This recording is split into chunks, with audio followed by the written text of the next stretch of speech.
All right, it's time for us to continue on. I was thinking about something after I ended last time. I gotta need to make a change. You bastards. You bastards. Hopefully it was a close collision. Of course not. Okay, well, first things first. We gotta go fix a train collision.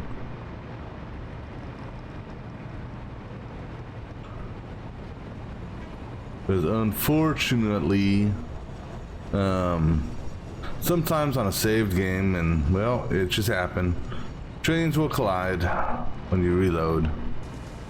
And well, that's exactly what happened.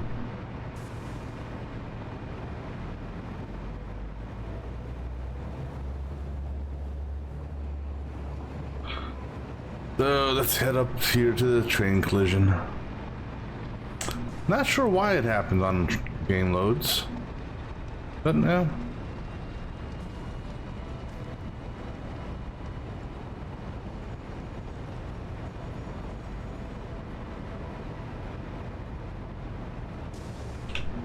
Another train should be coming.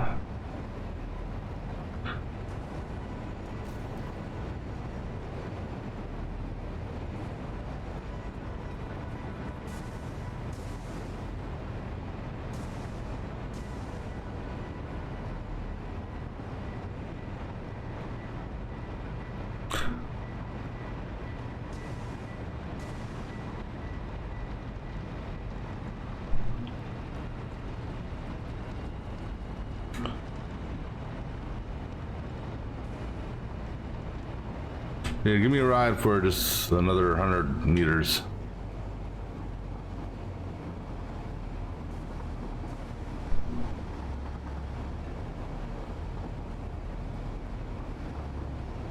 How in the world? Okay, I'm scratching my head on this one. How this... Yeah, not sure how this train collision happened.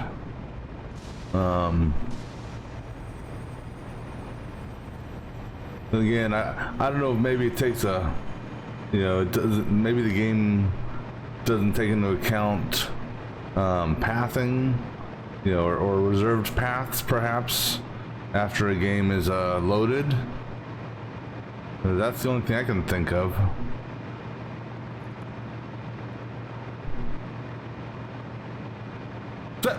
As I get closer, the rest of the train falls off the track.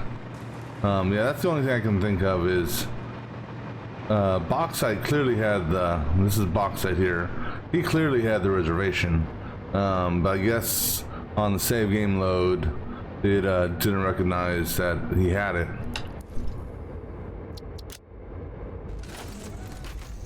Easy fix. That is hilarious though.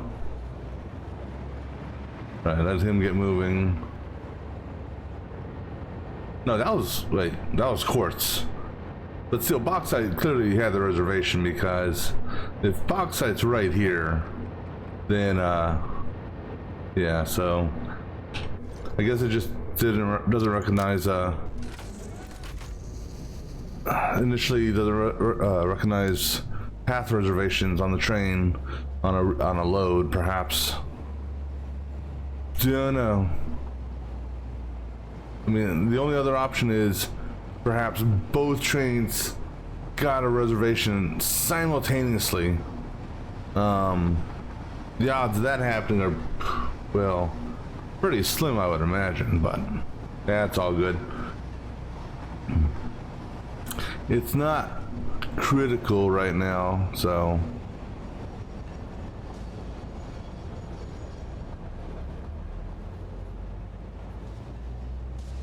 Because right now, all these trains, well, the operation is not fully up and running over there, so it's not like the ore is critical.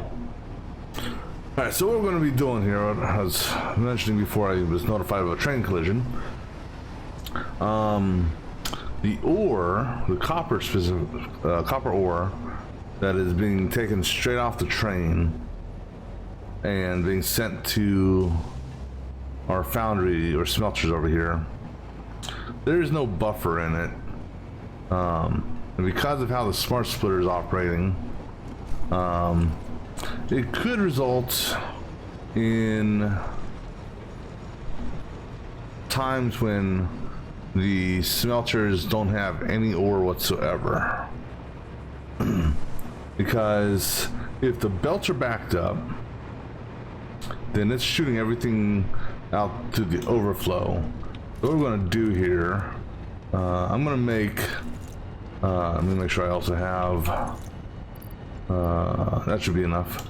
I'm going to put a pair of inline storage up here.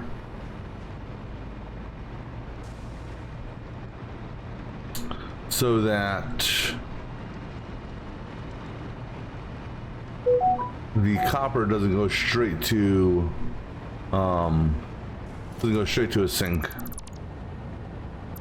Alright, so what we're going to do here, give myself some foundation. After we turn on zoop mode. Excuse me. Alright. I should. This is high enough. I should be able to put a single level storage, because double level storage will clip through the ceiling, and I don't want that. But I can do single level storage, so I'm going to do 2 single levels.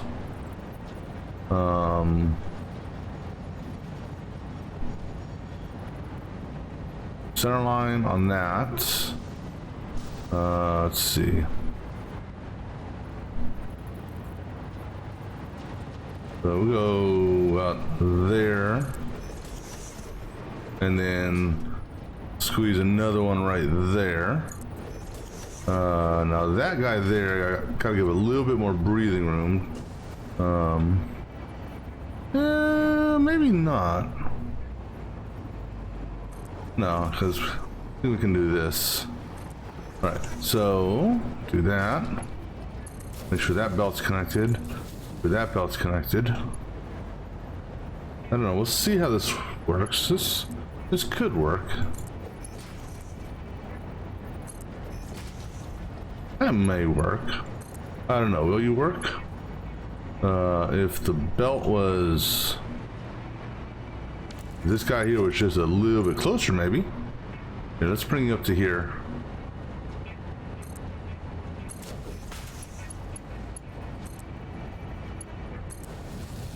Is it clean?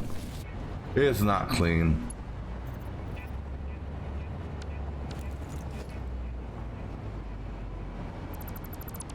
No, that's okay. That's just simple. We just have it come out that way then.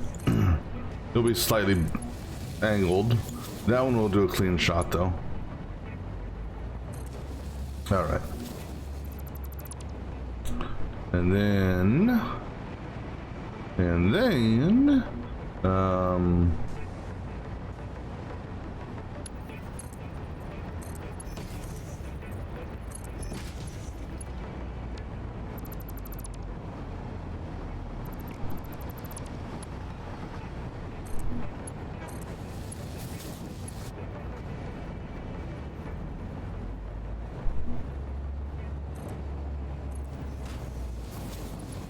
all right, so that's just going to give us essentially a buffer that will ensure that the train, when it does come and unloads, that the products will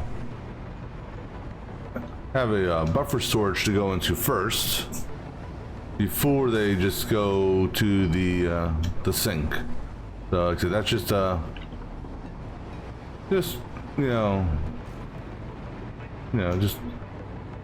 just to do that. This guy here, I don't have to worry about that, because this guy here isn't actually pulling straight from the source. He's actually pulling from down there. And the reason I did that is one, because I wanted to at the time, and two, this guy here is drawing the least amount of ore needed. Because I think this guy's, I don't know, 120, maybe 240 on his need. But what I want to see here, that's 3, that's 5. Okay, so there's 7 coming in right now. So 7, right? 5, 6. No, that's 7. That's 8.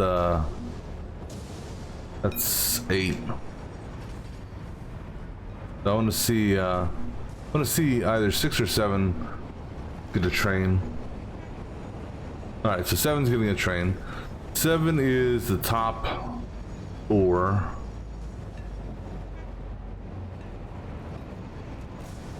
So this is 7 here. Oops.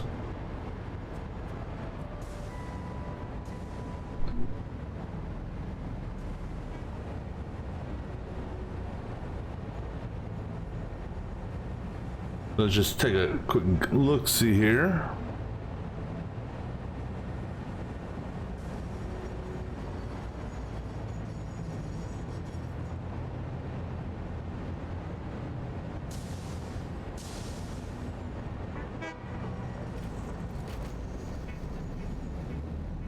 Okay, we should start to see ore. There we go, flowing on the belts there.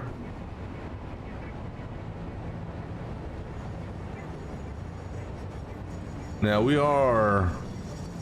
That was iron, okay. I think that's iron.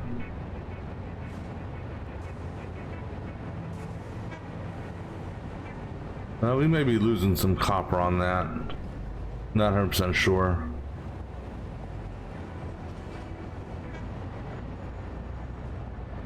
Because the other issue that could throw a little thing in the monkey, you know, a little monkey wrench, if you will, is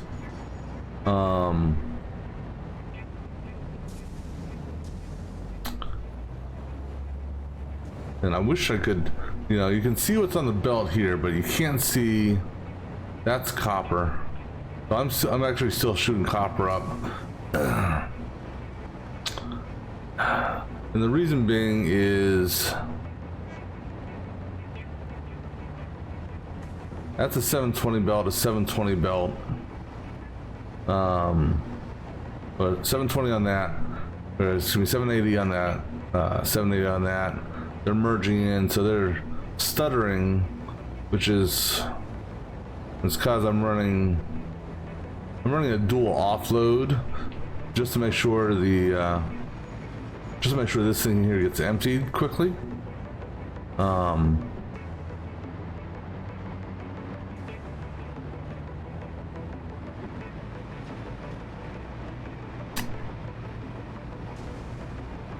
Now the way to get around that is if I actually ran multiple, you know, multiple belts in. But each of these, let's see, is should be pulling in roughly 480, or yeah, 480 on its ore. I need a total of 450. So I don't know if the amount of ore that I'm losing, it's tough to gauge how much ore is actually being sent to the sink on overload. If it's just 30, or if it's more or less.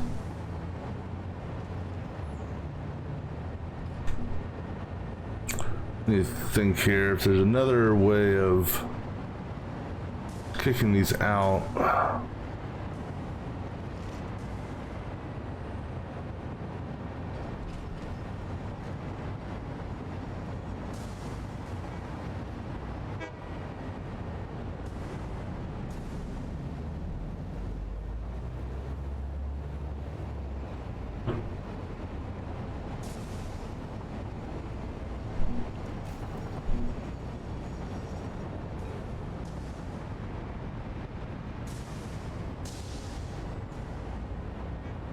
Where?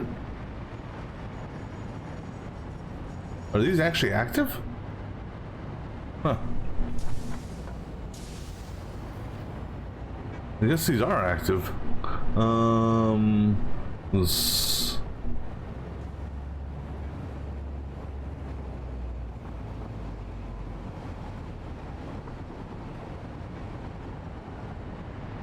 I thought, well, because we don't have our next chain done yet, and so unless they're just continuing to back up the outgoing product, maybe.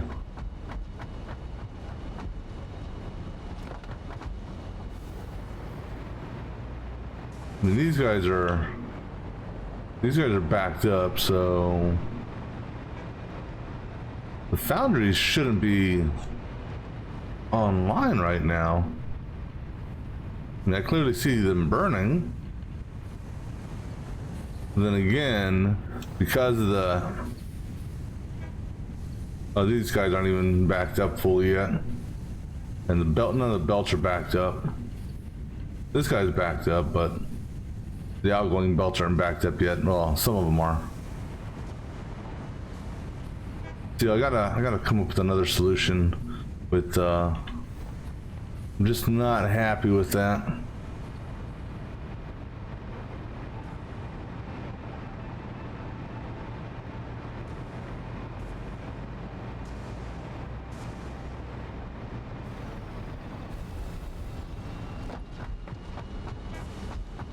What we may end up doing over here is actually running 5 belts. 2 for each of these.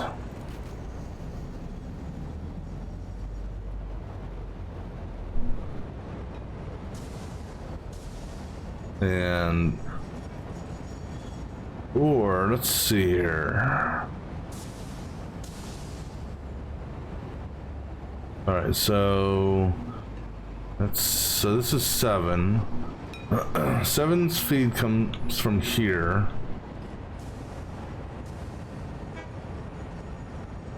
Because here's the deal, on, you know, if this guy, the storage bin for the train, gets 100% full, which right now it's completely empty, but if it does get fully full, it takes 6 minutes to do a full unload. That's if we're using one output.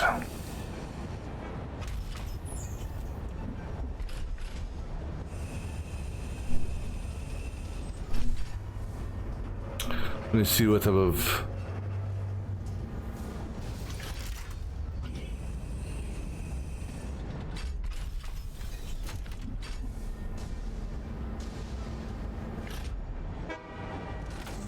So it's bringing in rough... Well, that brought in a full train worth. Now what I could do... possibly... It would require just a little bit of tweaking up here. Which would then require tweaking to this guy and this guy.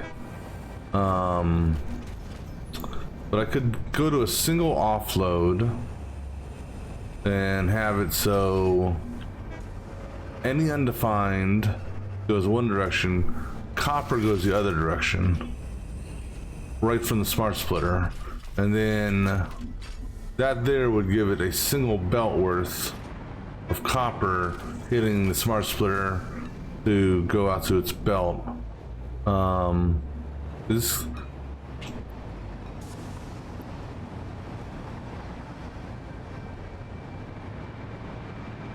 either that or whoops, or I set up 2 more lines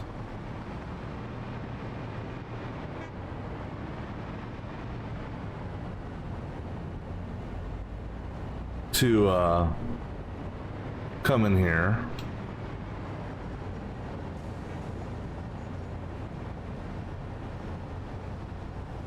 Now, the one thing that's kind of off on this right now also,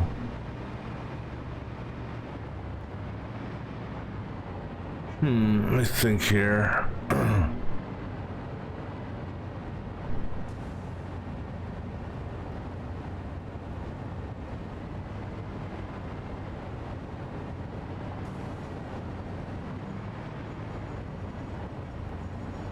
I'm just looking for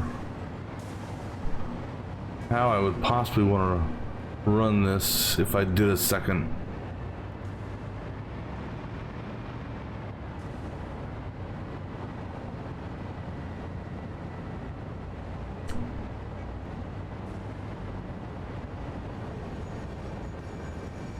Of course, there's a third option which we could test out as well, and that is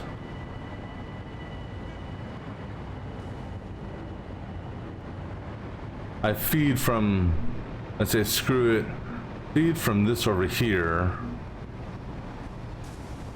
and see, yeah, let's see how that works.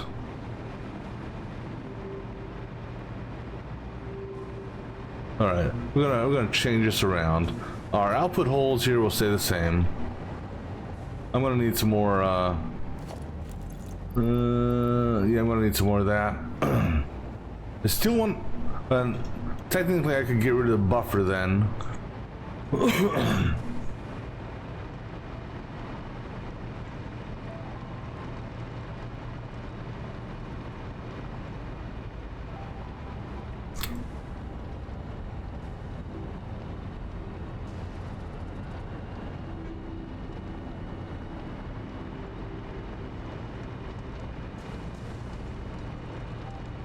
We'll see how this works.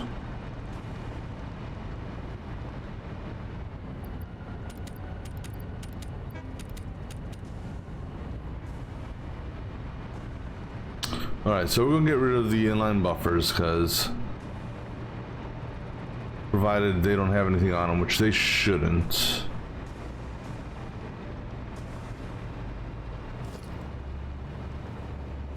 Oh, nope, that one's starting to get full.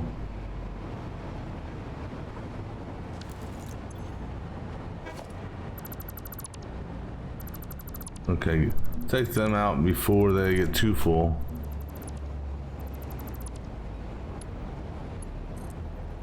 Oops.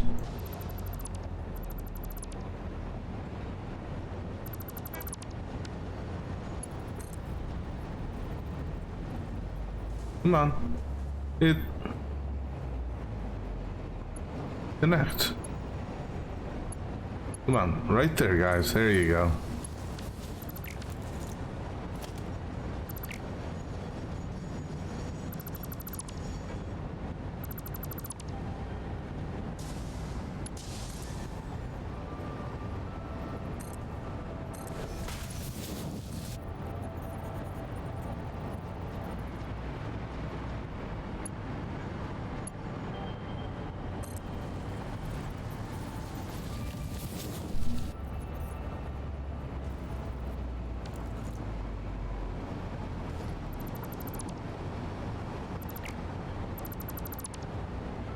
Let me just make sure these things are actually sending ore back down the line, just because sometimes it's funny and it'll just stop.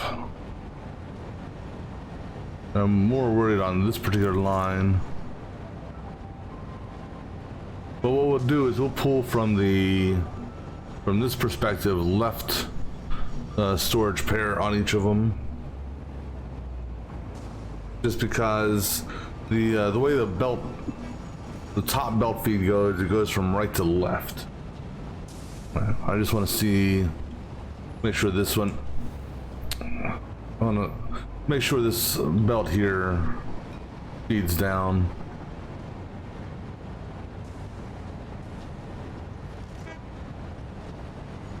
Where are you at, 7?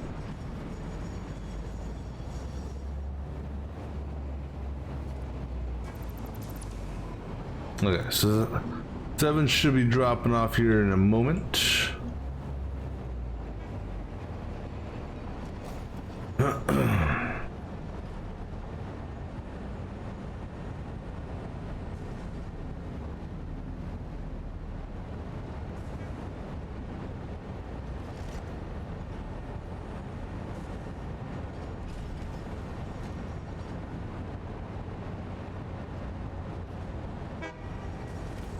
All right, so let me just make sure that this belt here doesn't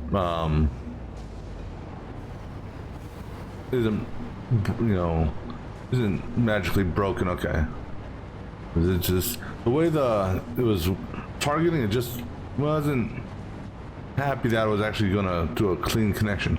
All right, so what we're gonna do here, these two are 6, those two are 7. All right, we're gonna take, let's see here, I'm gonna just see here. So that's 6. Let me see here. Just want to see how close it gets, how much of a clip it does.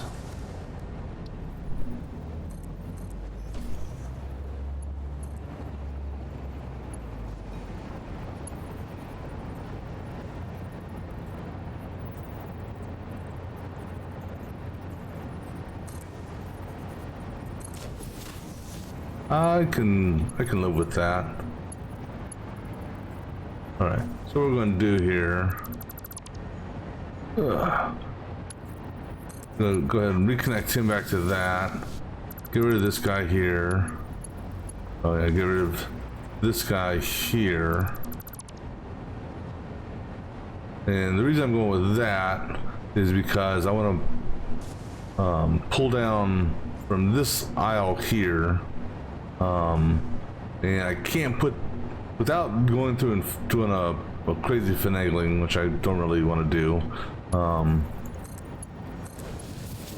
What we're going to do here is we're going to run down the middle of this row once I can get my, or close to it. There's my midline. There's my midline. All right. So we're going to run midline on this, and we're going to pull from the left side storage.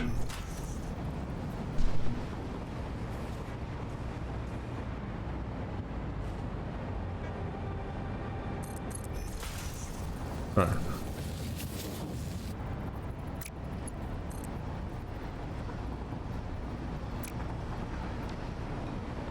Of course, because I fed the belt the other direction, it doesn't know what way to go. That's where I wish you could reverse the belts, or reverse the belt direction.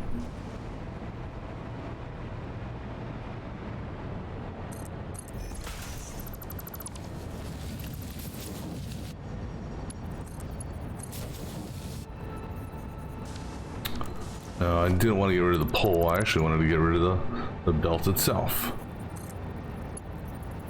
Let me see what that looks like. It's so congested in here, it makes it tough.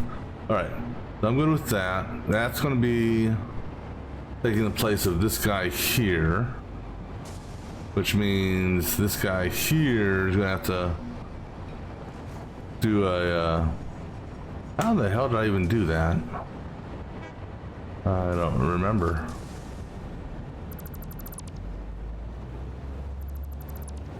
But this guy's gonna have to move back some. And this guy here comes down to, I think, that level there.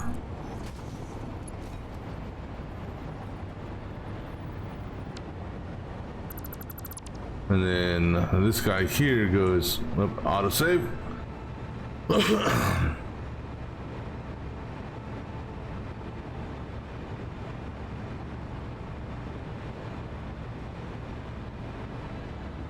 All right, get rid of that, and we're gonna go ahead and get rid of that one. This guy here can stay there because, or actually, you know what?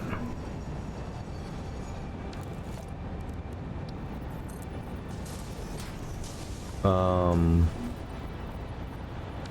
just pull, you know what?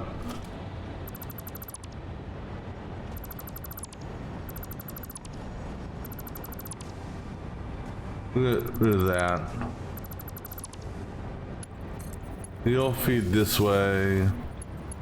He'll feed this way. And I'm pulling from this guy here on the right hand side.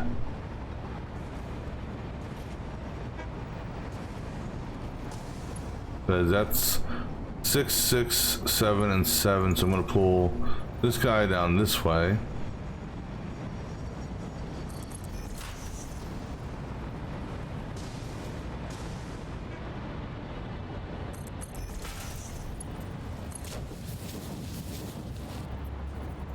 All right. So then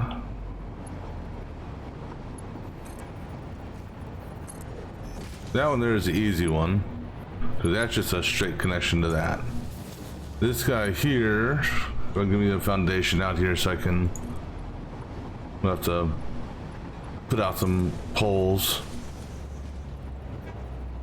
right? Because that's this guy, and then make sure all these are reconnected. Okay, cool.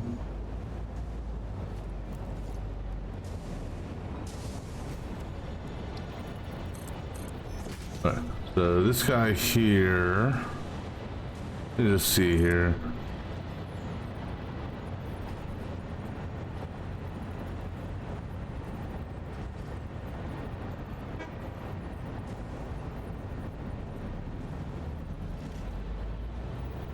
So that's my line right there.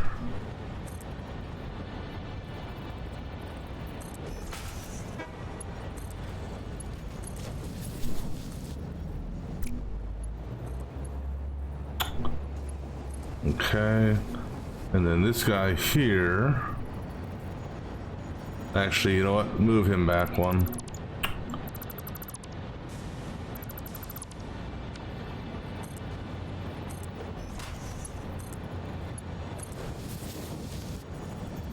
So just make sure you're the right height. All right, now this guy here is actually going to do, and then this way.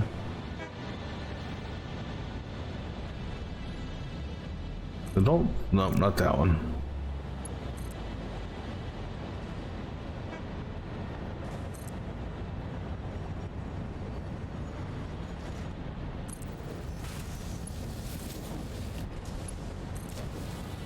All right. So that'll be the.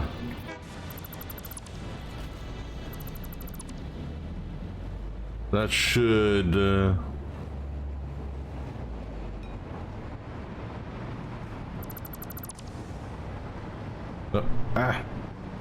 Right, so that should take care of, cross our fingers, the issue. So this is 6 and 6.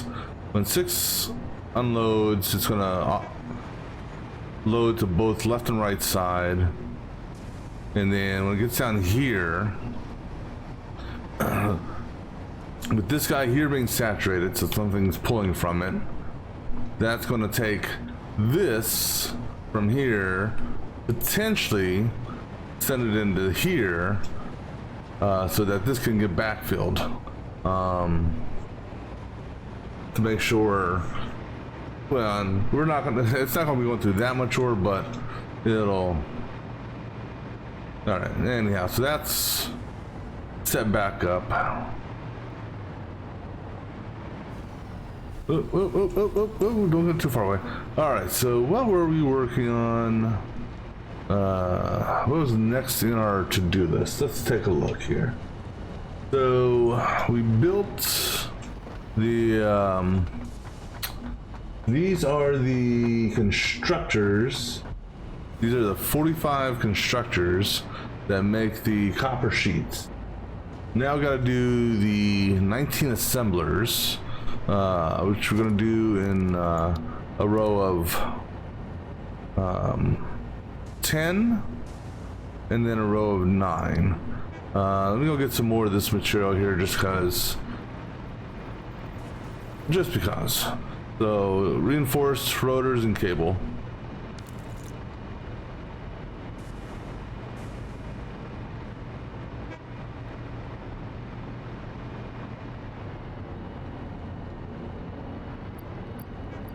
So rotor, reinforced, and cable. Oh, so you know what else I'm gonna do? 'Cause I just noticed I have a shit ton of ore on me. Let me go down to a train station, drop that off. That can be properly disposed of. Because I don't need it all on me.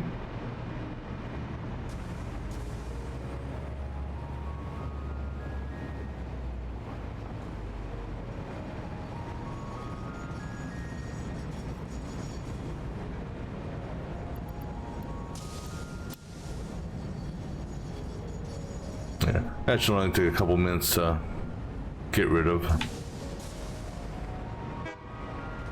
All right.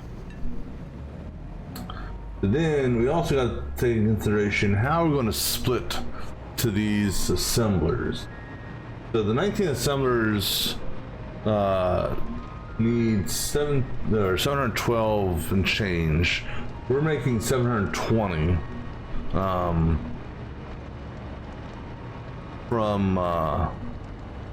from these things here, right? Let me see here. Wait.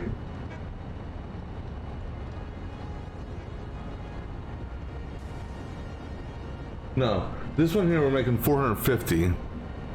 It's this set of assemblers, I think. Yeah, this set of assemblers here, we're doing 720.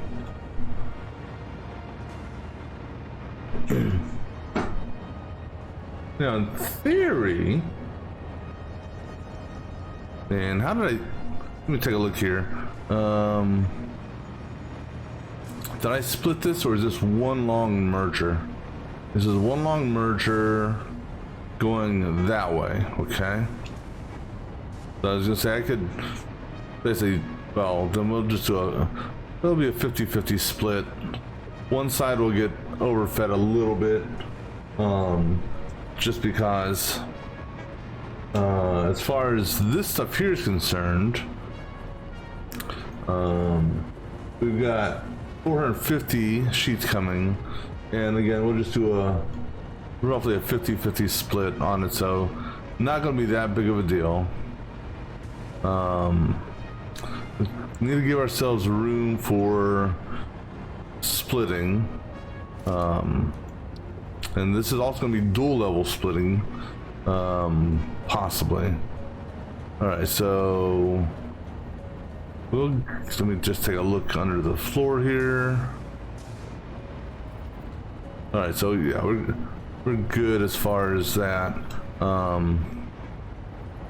That's our inline output, so we can actually hold on, let me take a look one more time.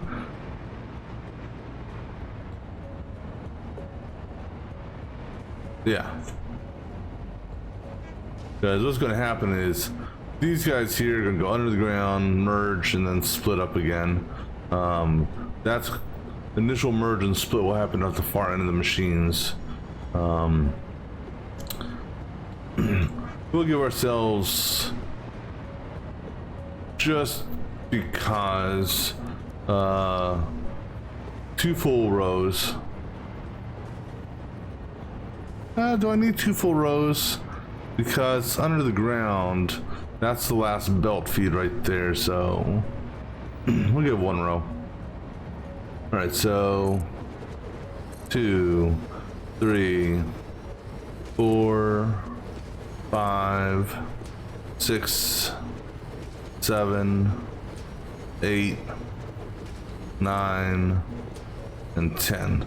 All right, so that's 10, and then we're gonna have the second, after we get some power, we're gonna have the second stack. Oh, come on, power!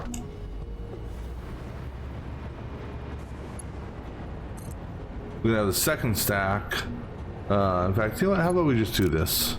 Let's just get power to these guys right now, and then we don't have to worry about cleaning up pole power later. All right, so that's 3, 4, 5, 1, 2, 3.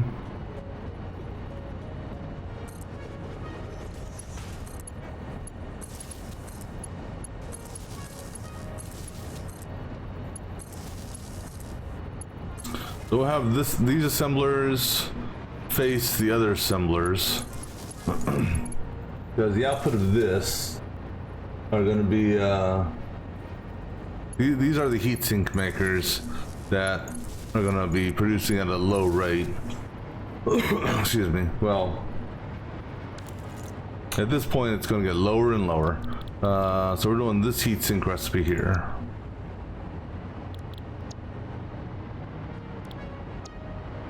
The other thing we're going to be doing with this one is, and it's actually good now that I think about that, we have some extra room. We're going to have some storage set up over here to take any overflows heat sinks once the heat sinks get full, because might as well.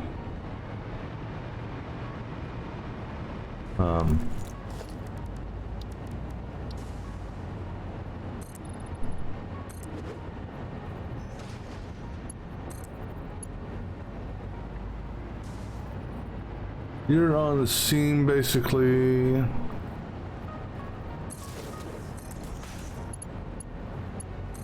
Alright, I'll just get enough room here. Alright, so we're gonna basically give you guys room for just larger than a merger.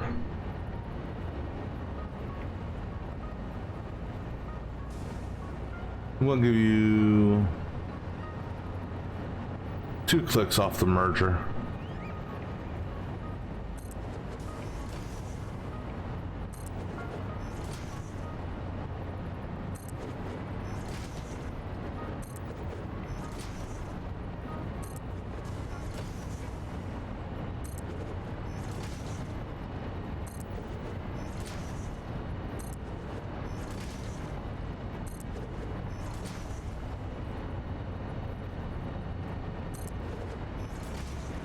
All right, so our 9, so we'll go to our 9 assemblers now. So 2 click, come on. So that's 1, that's 2.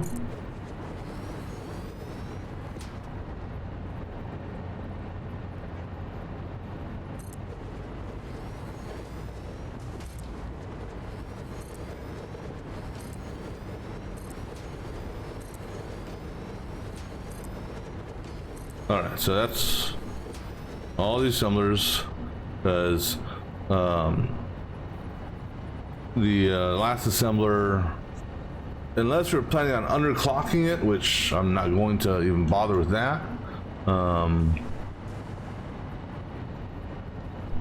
So that's technically 1, 2, 3, 4, 5. 1, 2, 3. 4 and 5, okay.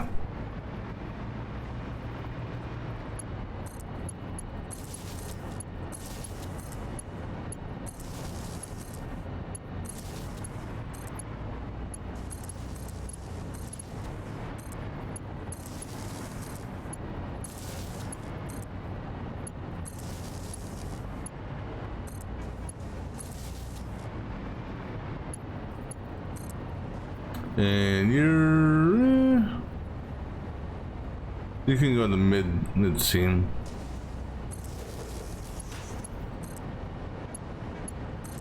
All right, now go ahead and get these guys configured up for heat sinks. Whoa, whoa, whoa, whoa, whoa, whoa. Well, that ain't gonna fly. No, no, no, no, no.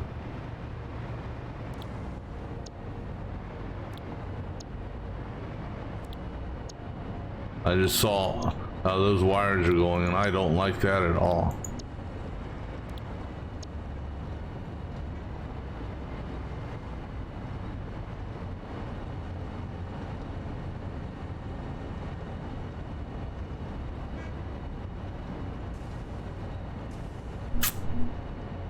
Let me try something here.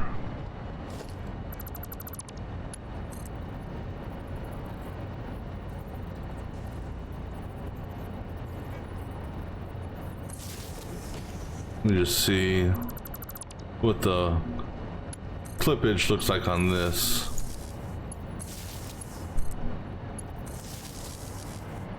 All right, that's cleaner, but the real test will be on this other one, because one of them looks like it'll possibly clip still.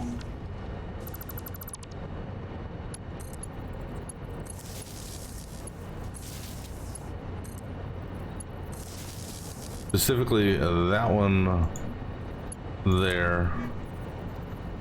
Wait, oops. 2, 3. Yeah, see, bastards, you know I don't like that. Alright, so we're gonna change this around.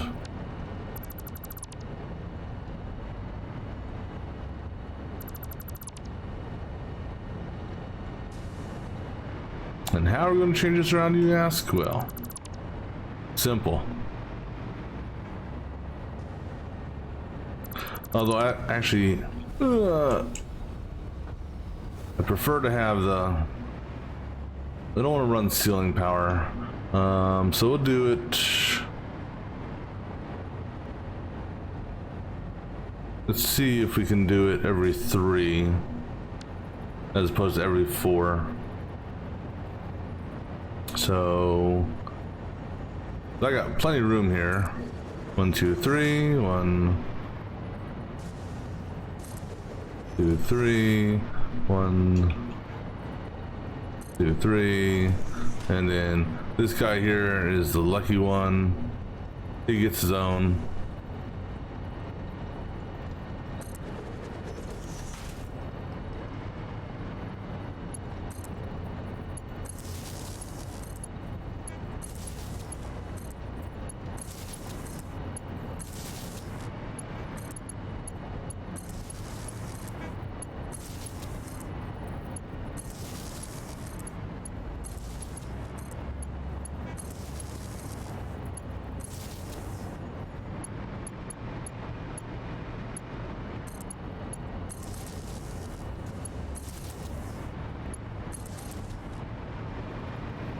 And then you're gonna go midline on this guy here, just right there.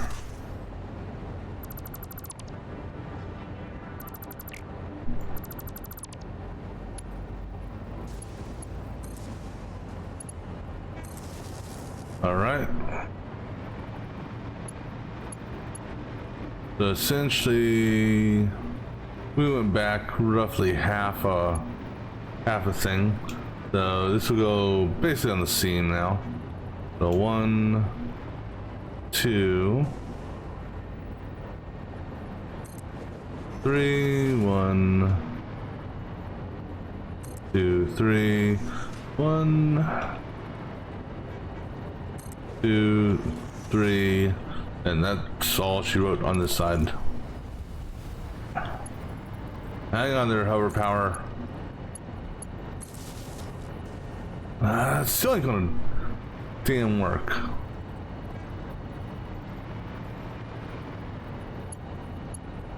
I don't like that clipping through the damn. I don't like it clipping through the damn doing that shit there.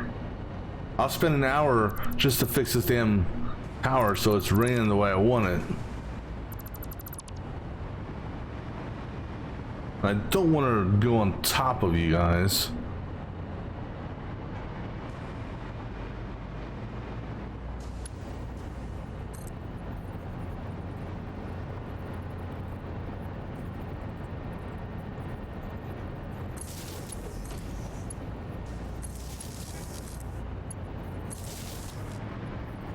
Okay, so you know what? I guess we're doing it every other one then.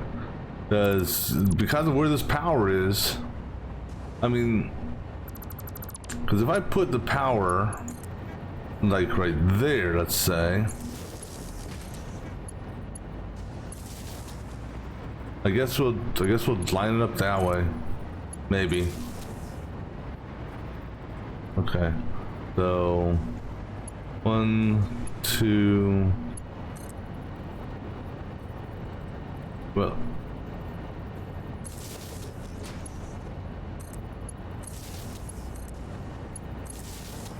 One, 2.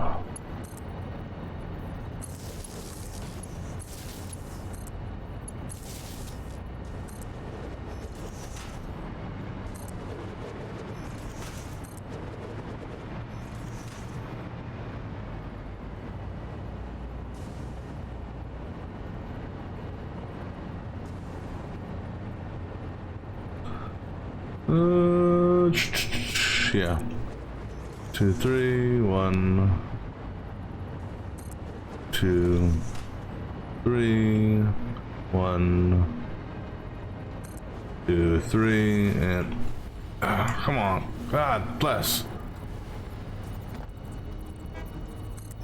Just work with me here for, you know, this is where I swear to God, I think they should allow battery packs for your jetpack.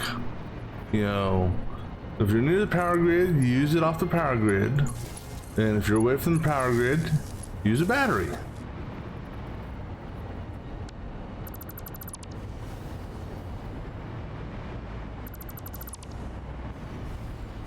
Come on! Because I'm about to start cussing here in a minute.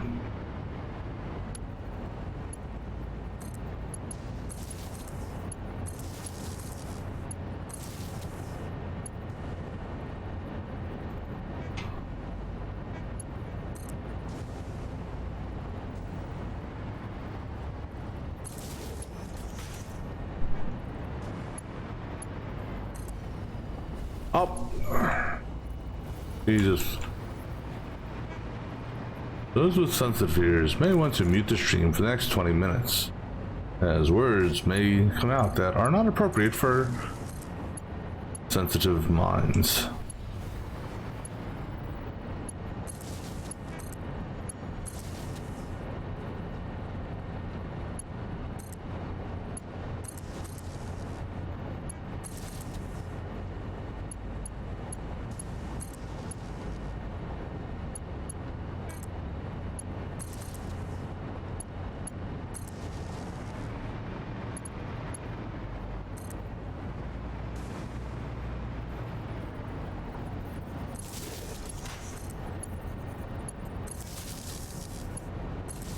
There, y'all have power now. Jesus fucking Christ.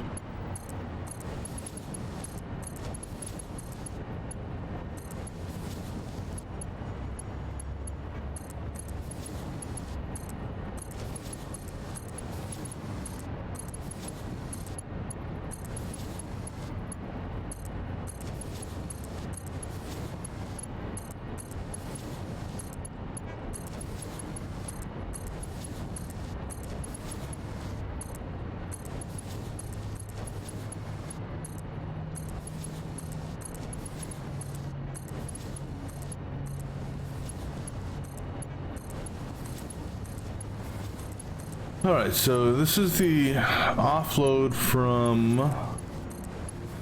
the heat sinks. Like I said, we're going to, and I just noticed here, what I just noticed is we're going to redo this.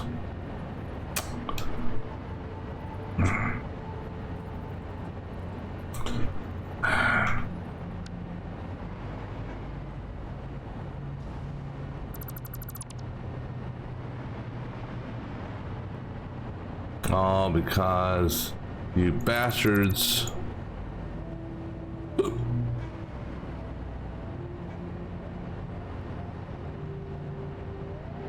Just go ahead and wipe it all out again.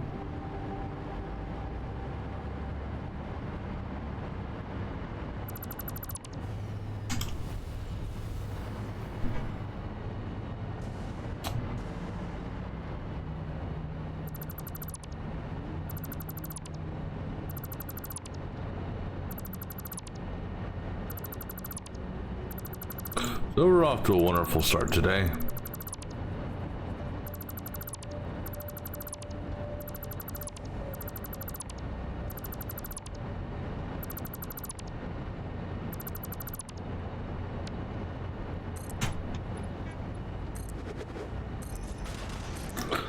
Alright, let's try this again. This time, hopefully, have it on the right alignment.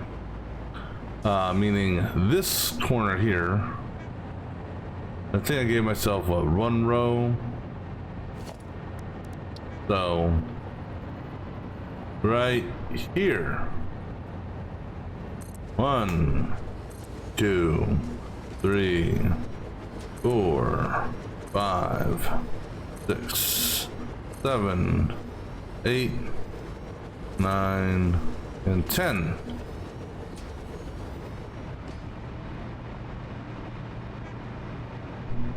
Now the good news is that power still gonna be the same poles there, so Jesus fucking Christ, power. Just give me a fucking minute here, will ya? I would really like to, you know, not have to put a whole bunch of floating poles out there.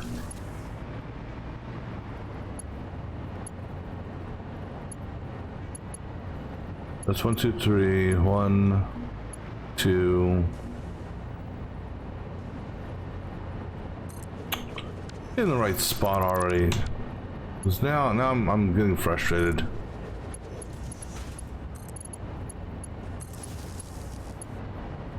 Three, 1, 2.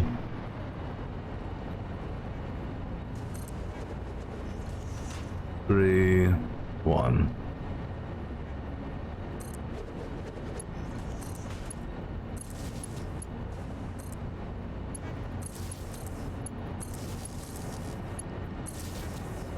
No. Now you're clipping again? Come on. Jesus. Alright. Because these things are now fucking backwards. Okay, we're gonna be taking a break here in a minute because now I'm getting frustrated and I'm gonna take a breather after I destroy these fucking things. Alright, we'll be back in a minute. I gotta take a breather.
Alright, so let's try this shit again. Turn around, assembler.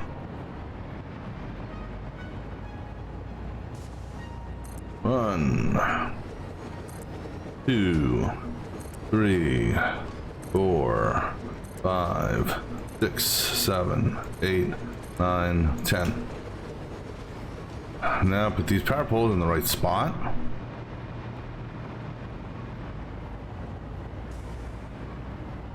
So, right in front of you. 3, 1. There's 2. 3. Right. It's 2, 3, 1. 2, 3, and then there.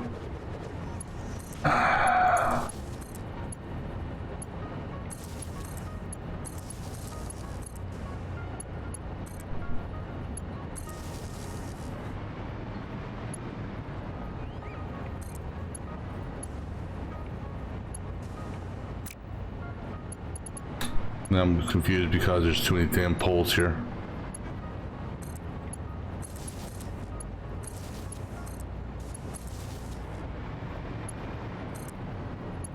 Oh, there's no power line going through that. It's clipping through that is what it's doing.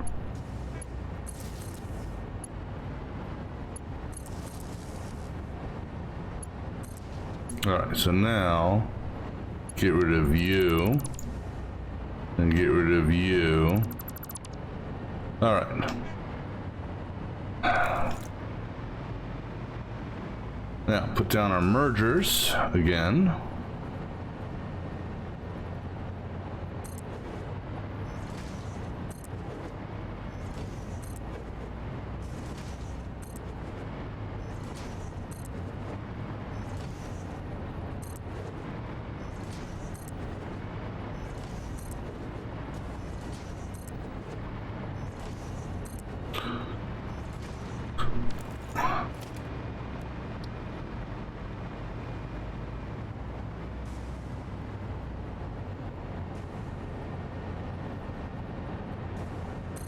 One, 2, 3, 4, 5, 6, 7, 8, and 9. All right.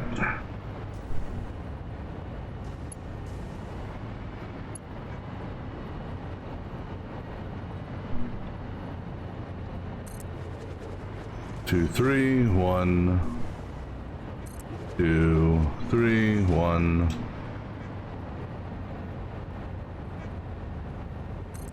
All right.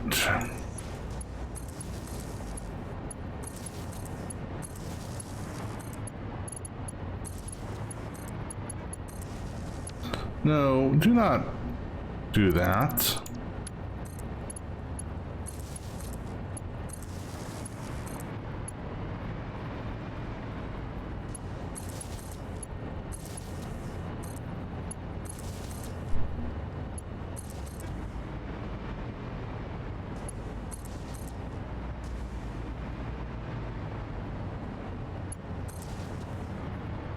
All right, now these guys hooked up again. Seriously.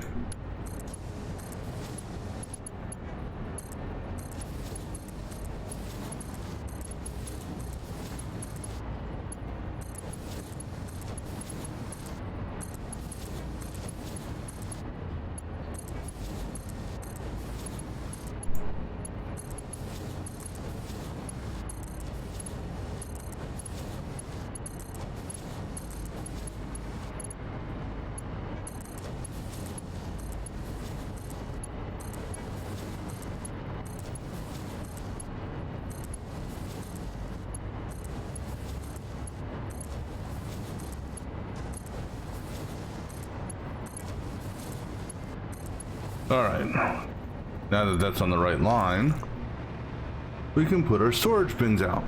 So we're gonna have a smart splitter. Let's see. Our splitter is going to go. Let me think of how much storage do I want for this.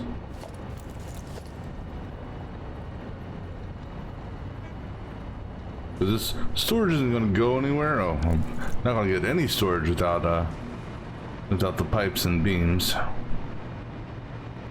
But the storage unit isn't going to go anywhere. It's just going to be, namely, if I need to make something, I can come back here and grab some, you know, for whatever items.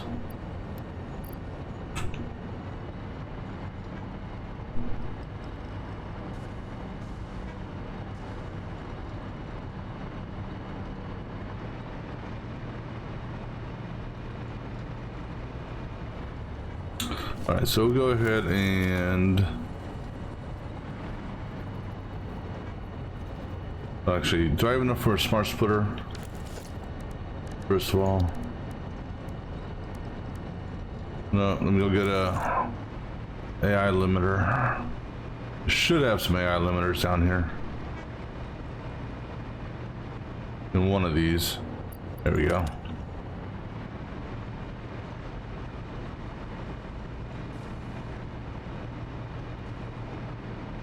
All right, so our smart splitter, we go right here.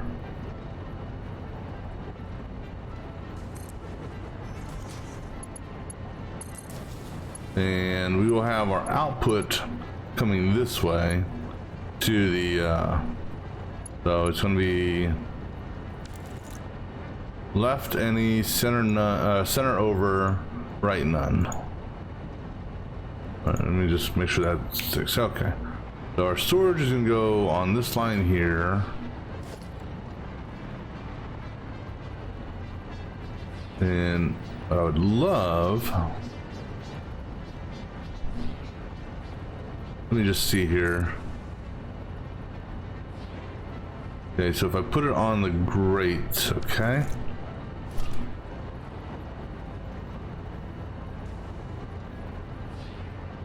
Let me see how this... Will this work, or do I need to be over one more? Let me see what this looks like. All right, that's what I want. Okay.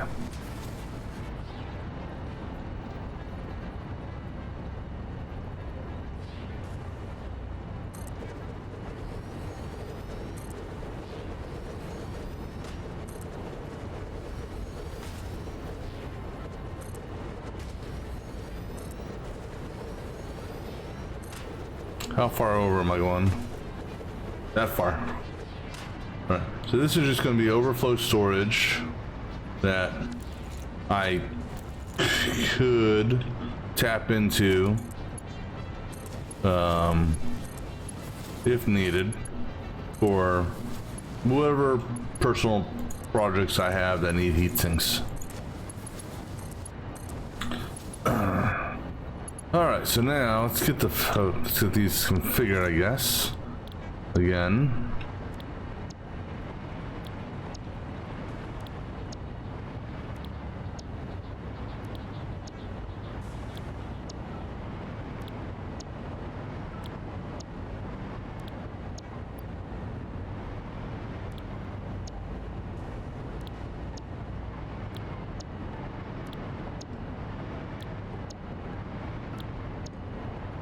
What this will also allow us to do is it'll let me get these operational, because the next one's gonna be the fun one. That's one where I gotta get the blenders and stuff like that configured. In fact, what happened to my blender list? Oh, there it is. Gotta erase all those. Alrighty. Yeah, so actually we'll be putting out 142 heat sinks and I need 132. So in total, once everything gets operational, we'll have an excess of 10 heat sinks. Alright. So now we gotta bring the output of that down here and then the output of these. So let's go ahead and we need to do three things actually first.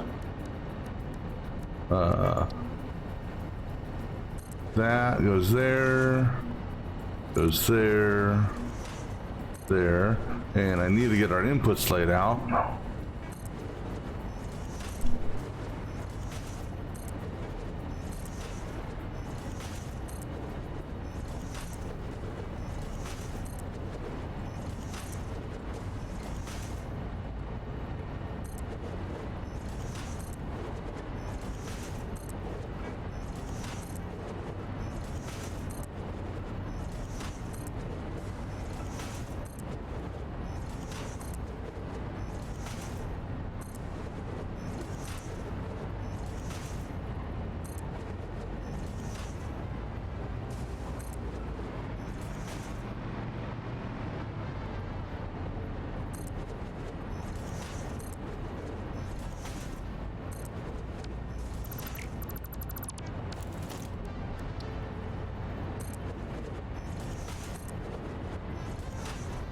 Oh, I see something here.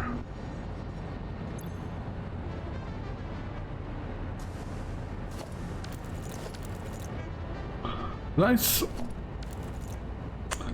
Let's I want to look at something here because I've seen people do it in the past. I don't know if it's a mod or not.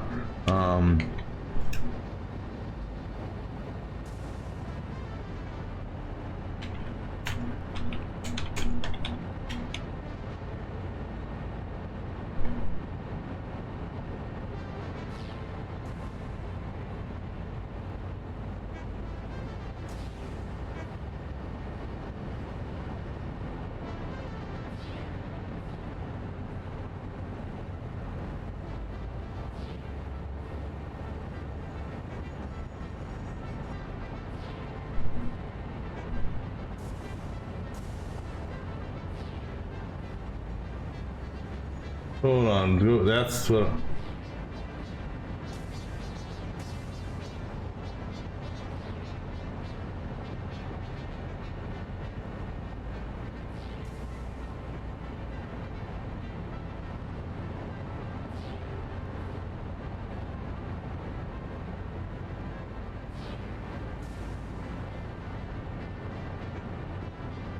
Really? Okay, so that's the shortcut. Okay, so you bring up F and then middle mouse button on an object. That's what I was wondering how they did that. I've seen people do that so quickly. As far as like, you know, essentially do a copy paste type deal. So I don't have to constantly go into the menu and to do it. Okay. That's what I wanted to see. Cool. All right, so let's go ahead and just get these connected.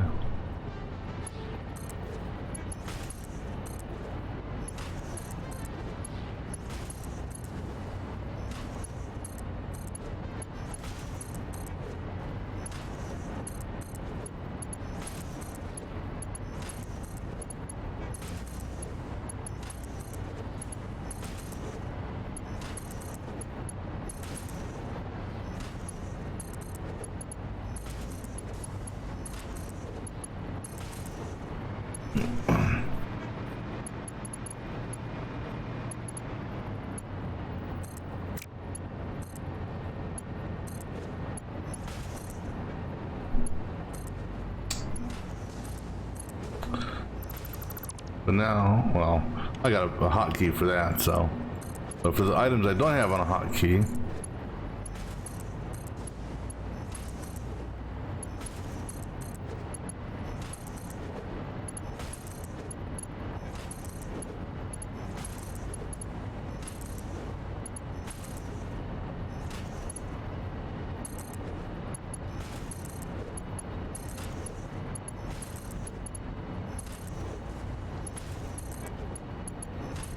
alright, so now let's go ahead and we'll run these first. And actually, I'm not going to connect those just yet. I'll connect those after I get the belts run, and I'm happy with it just because I don't want the belts to I mean, I can connect down here because that's one thing, but I don't want to connect the upper belts. All right, so down here, we're gonna have these operate at level 3. So let me think of how I want to have these merged. What I'm thinking is have you face that way. Let's go ahead and give ourselves some more foundation. Oh, let's go get some more stuff to build more foundation.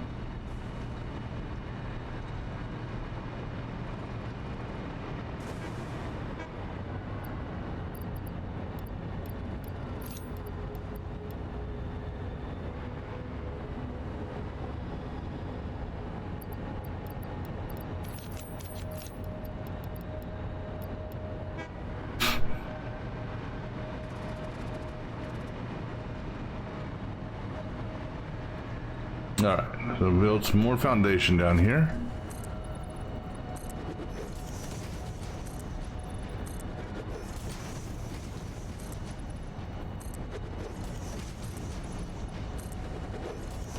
And really be nice if it zoops all the way down. Just saying.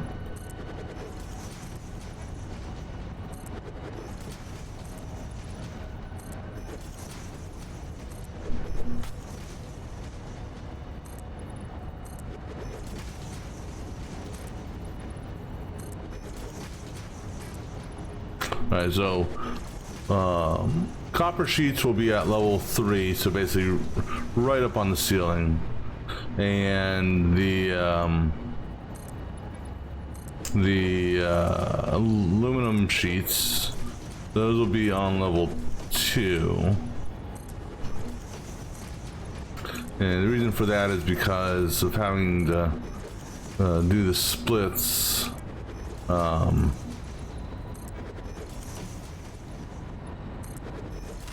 On the material. Excuse me. All right, so let's do this before we so now there is, okay, so let me a couple ways we can do this. We can come in here in the middle.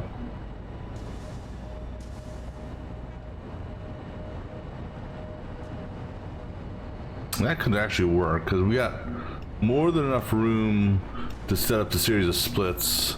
There's so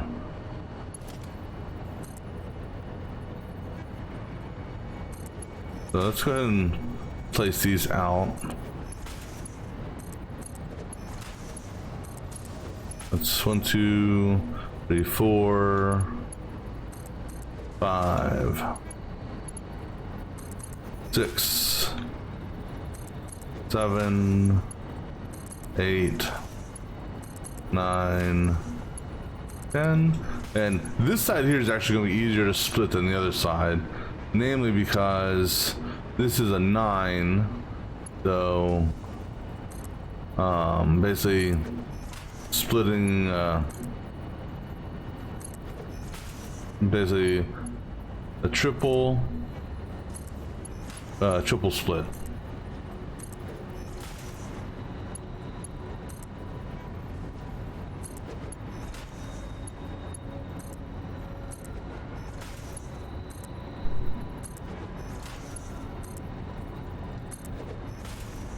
All right. So this guy here, you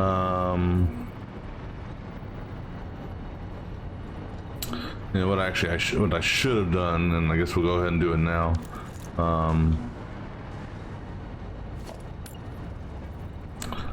Let's see. You are 1 off, so great.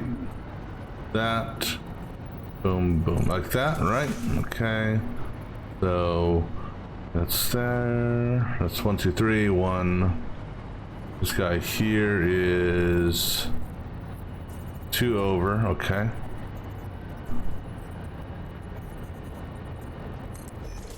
That's 3, and then you are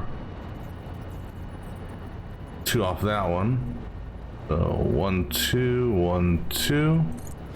All right. So we're gonna do what we did before. We'll have our splitter be off. So up against it and back one for this set.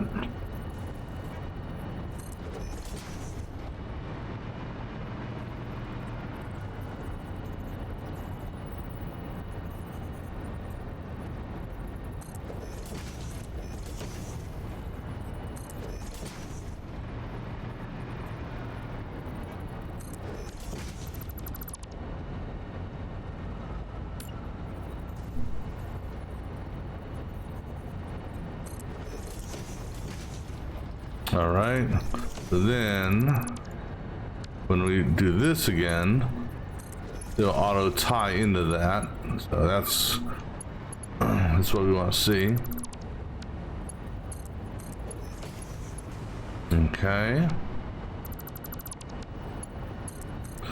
So this is the easy set, like I said, because then the other splitter goes right in front of it. Like so. Because now this guy should be the clean turn. Excuse me, which it is.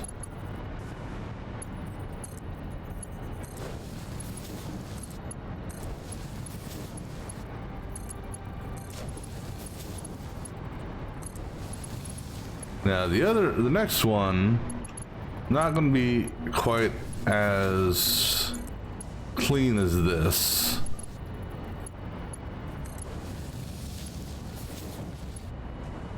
All right, so I'm gonna go ahead and I'm just gonna leave those there for now. So let's see, two, that'll be 1, 2, 3.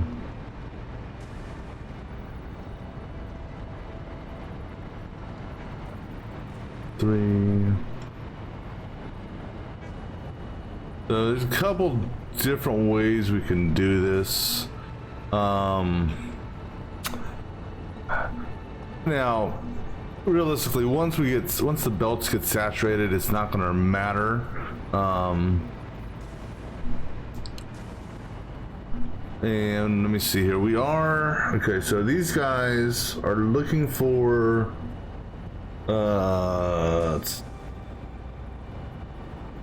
What are these guys actually looking for on the 10 row? These guys are looking for 22.5 times 10, so 225, and we have 450. So let me see here. Or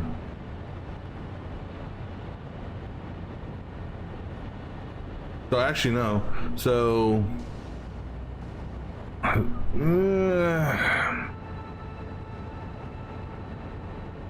with belt saturation, everything should even out. Because this row of 10 is looking for exactly half of what we're sending. This row of 9, that's the one that's going to get the excess, the extra, the 22.5 by 9 is, right, 22.5? Yeah. And then minus 225. So we're getting an excess of 22.5. Yeah.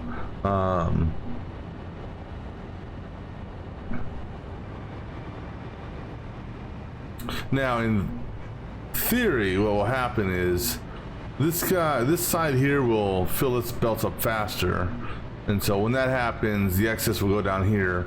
And again, the whole goal is to get this guy, get the belt saturated before it actually goes live. One thing we're going to do, just to kind of help it out a little bit, I'm going to go ahead and break this connection here first. The reason being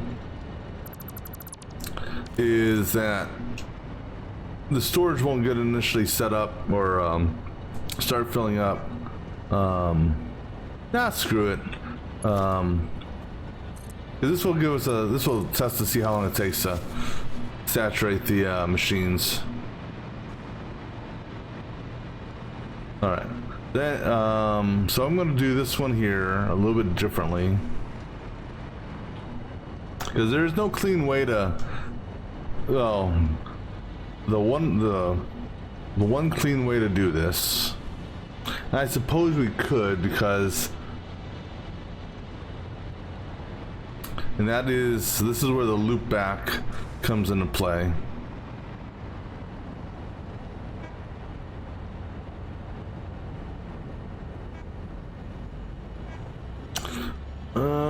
But no, the thing is that we're not overloading it. So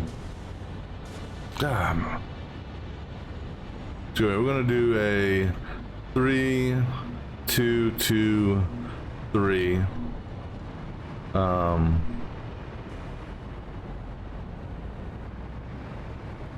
Yeah.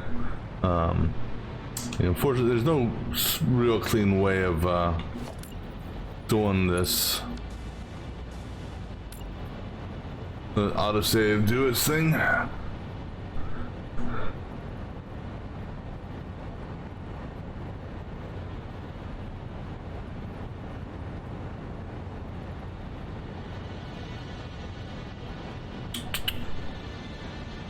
me think here though.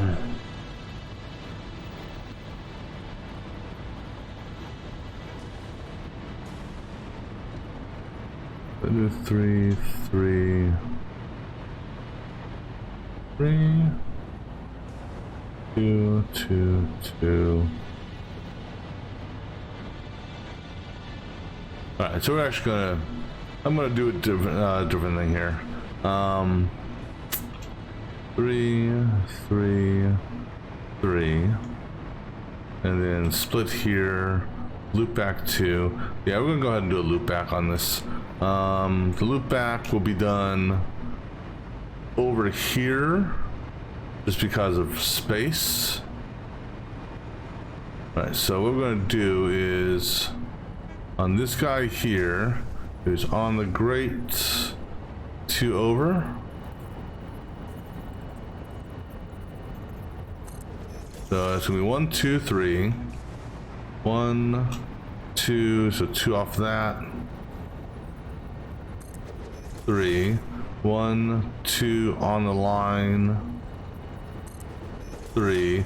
Now this guy here, this is where the loop back is going to come into play.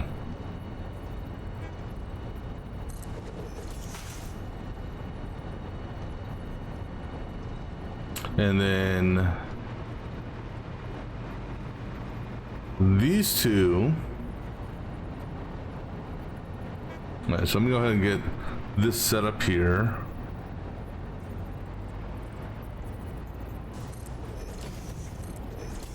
This one's at level 3.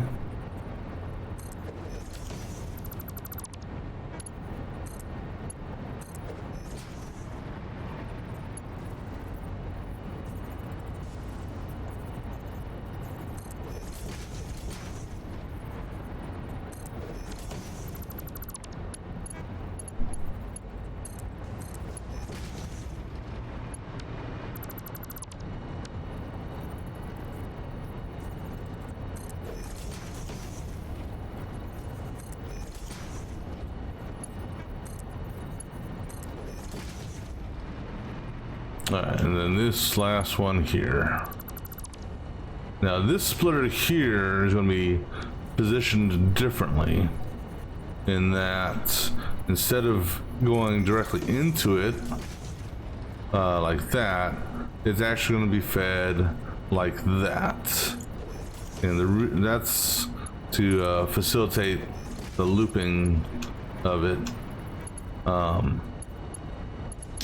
Alright, so then we need another one. Another split on the grate in between you and you. I'm just trying to find the magic spot here. Looks like center line on this. So on the grate, center lined. Right.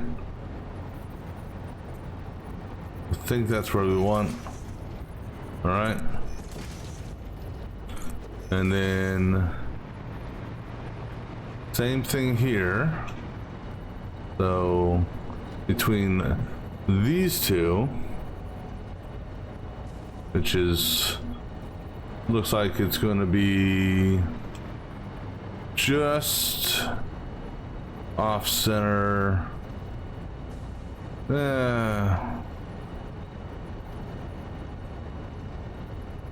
This is so it's actually this one here, I take it back, is going to go here.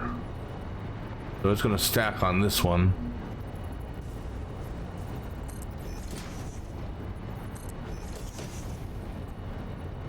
All right.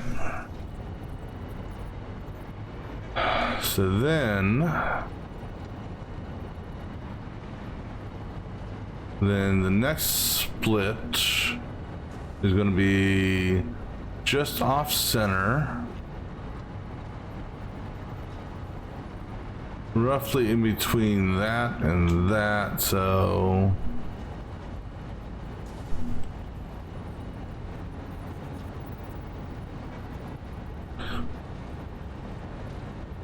actually we can do it here. I mean, I normally like to have them centered just because, but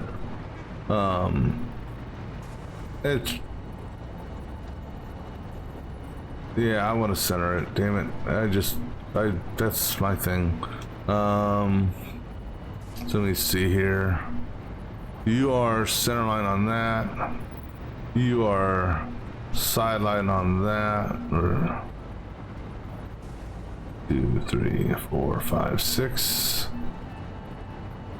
So we're gonna put you right here, I think. Ah, screw it. We'll stack the splitter up on this. All right.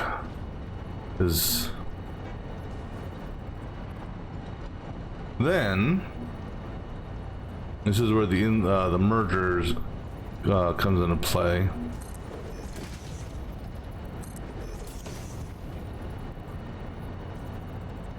There, and then one more splitter. Now this splitter is going to be the primary splitter for the between this and that.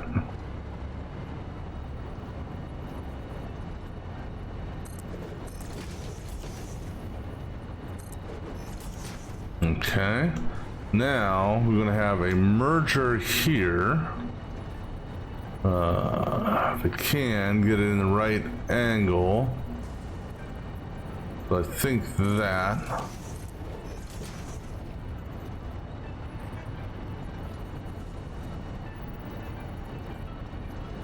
Yeah. Actually, no, I don't need, no, sorry. No, the merger can stack on the splitter.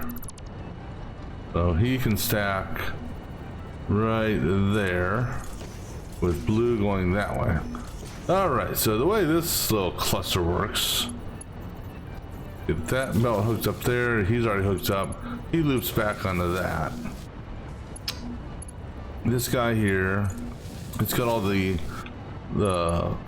first belt feeds in first.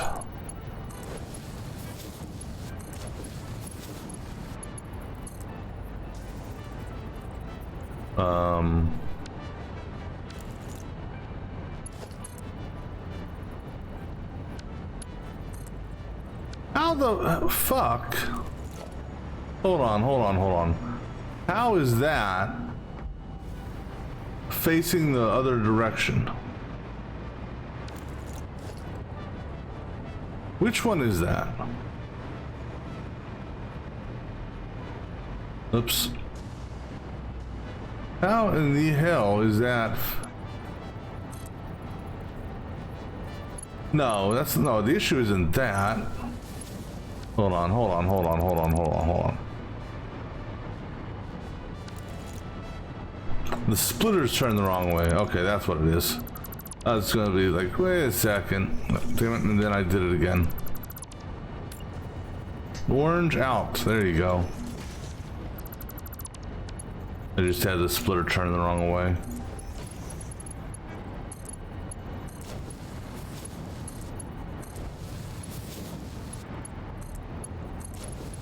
Alright. Now this goes into this one. This goes into that one.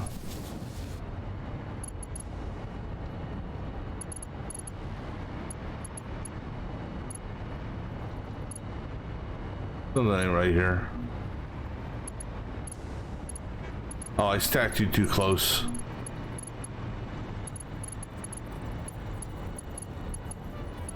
Ugh, so many damn things here. Yeah, like I forgot to give myself the space. So, because of what we're doing here,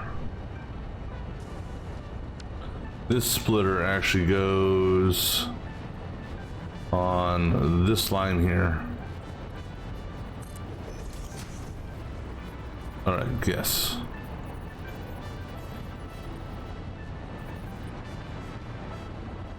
No, no, I was right. I was right. What? Ah, see. Okay. Let's do this. Let's worry about one section at a time. Because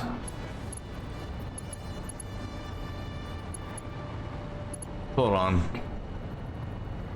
Because that's a two-way split. 1, 2. Okay. This guy here.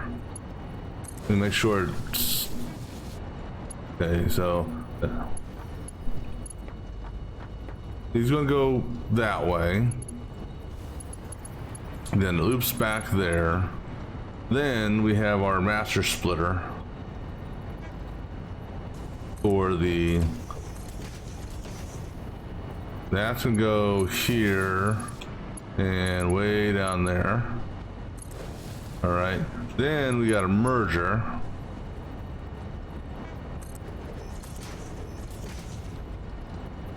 Like so. That merger is going to take the output of that guy. Where's the output? Are you the output? That's fine. You can be the output.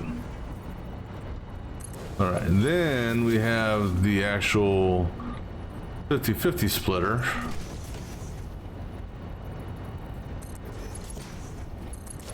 Which is going to go from there, and then this is one of the ugliest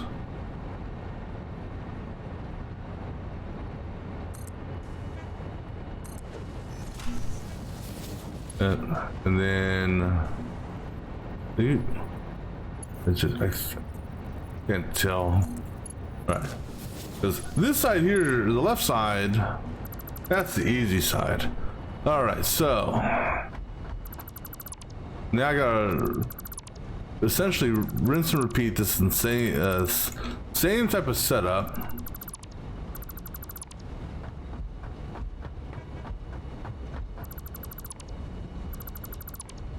on the other side. So all this is to do is to essentially balance the belts out with what the input is. So essentially we're treating this as if we have 12 machines up top when we in fact have 10. So what happens is it takes the input, and the input will be coming into here, I hope. Coming into here from wherever the hell the input's coming from. It's going to do a 50-50 split, sending 450 this direction and sending 450 that direction. This guy here will get overflowed because it doesn't need 450, and so eventually these belts will get backed up. But before that happens, these guys here, because it's a split of 10, there is no even clean way of doing that. So what we do is, let's see, where are we at here? This guy here is this is a merger coming from the loop back, which we'll get back to in a minute. So the 450 will pass through the merger, hit this two-way splitter here.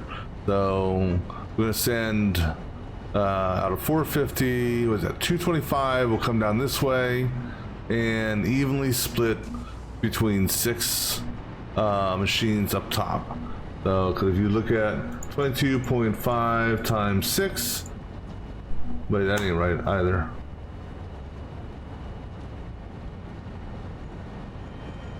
Hold on. Ah, damn it.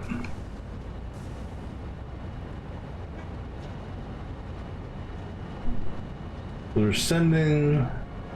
How much are we sending? Sending 450. Oh no, wait, we're sending 450. Divide. Oh, come on, calculator. 450. Cut that in half. It's 225. Okay, so 225 minus 135 is 90. Okay. Yeah. So 450 splits 225 this way. From that 225, we're taking half of the 225. So 225, cut that in half, is 112.5. That still doesn't make sense now. Now I just got myself all confused. 450 two-way split, then another two-way split, so 112 comes down this way. 112.5, cut that in half, 56.25 going to these three. That's not right. Something ain't right here.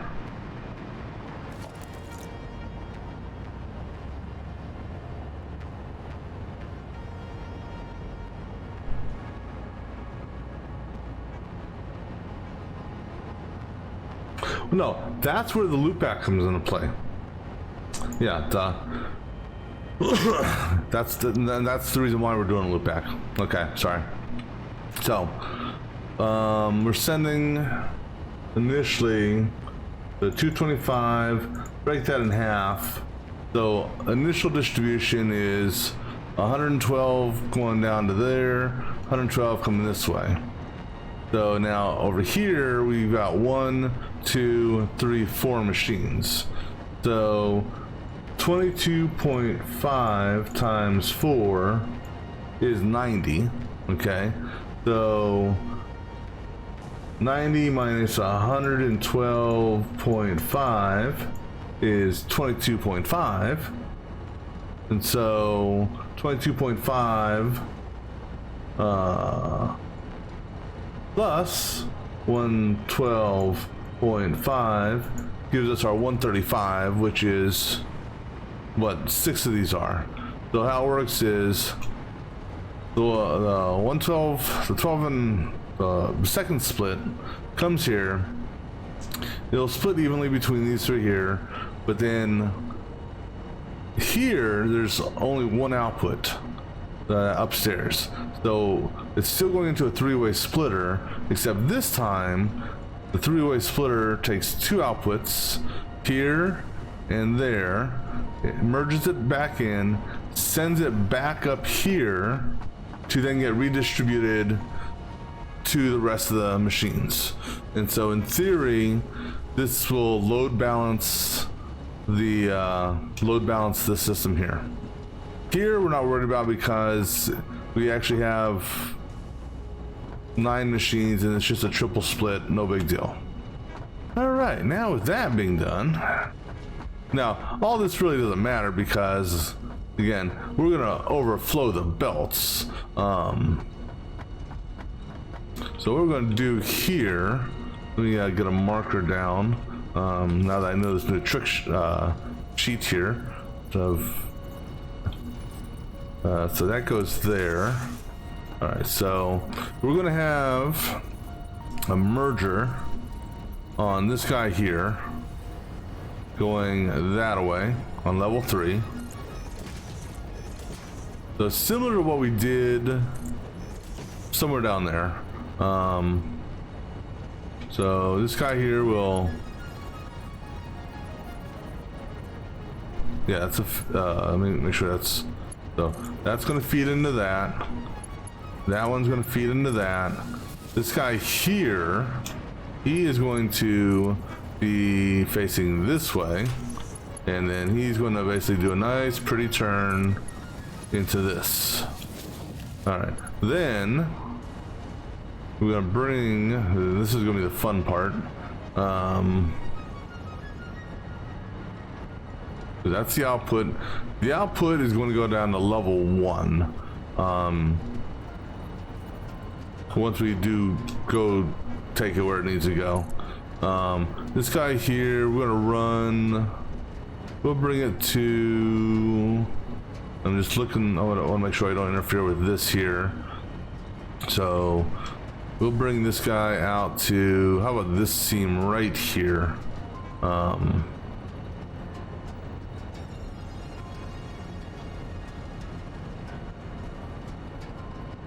So you're on that line. All right. And then you go come out to that line there. On that seam. All right. So now that will, once we actually connect the tubes upstairs, this will feed the copper sheets. All right, now essentially we got to repeat this same ugly piece of shit, but on level 2, and everything essentially is going to be shifted over to the right. Oh, and actually that's not an output. That's the input. The output is actually going to be somewhere around here. In fact, you know what? Let's get our output hole placed so I can actually see where we're talking about in case I need to make any sort of adjustments. So as of right now, coming off the smart splitter, let's just see where this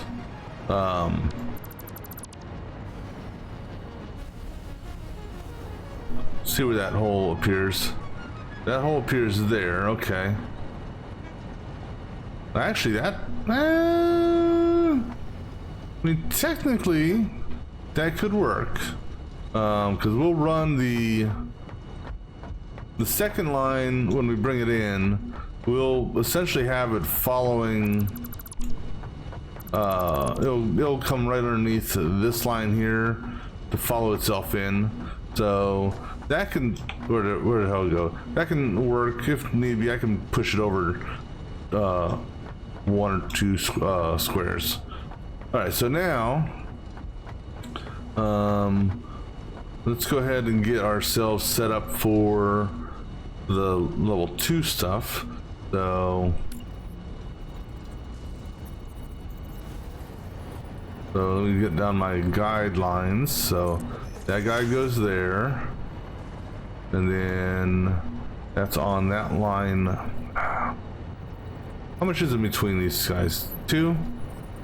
Okay, that's easy enough.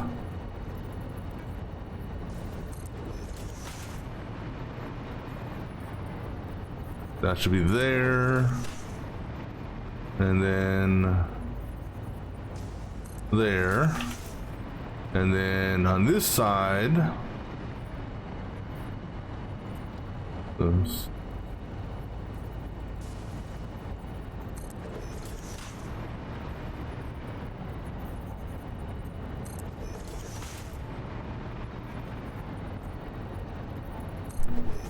But yeah, I knew I went too far on that one. All right, so let me just see here. For this one here, we are pushing. So then again, we want to do another load balance on this because of how much product we're technically pushing. So let's just take a look here. So let's go upstairs again. Right here. Just go upstairs right here. Don't hit your head on the storage units. Alright, so this here, 37.5, which would be 375 times 10. Or 37.5 times 10 is 375. Excuse me a second.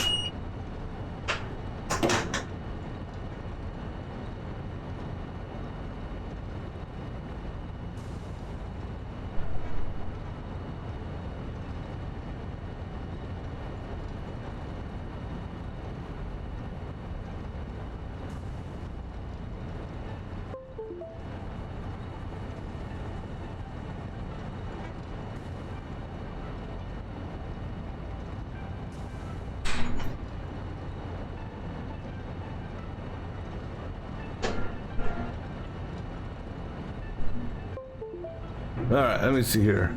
37.5, double that, gives us 750 minus 37.5, which gives us our need of 712.5. But we're sending 720. So basically, we're gonna do the same type of split. I don't know. Actually, let me just validate how much we're actually sending.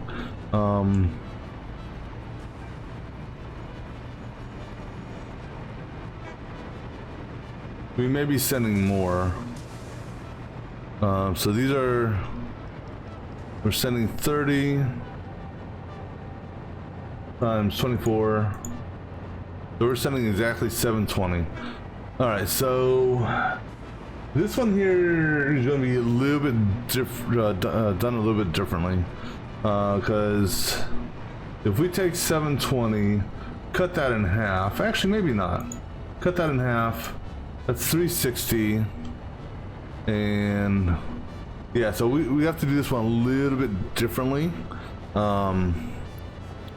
because essentially we're gonna have to feed back off of the other side. So this is gonna be a little bit more of a, well, a little bit more of a little bit more tricky of a thing, because of what material we're getting. Because if we just do this triple split here like this, we're taking 360 and it doesn't need 360. We need more over here on the split.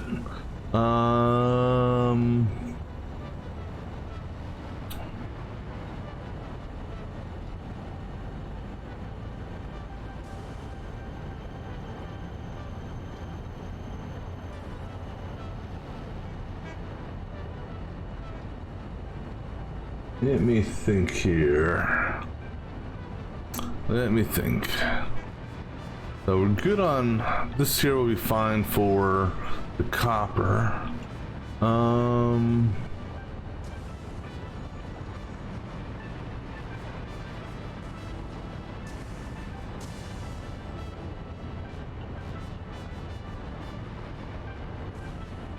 If I treat this side like that side,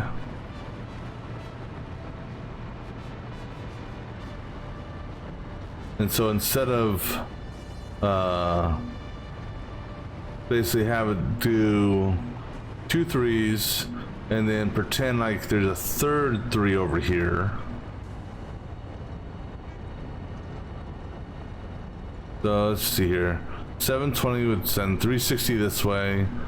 360 would get split up. Let me just see here, because that's only going to 2 6s, so 360 would send 180 to 2 6s, and then would send 180 to here. But then if I do a 2-way split, break off 90. Let me see here. What is 37.5 by 9? It's 337. I gotta think about how I wanna do this one.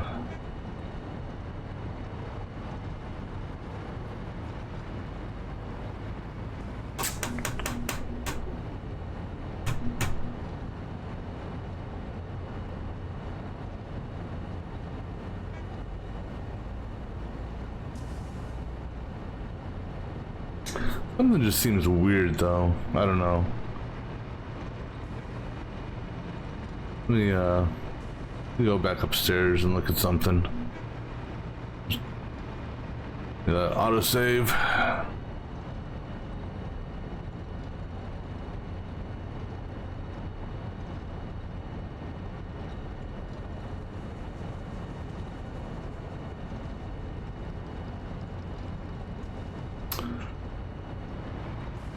All right, so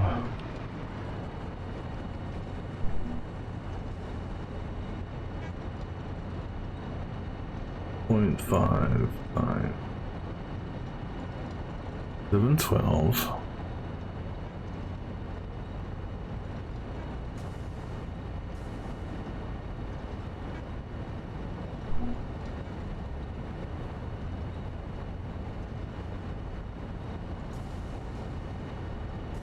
Up. 750.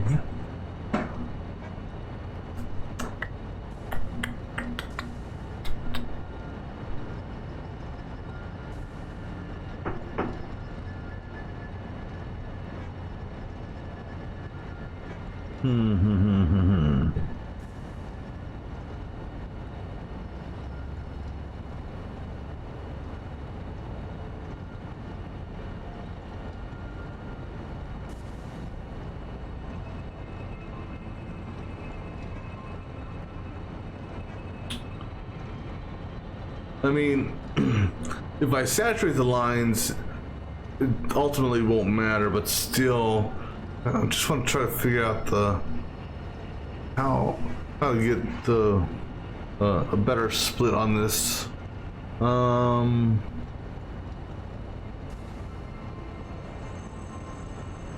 Let me see here.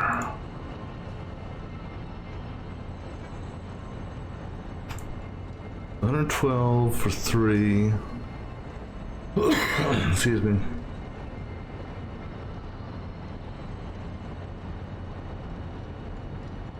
$150 for 4.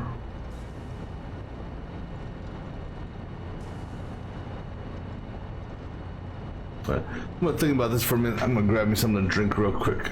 I'll be back in just a moment.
All right, let me take a look at something here.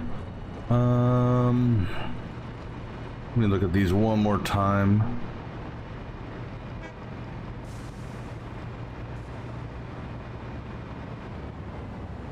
These are putting out 30.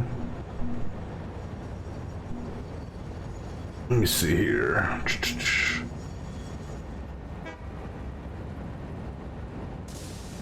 So if I take,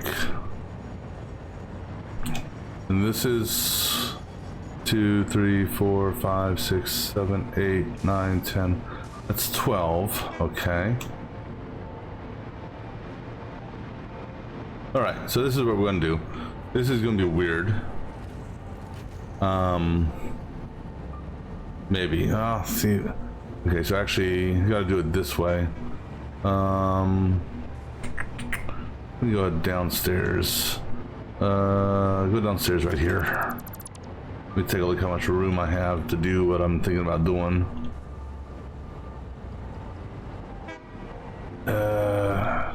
Because of how I did the splits here, I don't have much room. I don't have any room to do what I'm thinking about doing there.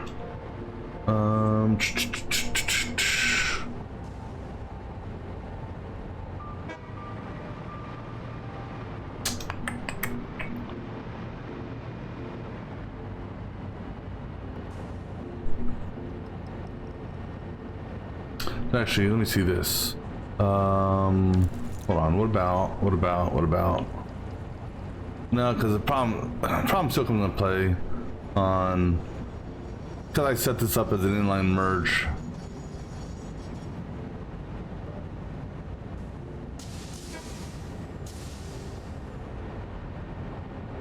Unless I go over, which I don't know, because I can't go over either because the belts won't work for it. So we're gonna do a goofy split downstairs.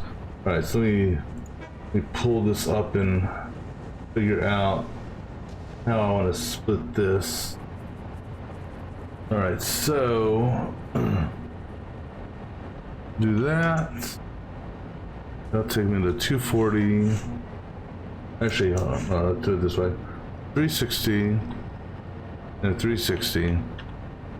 Take that 360, do a 120, a 120, 120. I'm gonna take one of the 120s and do a 60 and a 60. Take one of the 60s, do a 30, Jesus, and then do that to a 15, 15. Because, let me see here, 9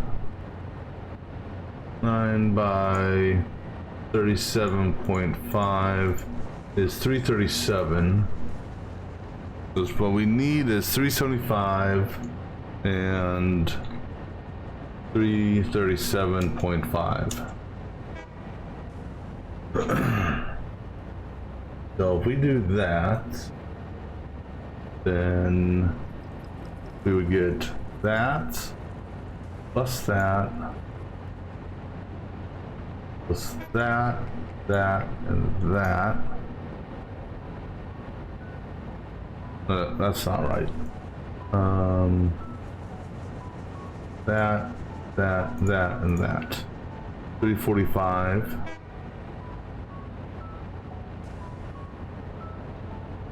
And then this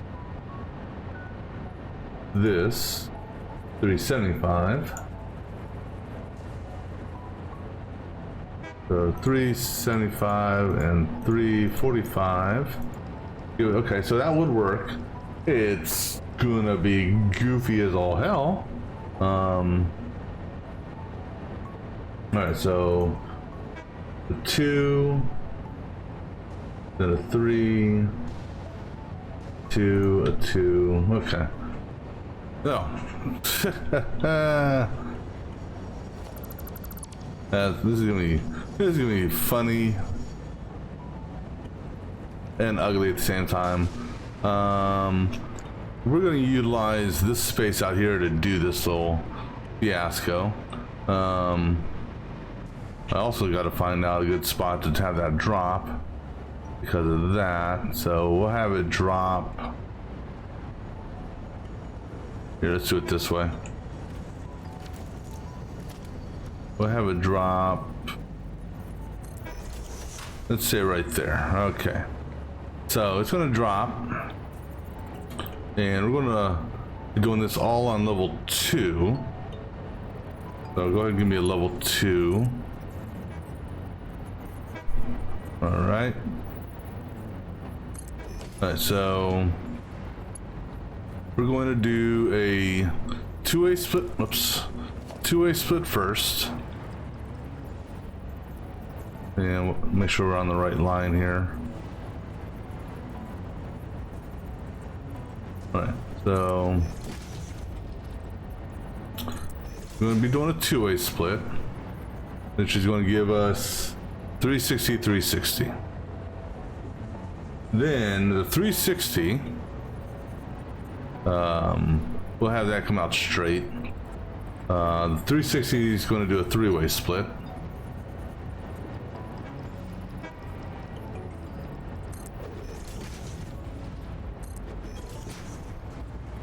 Alright, and then after there's a three-way split, so we get some more foundation here.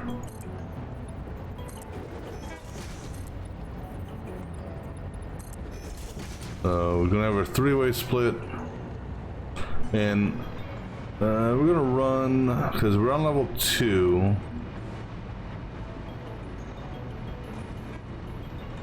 Well, we might be able to do this over here if I wanted to. Well, we'll put it out initially over here just to see what it looks like, and then we can put it together after on the other side. All right, so this is a two-way split. All right, so I'm just gonna do this two-way split. This guy here is gonna come out here. I'm just gonna throw him out here on this seam just to. And then this guy here is going to be a three-way split.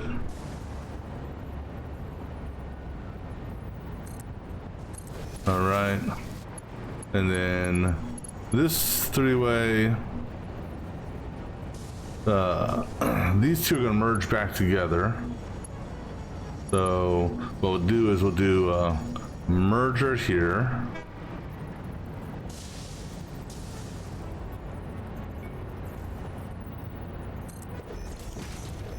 This merger here is essentially going to have. How does it have an invalid shape?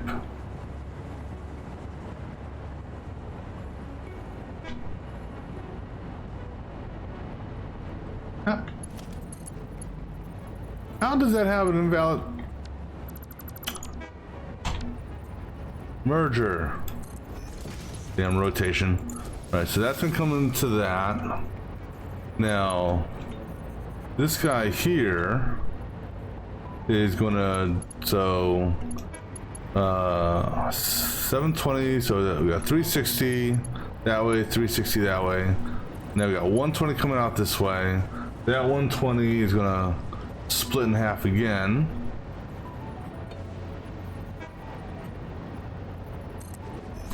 Which becomes a 60, or I'm sorry, Jesus. Here, let's do this.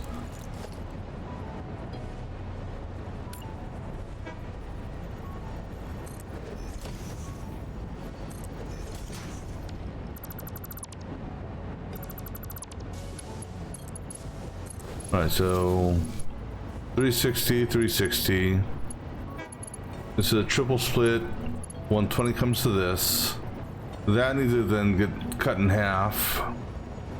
So put another splitter in front of it.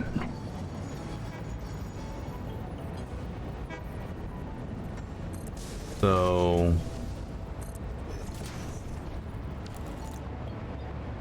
120. becomes 60 here. This guy can go back into this. And then another merger here. So this 60 is going to do a two-way split.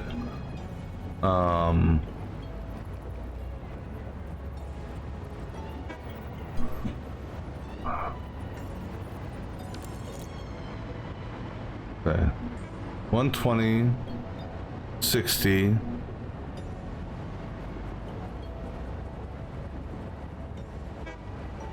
Hold on. Jesus. This 720 in, two-way split, so 360 out that line.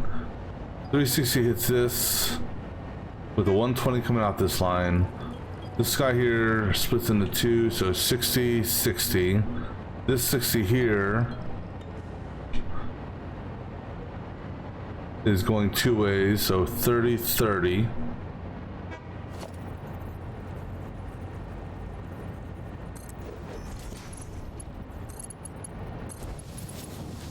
And 30 coming off this. This guy here got 30 coming into that.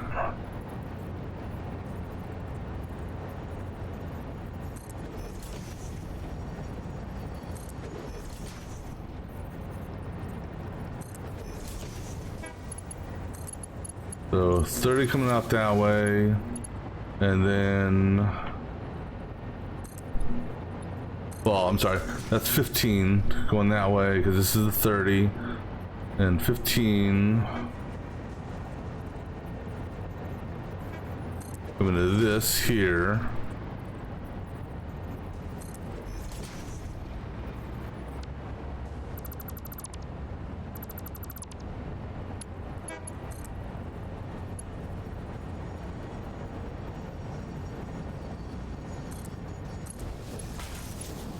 All right, so then this guy goes that way, this guy goes that way. All right, so this little weird splitting mechanic here. We got 720 coming from the main feed, splits two ways, 360, 360. This 360 here, I'm going to just put this here in case we keep this. The 360 here, three-way split, 120 going that way, 120 going that way, 120 going that way. So this 120 going this way splits in half, 60 going that way, 60 going that way. This 60 splits in half, 30 going that way, 30 going that way. This 30 splits in half, 15 that way, 15 that way. This 15 merges with the 360, giving us 375, which is what the one side needs, and then the rest of this will go to the other side. All right, so now that that is been built out, and this is before we even get the main the feeds. Okay, so now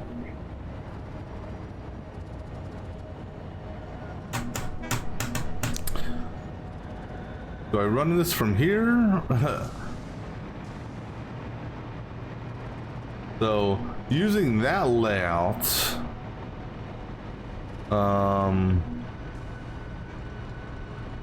of course, I'd actually prefer this to be reversed. And what I mean by that is having this on this side, so that the inside path will basically, because I still need to do this same type of setup here with that feed, so it feeds appropriately. And then the second side, it doesn't matter. All right, so let's do this. Let's go ahead and get this part laid out here, so because we know how we have to feed it. All right, so the loop back will go here again. So we put our splitter like that on level 2. All right, and the splitter is going to be connected to a merger that's going to point. It came out the top, or it came out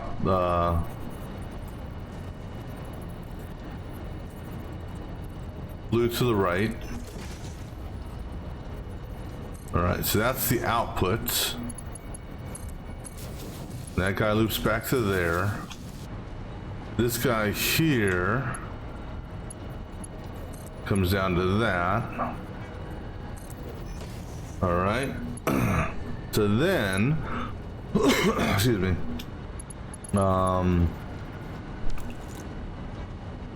Then over here, we do basically a chain, starting with splitter.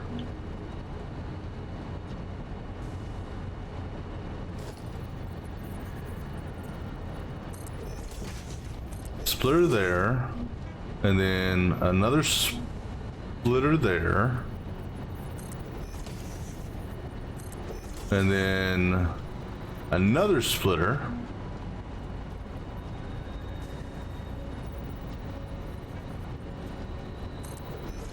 and then the merger. Now this merger here will actually be the primary feed now for the 375 line. So we're not going to hit another splitter here because we're going to feed this directly 375. All right. So I guess I probably need to stack these up. So splitter, merger. Okay.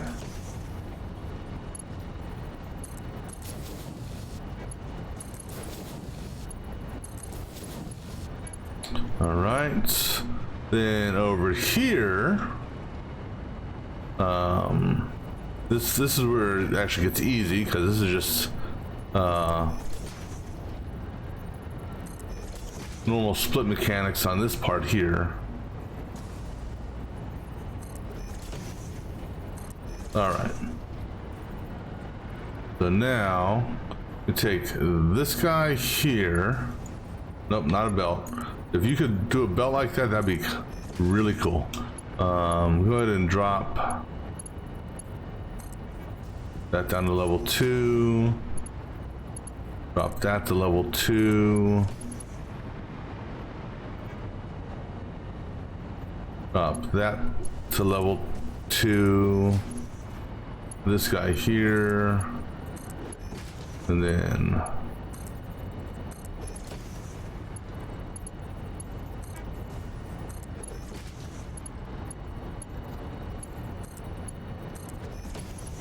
all right, oops. All these damn guidelines everywhere. All right, so now,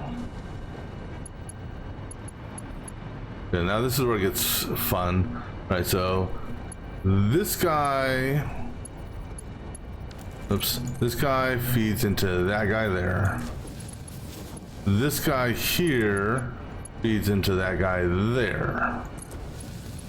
All right. This guy here actually, hold on, and then this guy here feeds to you.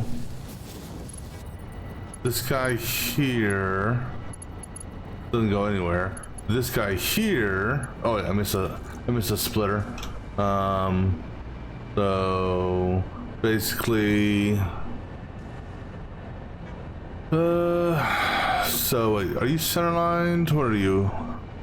You're centerline, so that means you're gonna be on seam. I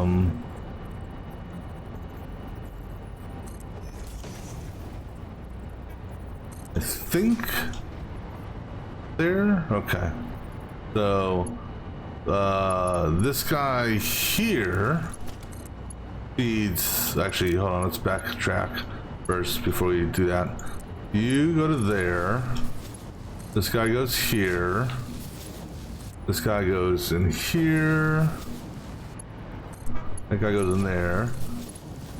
That goes there. That goes there. This one comes into here, if I get out of the way. All right, so now we can go ahead and get rid of these.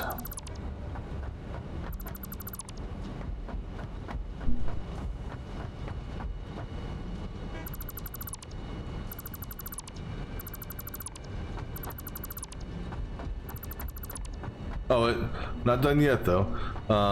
This guy here goes into that. Okay. That's our loop back. So we're still gonna need that. All right, so let me make sure everything coming from the ceiling is connected to something. Well, actually, first thing, let's make sure we have something coming down all the way on the ceiling. All right, good. Now let's make sure we got belts coming down or connected to everything.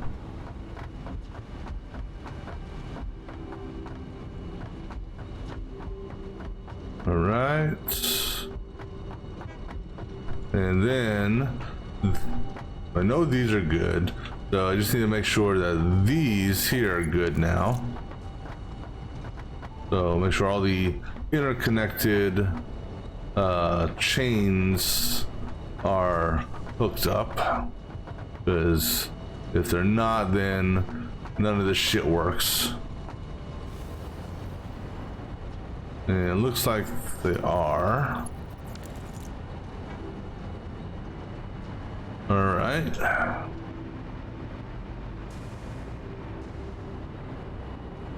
All right. So now it's, do I go ahead and, I mean, I got all this room down here. Now that I know what the layout is going to look like, because we're not bringing any pipes up this way. It doesn't take up that much room either, so I can kind of build this. We're on level 2, so I can build this underneath this. So let's go back over here and take a look of how this was set up. Okay, well actually that's not, no, that's actually easy, sort of. It's a 5, a 3, and a 1.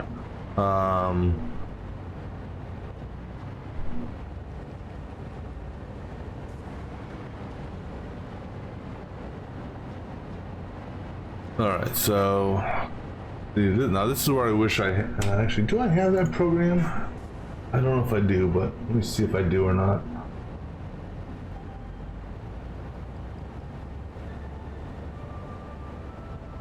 I had it at one point, but I guess I never got it installed again. Damn it. All right, so we'll do this the old-fashioned way. All right, so this is the feed. 720. So I want to reverse this. So split 360, 360. But the autosave can do its thing. I'm not in the game right at the moment.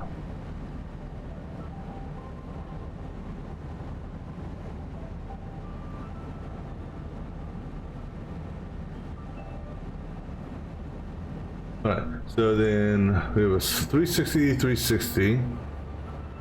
The 360 comes over there. The second does a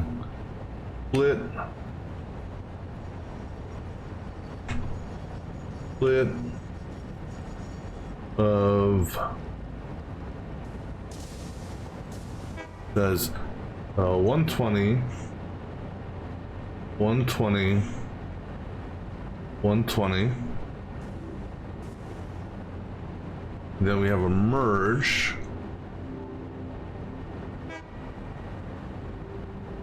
240. Actually, are we just merging 240 or so? because this is our 120 split. And this here is actually a merge of two 120s and a 60. So there's a 120 splits into, my goodness, split 120. So split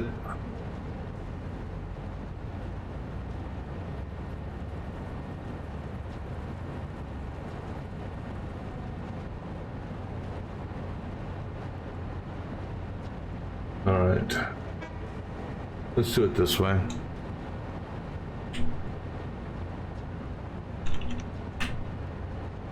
We have feed to a split. Oops.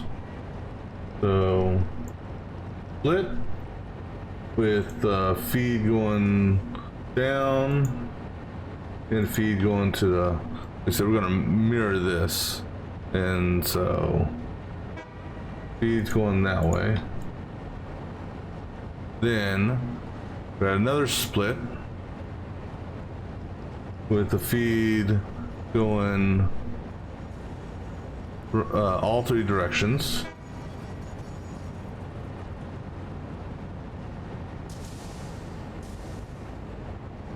Then we've got a merge, and the merge is, and then we got another split over there.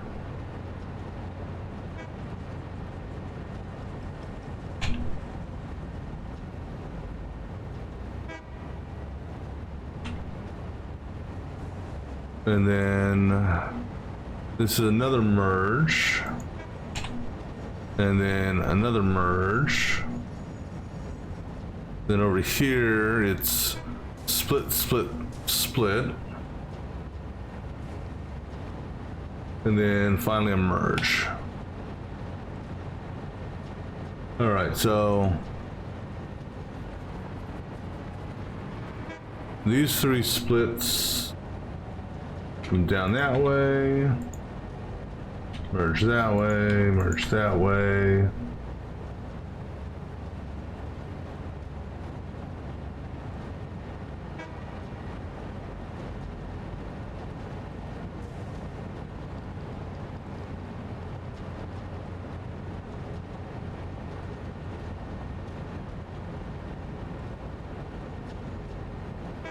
Let me see here.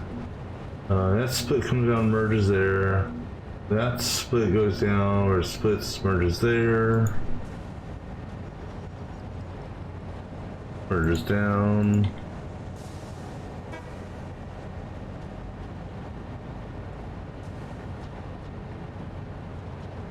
I think we got it.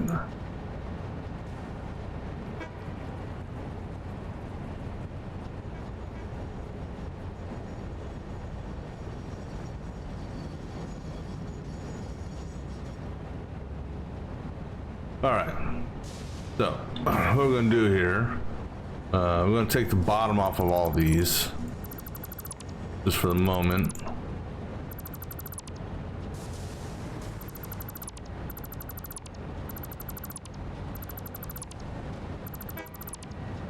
All right, so now we're going to go over here and try to see how good I am at recreating this, because I want the final merge.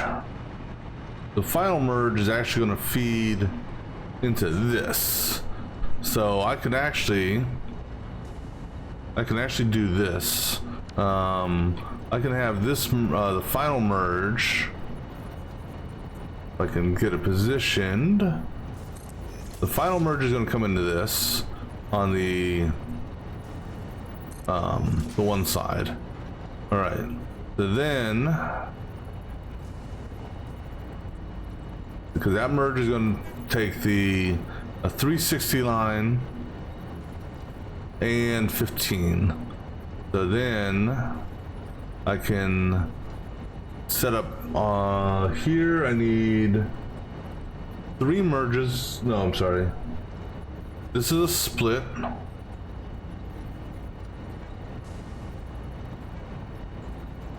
So this is gonna be so goofy looking. So a split here.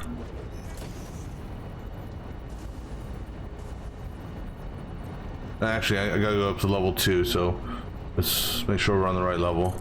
Split there. Split there. And a split there. Then we have a merge here.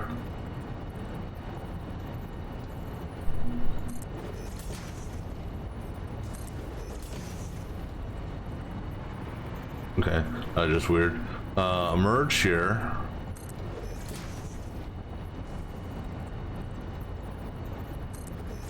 And I'm hoping that I'm getting the arrows are the right way because there's so many damn arrows on the screen. It's tough to tell which way the arrows are facing. Merge there. Then we have another split here.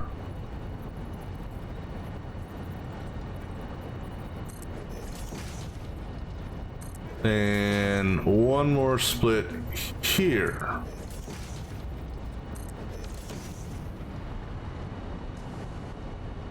Okay, I think that's right. We're gonna say it is. We're gonna pretend it is. We'll find out here once I get the belts figured out here.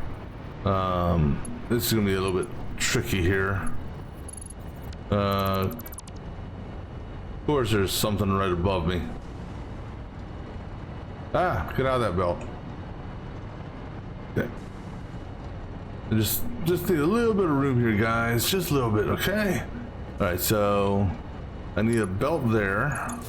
And hopefully that belt connected to the right place.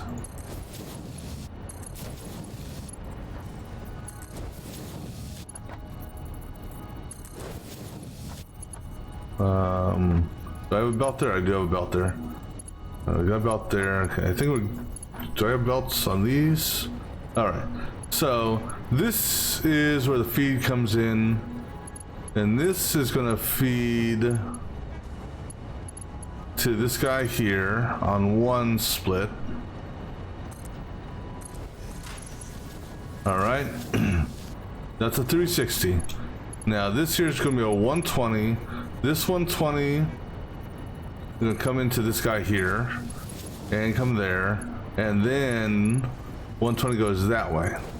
Then come on, I got 120 goes 60, 60. We got merges. So now we go from 60, we go 30, 30, and then at 30 we go 15, 15. And there we go. That is the ugliest way of doing it, but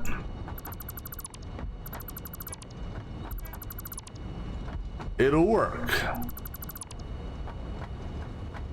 My God. That just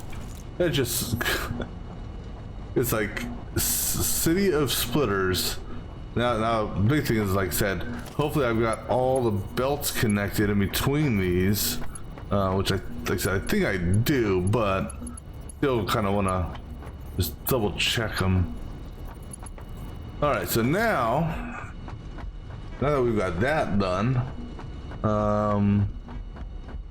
I don't know why we have this here. I don't know if that was a guide for that, or yeah, that was a guide for that. So go ahead and get rid of that, because in fact, you know what? Go ahead and get rid of all these other guides, because they're just gonna end up confusing me more than I'm already.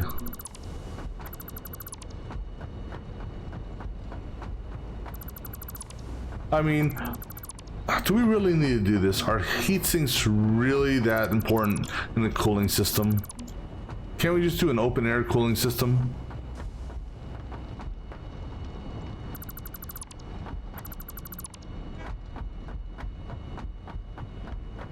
Oh shit, actually no. Damn it. I still need to do this side, so hold on. Put these back. Damn it. I wish there was an undo function. So that one. That one.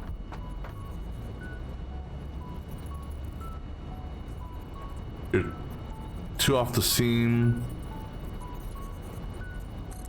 That one. Two off that seam. Okay. Now we can get rid of that one though.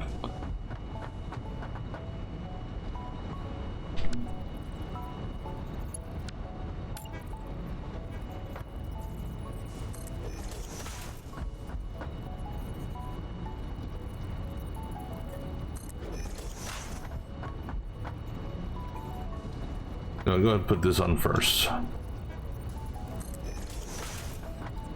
Alright, go and get rid of that. So now we only have the 9 out here, right? 1, 2, 3, 4, 5, 6, 7, 8, 9. Okay. So we only have the 9 out here for the other stuff. So this one here is going to be the easier of the two. I mean, anything is easy compared to that last set. Ooh, this is going to be tight. Especially when you can't see.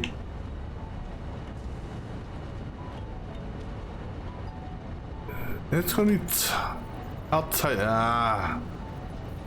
Okay, so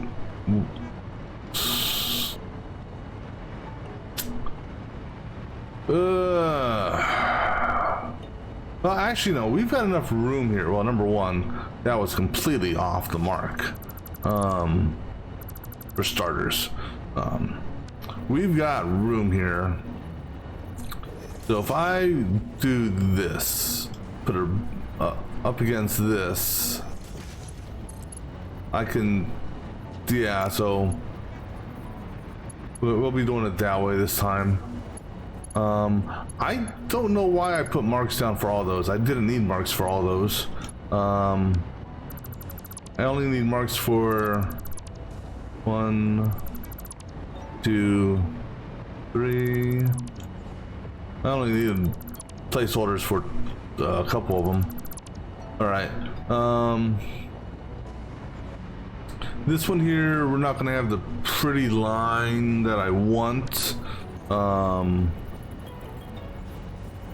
Just because of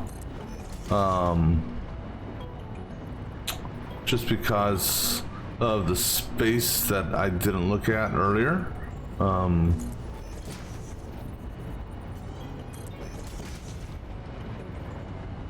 then put it up on you.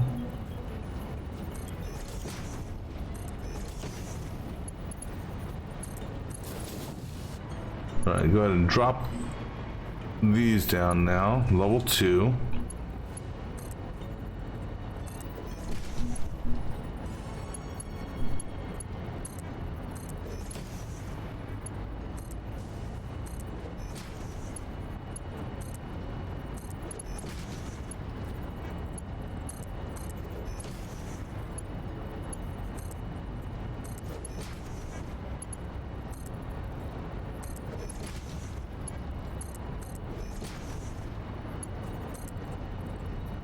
All right, so normally these would be nice lines, but they're gonna be a little bit, you know, not quite as nice. And that's all because I just was not looking at where it was going, or where the one feed was coming in. Because you're there already. Because of this guy right here. Then this guy here, he's gonna feed into that. But at least he's not nice either. Alright, so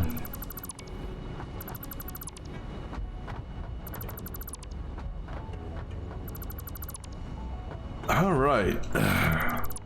This is the goofiest layout I think I've done. And then that's our output from up top.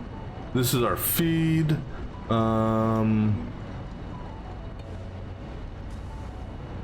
This guy's coming down to level 1. I'm gonna have this guy turn in on this seam here.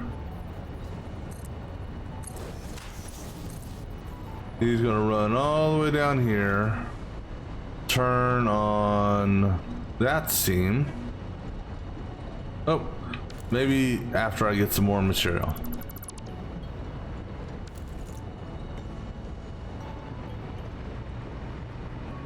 I can't imagine why I ran out of material.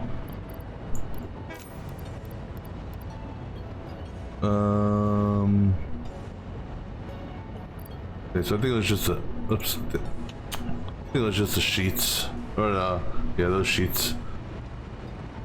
All right, so what are we doing now? Oh yeah, we are bringing this guy here down and turning him on this seam here. And then we're gonna, where are we coming in from? Oh yeah, so now we can go ahead and get rid of this stuff here. Now that we've laid out, you know,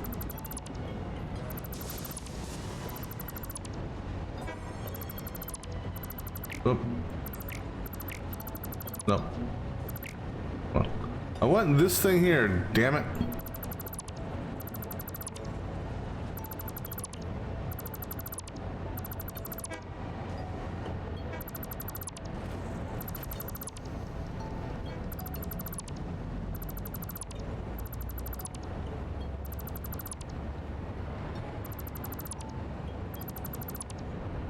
All right.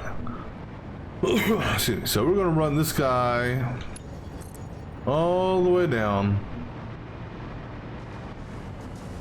You're on center line.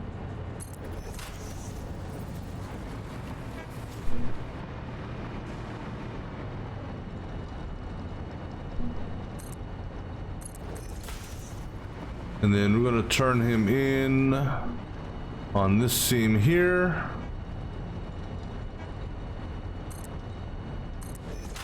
We aren't feeding you yet, are we? No, we're not feeding you yet.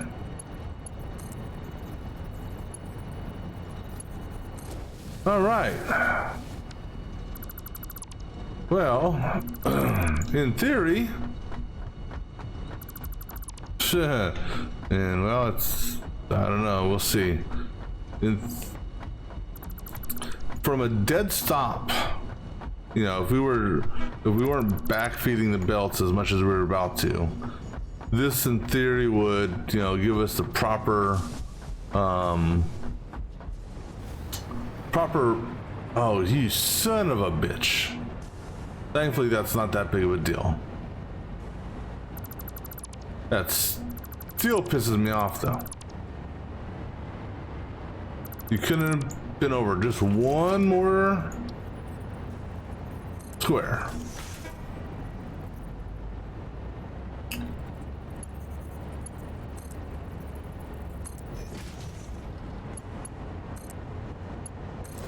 You better be on the same line. Okay. All right, so go ahead and get this guy going.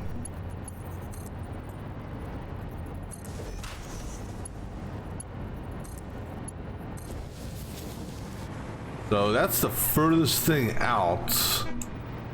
You know, I would prefer if, let me just look, just out of curiosity, is there any way I could, I don't know, squeeze you in, do some magic right there? I'm just curious. Let me just look, see what. Because that's literally on that. So okay. So, I mean that's what, you know. Like I said, I preferred if it would have stayed. Well, that's not that far off the line. All right, so now we can go ahead and feed you guys.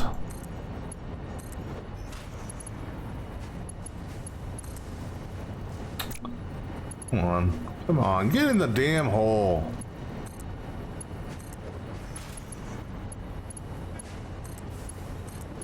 All right, so this is.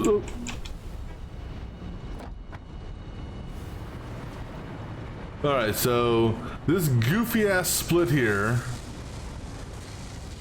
Oh. All right, I mean, shit's moving. Now, granted, like I said, we're saturating the belt, so, but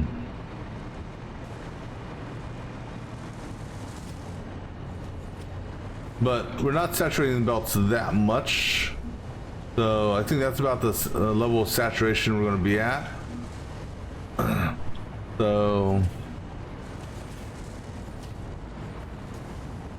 now, this is actually a good production test, if you will, in that this thing here is going to run for a while.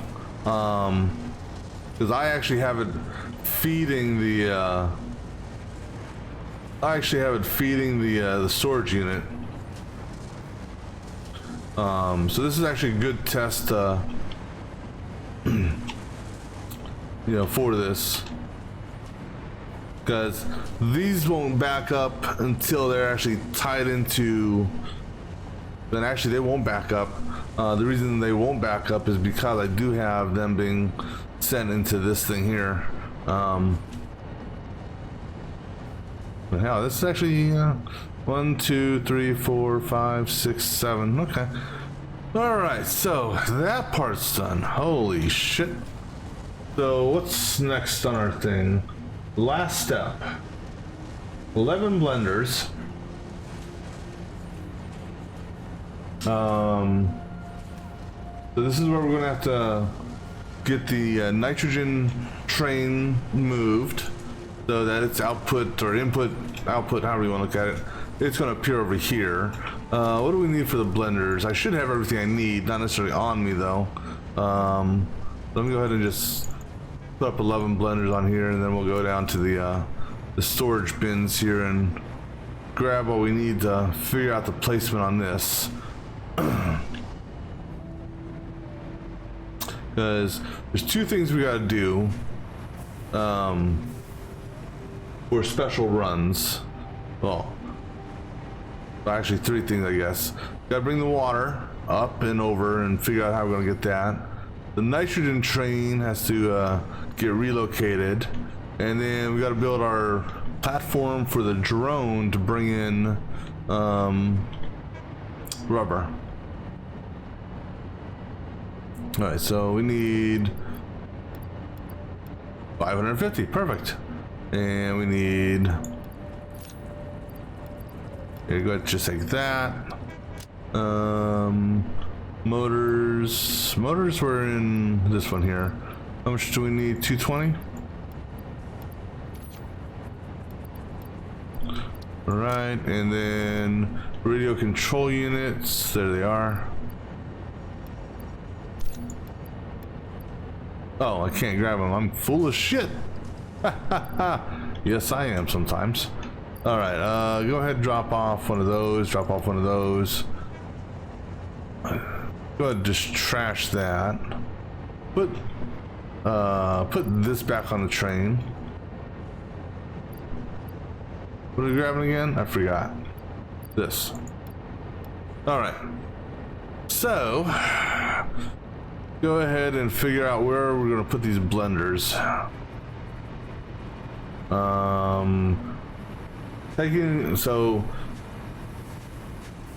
The only thing so this guy here, the output, he'll be dropping to level 1, coming over and coming up. The pipes will be coming through here. The rubber, I'm probably going to have come down over here. And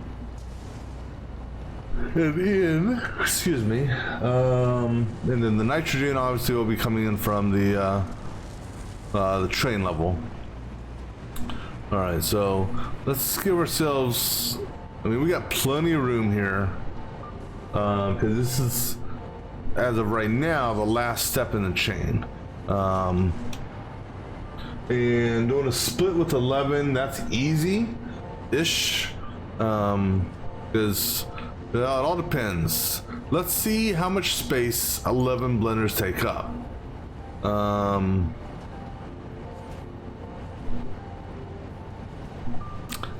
11 blenders is going to take up more space than I realized. So we may do a 6 and 5. Question is, do I do the blender? Do I feed the blenders on the inside? Or I mean, do I feed on the or outside and have it come into a central? Similar to what we did over here.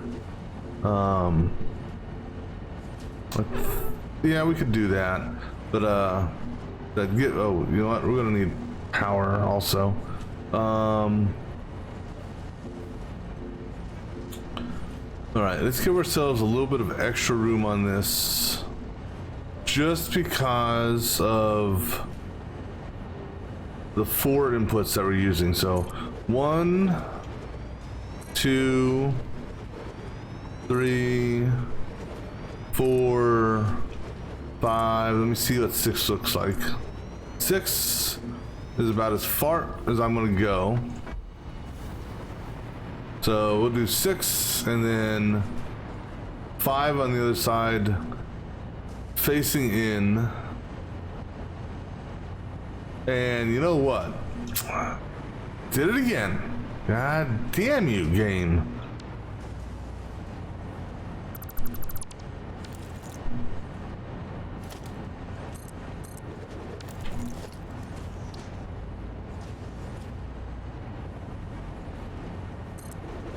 One, 2, 3, 4, 5,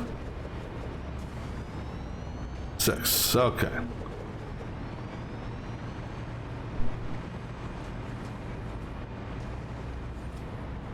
And then, okay, time to give me some power.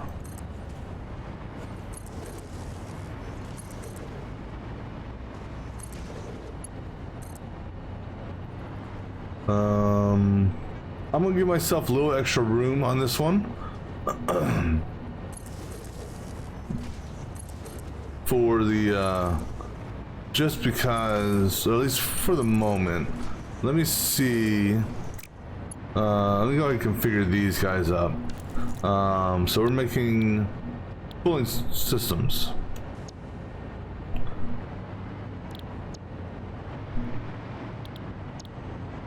Well, and here's the deal. So from a water perspective, we're looking at, I mean, the water's already been, we already have the water, what you call it? The water's down there. So it's just a matter of running the pipes. So don't need to do anything special for those. The nitrogen, really, I'm not going to do anything special for the nitrogen because, well, nitrogen is going to be a little bit tricky, possibly. So we're gonna have 5 nitrogen stations, or 5 nitrogen freights.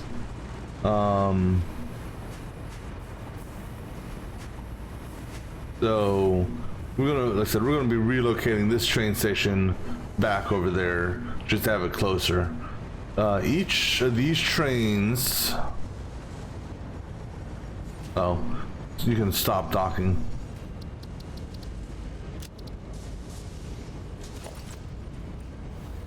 All right, so each one of these will hold 24.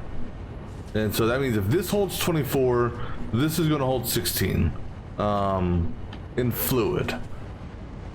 Because it always, the trains will always store less than the stations. So 24, so I'm bringing in, I mean, 5 trains worth. Each train, once things get moving, is pulling in 600 a minute. So in total, 3,000 a minute, which is more than I need. But you gotta look at how to split this, because you can't take all those pipes and merge them together. Just because, well, your pipes can't handle that much stuff. All right, so we've got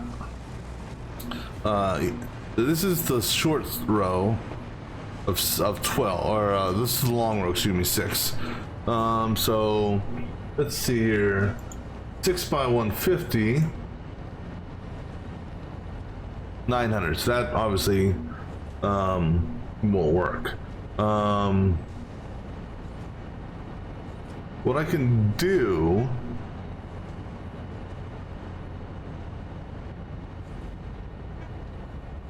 all right, here's what we can try. May or may not work. Each one of these requires 150. I can I mean, there's a couple different options. Because I'd rather over-pressurize this, but then again, I could try to go for the exact amount. So essentially, one freight station for 4, and then another freight station for 4, which will be 8, and then a third freight station for this. We can try that, and if that doesn't work out, then we run more freight lines, and it won't be that hard because the train station, you said, the new nitrogen station will be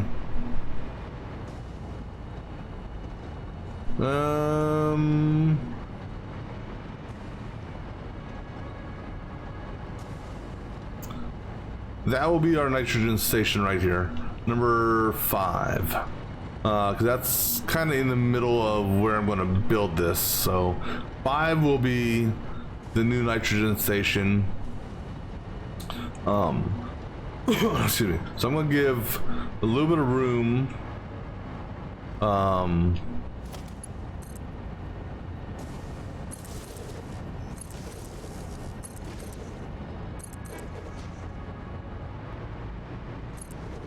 I'm going to give, in this case, I'm going to give a gap of 2 for the output. Again, I'm not planning on doing much over here. Because the next step is the turbo motors. I think. Let me see what else. What else do cooling stations go into? Let's find out. Or cooling systems. Cooling systems, from a production standpoint, not from me using my build gun. They're an alternate for supercomputers, which I don't know if I've got that recipe. So the turbo motor and the thermo propulsion rocket. Thermal propulsion rocket, that is an elevator item only, which I will have to build. The turbo motor is the next step in the chain, because the turbo motor is used in the thermal propulsion rocket, as is the modular engine. So we may get some sort of setup going on over here to try to build motors and rotors and stators and things like that, and turbo motors, possibly going back down that way, perhaps. We'll see. I haven't decided on that far yet.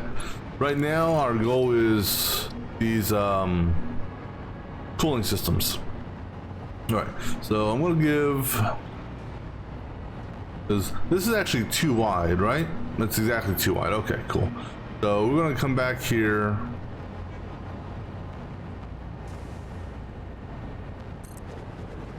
One, two.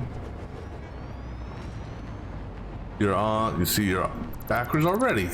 Come on, guys, work with me.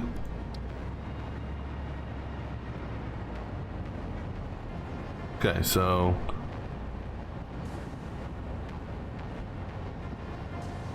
that's 1, 2, 3, 4, 5. All right, so these are our 11. We will be doing up, well, this is the end of the line, so we will be doing another storage setup over here as well.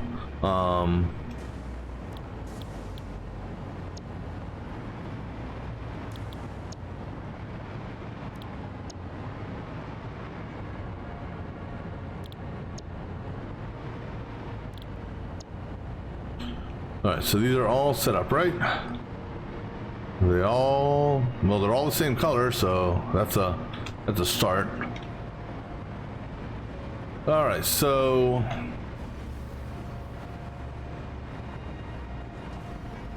all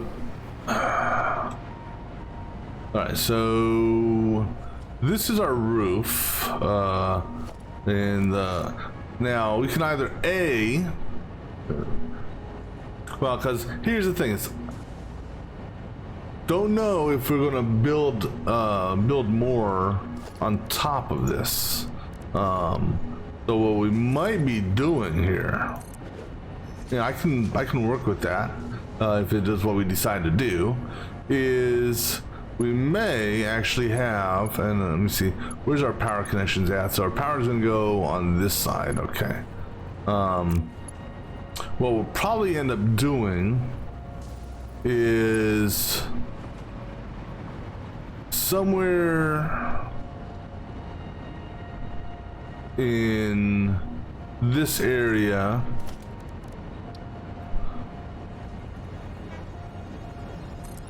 let me build a wall down.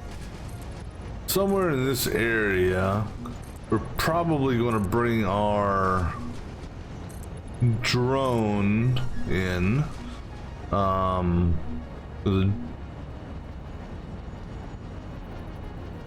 On this level here,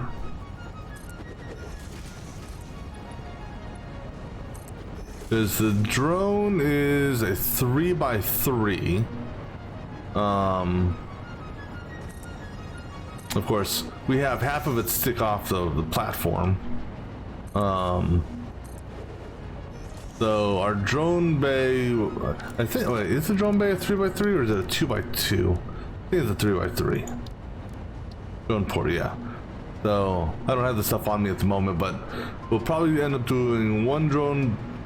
Well, we need three drone ports in total, because we need one for the battery to be brought in, and then we need 2 potentially for the rubber. So our drone port, well, like I said, we'll go on this here. Now,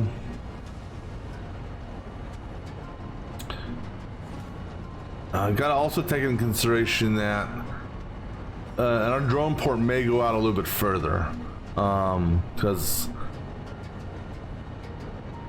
of storage, because I will want to have some built-up storage over here. So our drone port, and actually that I gotta do 9, so the battery feed can be over here.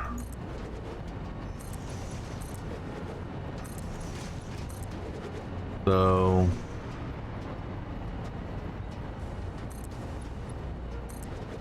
this can be our drone port area right here. Actually, no, it needs to go back just a little further. Oh, come on. You're gonna, well, the drone, like I said, the drone port itself will be hanging on the those two, its ass will be hanging off there. Storage can go here. Let's go ahead and just give one more row just to have some room.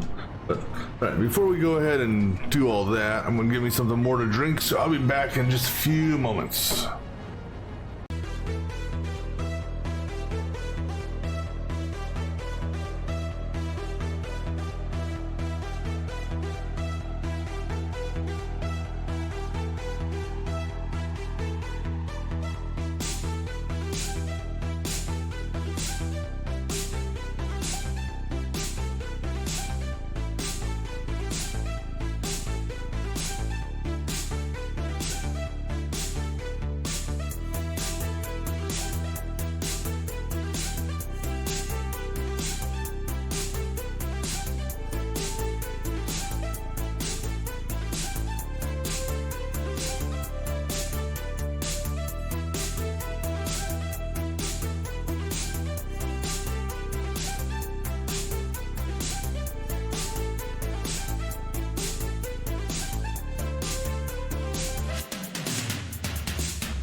All right, so let's think here how we want to do this.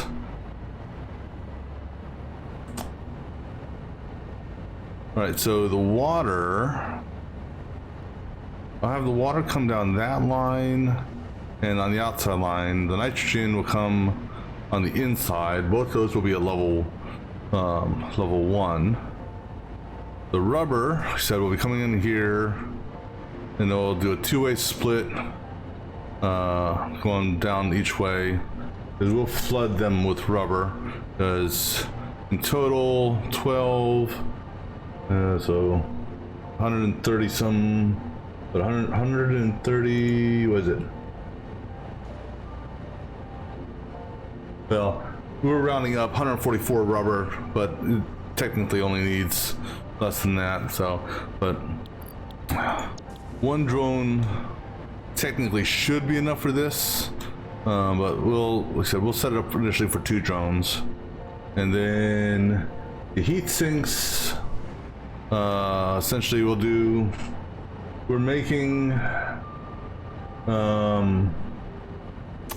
much are we actually making? Because we have 19, so 19 by 7.5 gives us a total of 142 and change. And we actually need 132.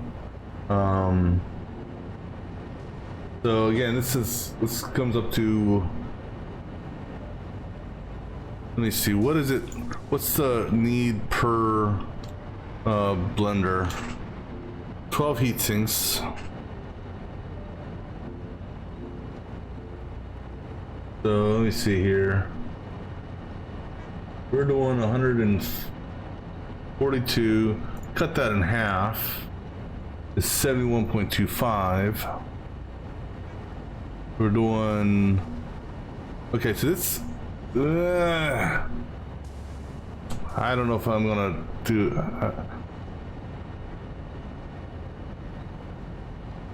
hold on. This yeah, so we're underfeeding one line and overfeeding the other line. But I need 60 on the one line. I need 72 on this, so 60 on the 5, 72 on the 6. If I do an even split, but then again, what will happen is, as long as I let the heat sinks build in, or build up, if you will, then what's going to happen is these guys will get their 60 and start building up, and then the belts will back up on these.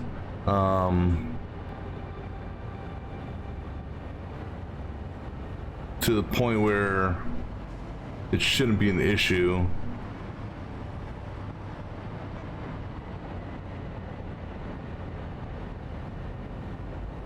If I was only producing just a hair more,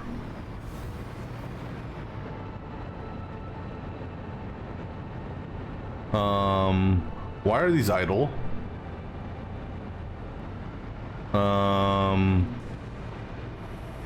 Why are you idle?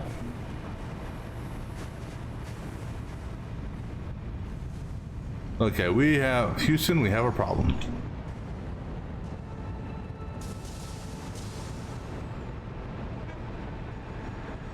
So, number one, why are you not configured for silica? But that's not the issue. Why? Do I not have a train moving? No, you're good on, yeah, why are you're idle because of silica. That's fine. What's going on down here?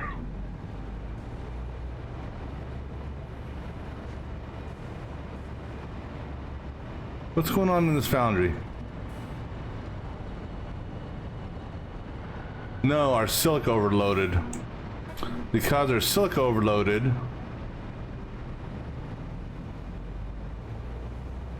Did not take that into consideration. Because these things here generate silica. And if the silica overloads on this...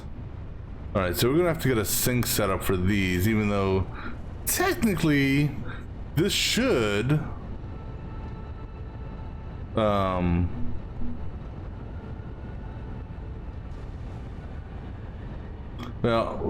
okay. I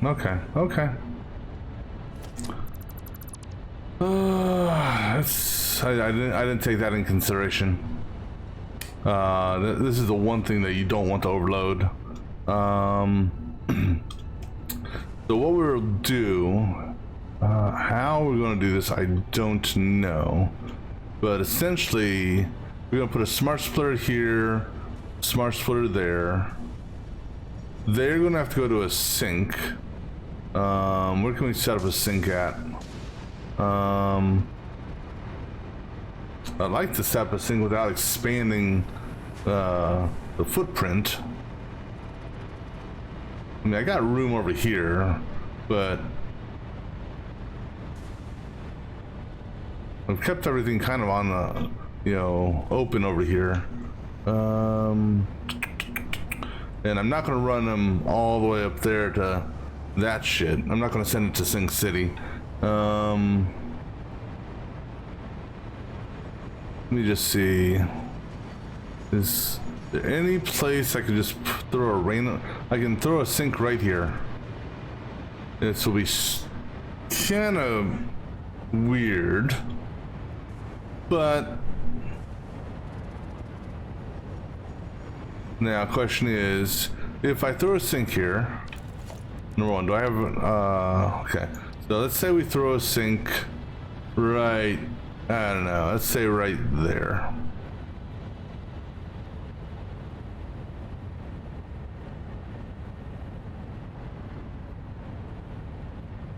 Let's just say we put one right there. All right, and then let's say we put the conveyor hole there. All right. And just see where that, okay, so that belt shows up there. All right. I can run. And let me see here. We can do level 1. This is actually, this is what I'll do, because got these pipes here in the way. We'll run level 2 down this way, and then come back this way. Actually, we can run level 2. Actually, yeah, we'll run level 2 right through there. Okay. Yeah. All right. So this is what we'll do. Level 2. Now, I'm going to put a merger. Am I going to need to burn anything else off? Well, you know what? It's always best to have, number one, that's facing the wrong way, but we'll get that fixed here in a second. It's always best to have a merger with your sink, just in case you want to add more stuff. All right, so I'm gonna actually have to get some well, actually I may have the stuff on me. Let me check. Do I have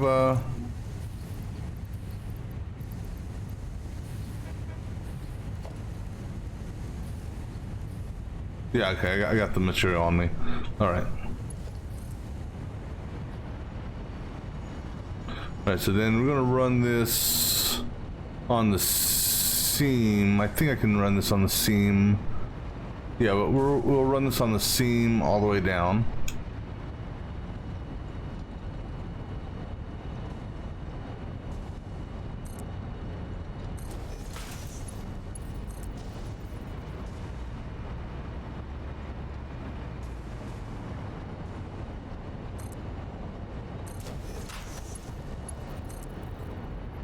Yeah.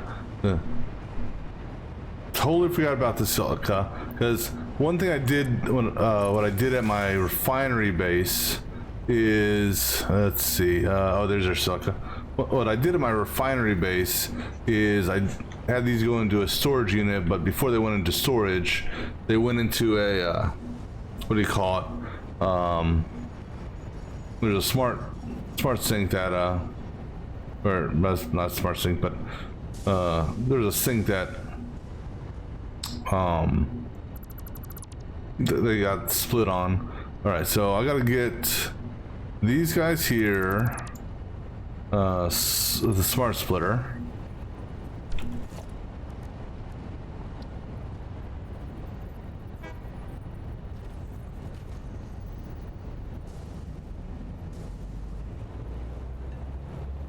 I'll go ahead and do the smart splitters right on these, and then I'll re-drop these.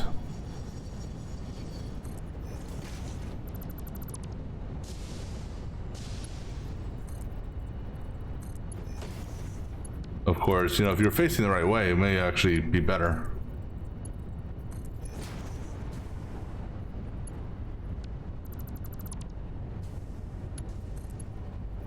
All right, so then it's going to be, oh man, if I could only see, left. So that's left. Left will be over. Central will be any. Right will be none. Same thing with you. Left will be over. Central will be any. Right will be none. All right. So then this guy here can reconnect to that. And that guy there can reconnect to that. All right. So then I need at level 2. So level 2, say, on this line here, that line there is, what I'll do is you come up to there. Okay, good. You come over this way.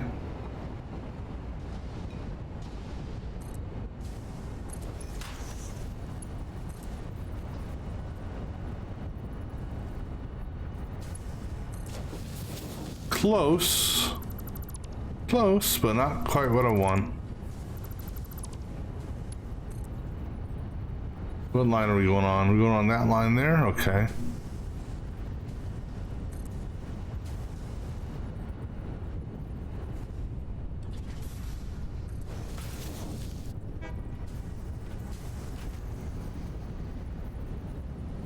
I think I need to do, was it 1, 2? No, 3. 1, 2, 3. Let it autosave. Excuse me.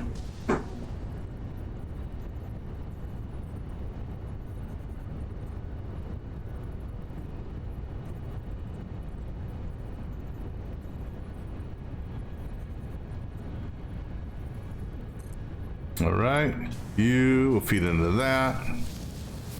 And let's go, then have you turn on this line. Oh, come on, show me that.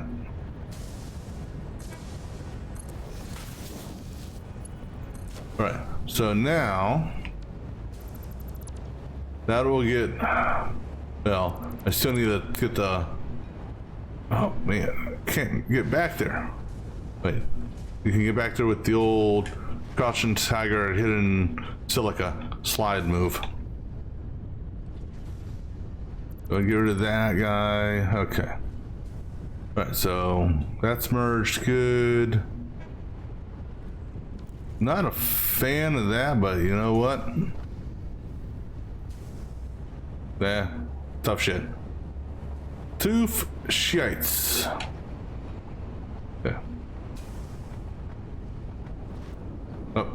I stood up too early. All right, go get rid of these poles now. I was wondering, you know, something just seemed off there with why the production just stopped all of a sudden.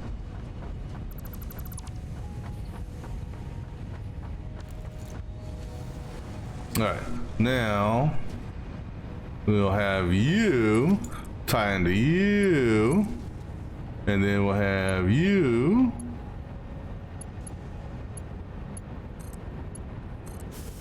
All right, this thing will now chew up a shit ton of silica, which should get all the refineries back online again.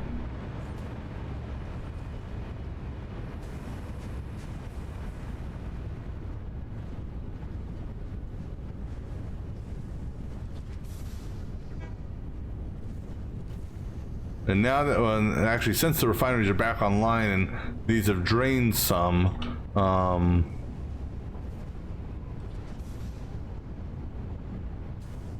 because we're not actually having that much go down this line, are we? No, we are.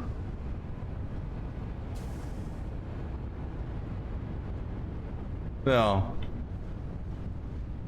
It's slow because it's trying to take everything and merge it and split it, but everything will balance out here in a few minutes.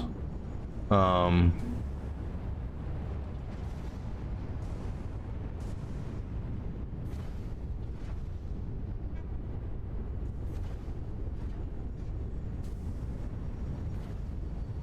right.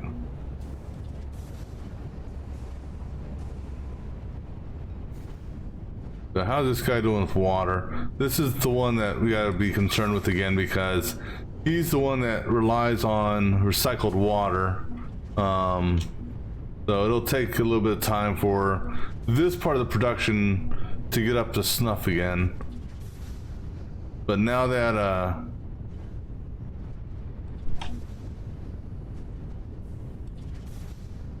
once the recycled water, I just got myself all backwards and turned around. So this guy here should be able to. I'd be so tempted. For whatever reason, this guy gets his water no problem whatsoever.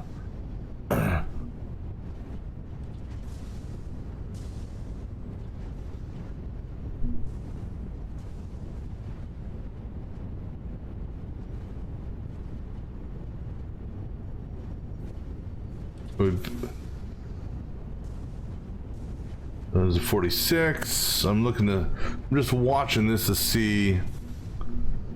So it looks like it's possibly on track now. Looks like it's cycling every 46. So okay. So I think we're going to be fine with this now. All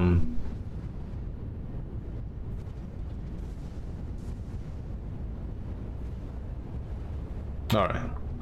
Because these guys here, they won't. I mean, if they back up on this, then that's a different story. What I could have done to give this a jump start in the beginning is I could have. I could have had. Well, no, because I think if you break the pipes, it may drain them. I don't know.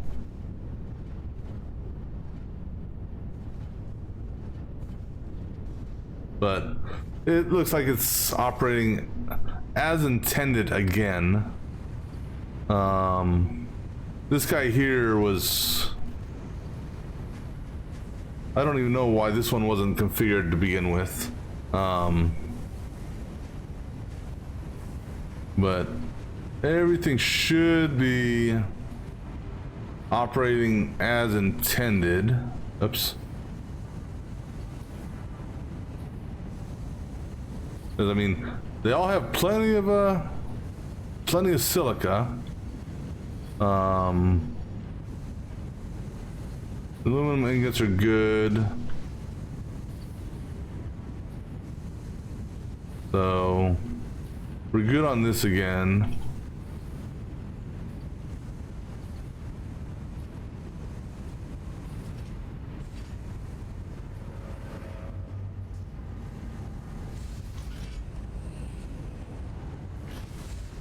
These guys are operating as intended.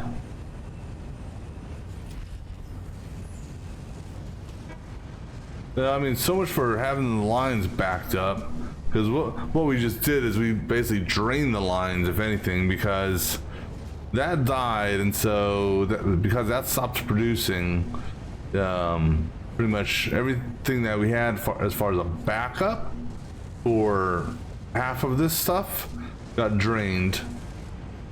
But we should be okay. I see a lot of yellow, but yellow...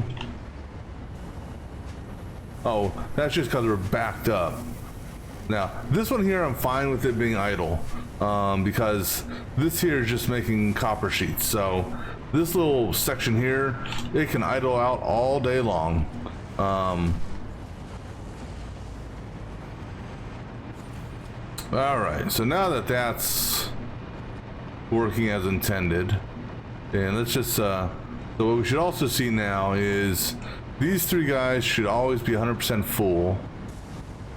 And because of how we're doing our mixes, if you will, and because the things are backed up, these things here should pretty much always remain full. And if it does, you know, if this does drop below the threshold, it's going to pull from, you know, obviously it'll pull from here first, and then this will either, you know, get backfed from, so it's backfeeding on the bottom line.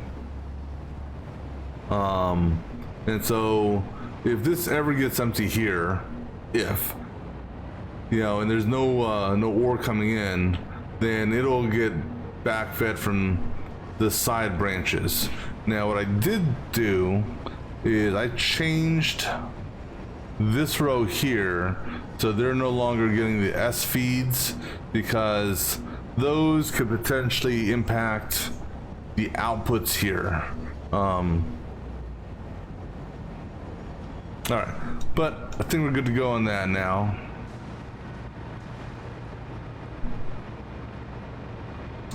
All right, so now what we were looking at doing? Oh yeah, because I was you know, mentioning only if we had one more of these things, and then I noticed everything was idled out. All right, so the next challenge we have is the split mechanic for the heat sinks, because I'm getting an output of 7.5 by 19, so I'm getting 142 and a half.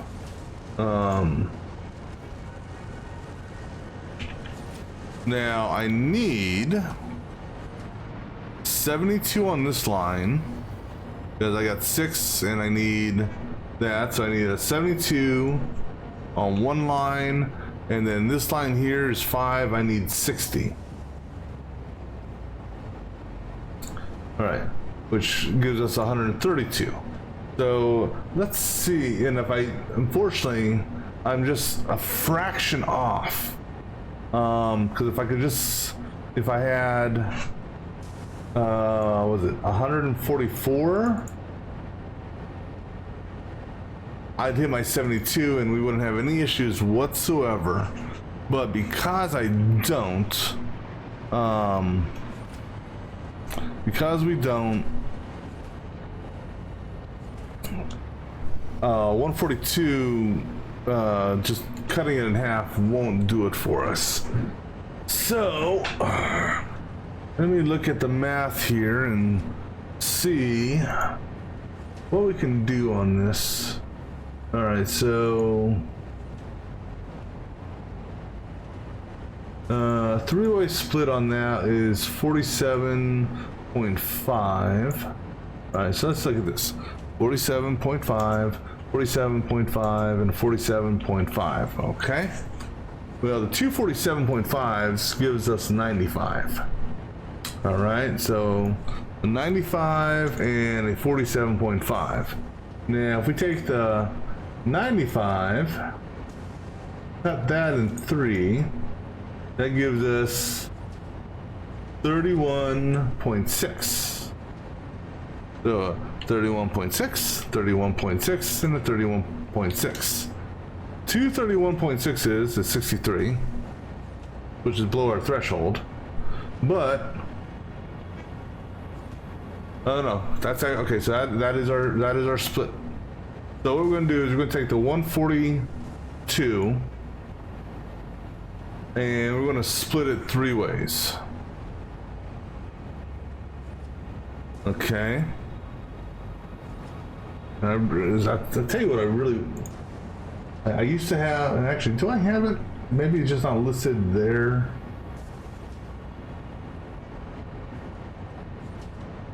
Let me search here.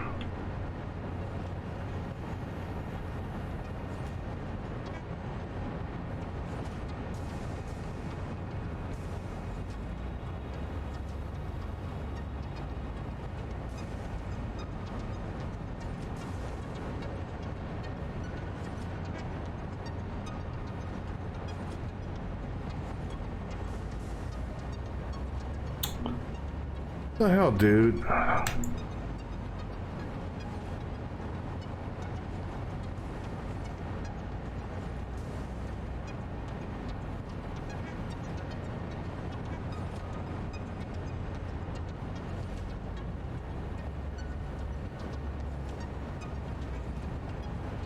That's a Vizio viewer. I used to have Vizio. I wish I may need to reinstall that at some point. Well, in lieu of Vizio, we will fall back to the alternate thing of PowerPoint.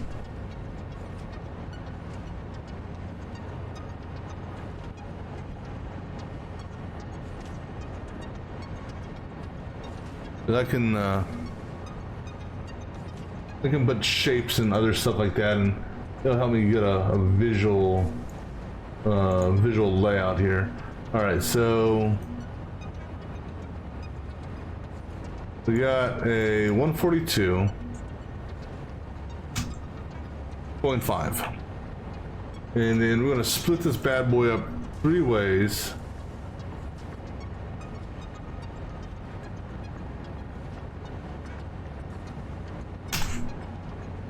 Which is going to give us, let's see here, there, and there. And the 3-way split goes to 47.5. So 47.5, 47.5, and 47.5. Now, then we take 2 of the 47.5s, merge them together to get 95. So take these guys here,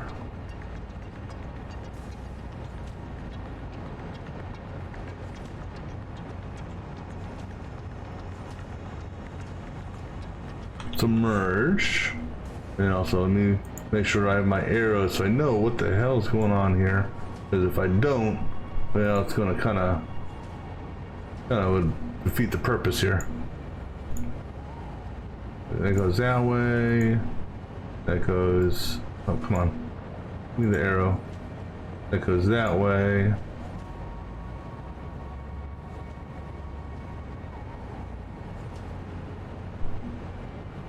All right, so we merge that. That then becomes 95, right?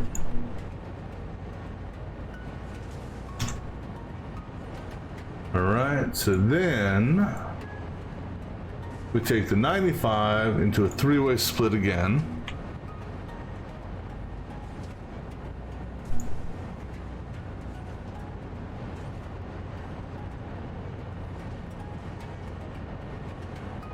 All right, so that goes in a three-way split, which gives us 31.6.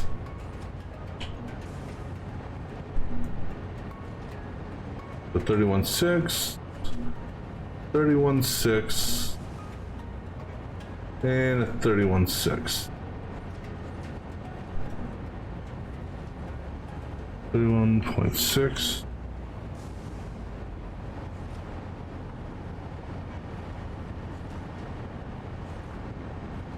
All right, so then the two 31.6s on the three-way split will merge to become, what's that, 63.2?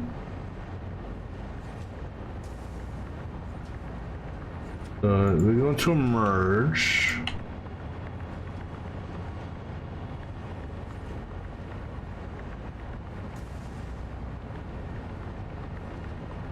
And that merge, like I said, gives us 63.2,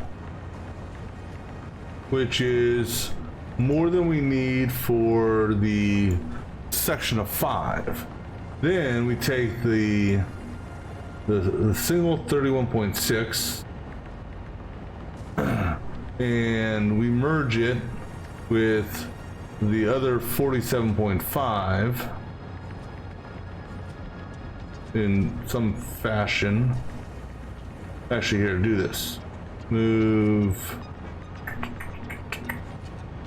that merge over here. That down there.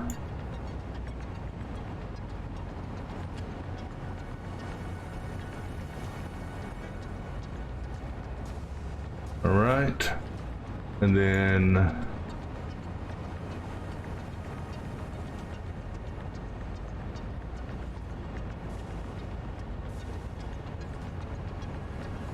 that comes to that. And that will give us our 70, let's see, so that there, the 31.6 and the 47.5 will give us 79, almost 8, well, 79, and we only need 72. So that's how we're gonna do this shit. And then well, that's just to split to get to left and right. We then still got to split on that. So this here will be an easy pair of threes. So a 3 and a 3 and a 2. That splits easy. This 5-way split here, since we're actually giving it,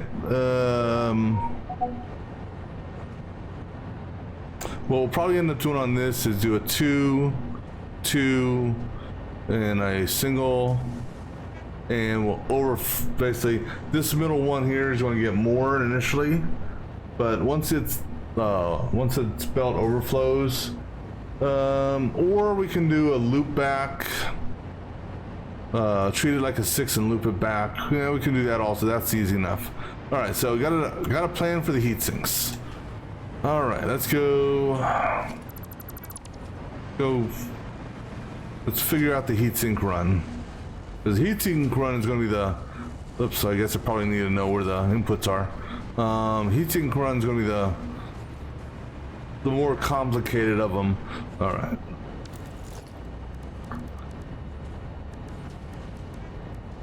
Alright, so let's go ahead and get the holes placed first.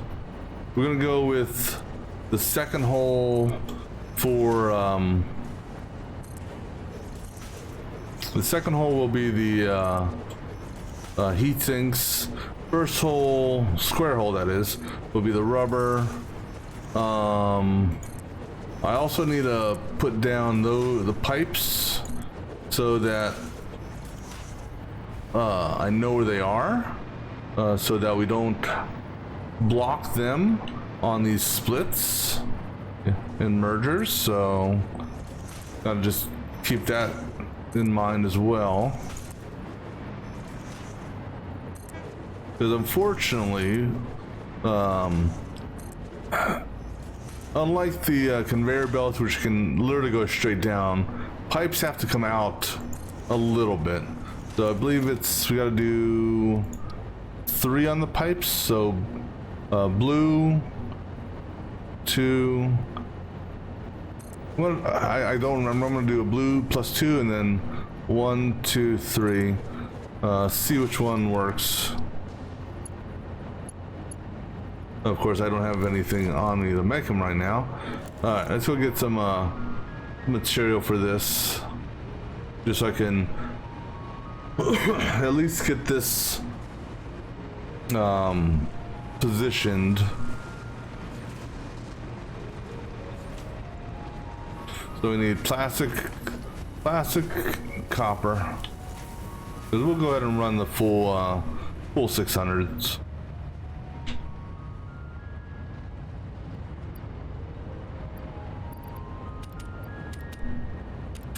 Now, did I bring any extra plastic?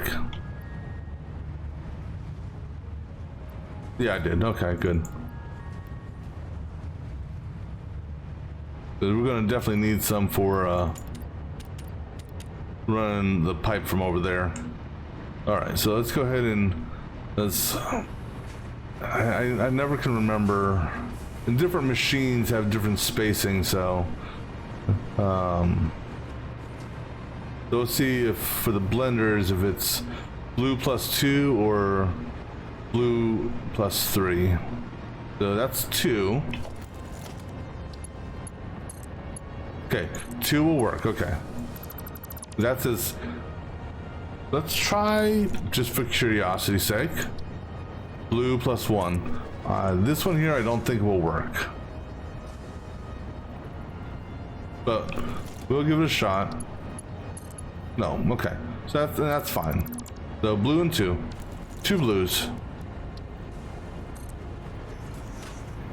So on this line here,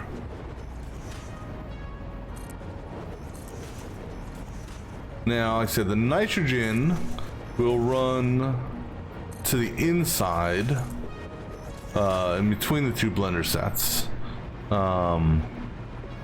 In the water, that will be running to the outside.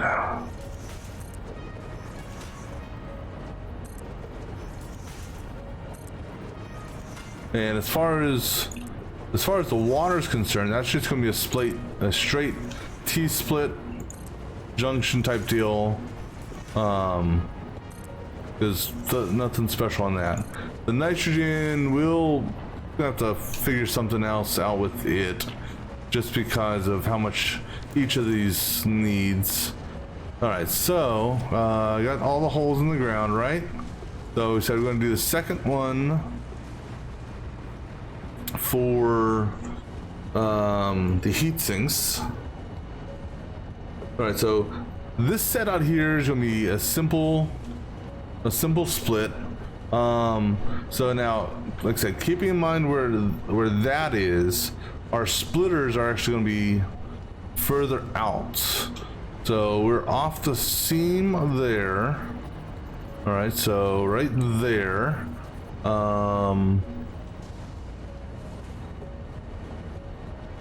We're gonna bring it back to the seam.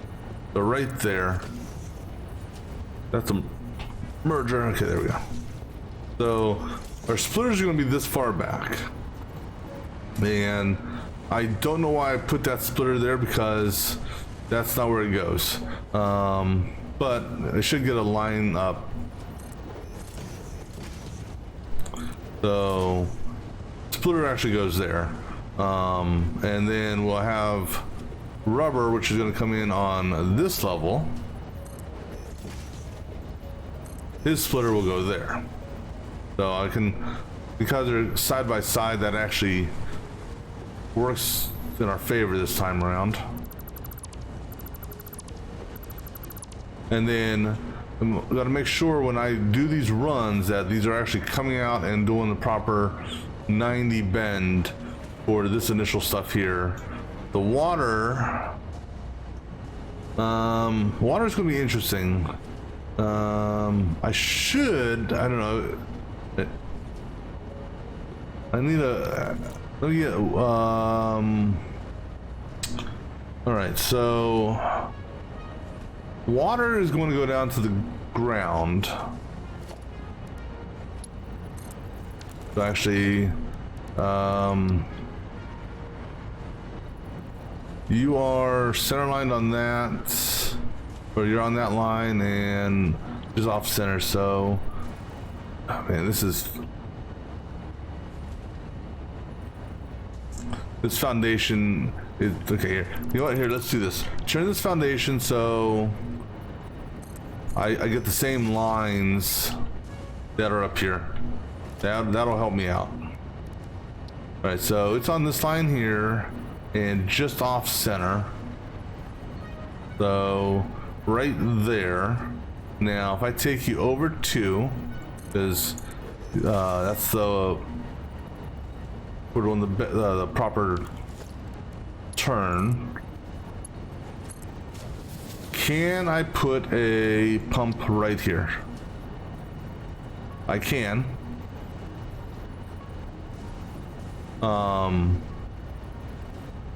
We're gonna need to put pumps down here as well. So keeping that in mind, well, the pumps look like they're, well, we can either put the pump on that side, or, because I can't put it there because it's going to block the water. We can put the pump on this side, and we'll do the pumps facing inside. Because what will happen is we'll run power down the whatchamacallit. All right, so what we're going to do, just because, let's go ahead and just get this pipe ran. We'll put the split on that seam there. I hope you're, yep, okay, good. And then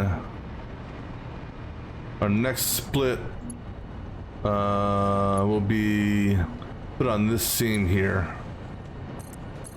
All right. Because then what we'll do, because we're doing left pipe is water, and it really doesn't matter if I do left pipe or right pipe as I'm going down this way, but to keep things consistent, we'll do left pipe will be water. Because as long as I don't feed 2 water things to it, that's all that matters. All right, so now this is gonna be the fun part. All right, let's go ahead and wipe this foundation out. This foundation, it's not matching the foundation up top, and as a result, it's throwing off.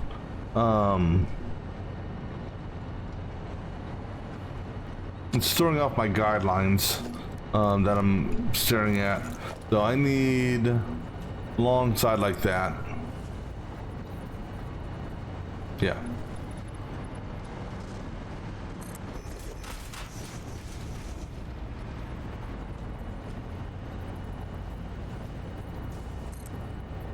No, autosave.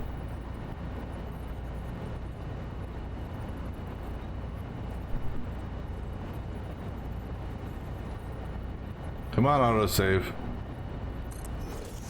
All right. So now, okay. So now that I got my guidelines, I can see which one I'm going on here. All right. So I don't trust. Well, yeah. See, the snap is ain't snapping where I want it to snap in this perspective. So no snap for me. All right, so this guy here is on great. This guy here is on other great. This guy here is on line.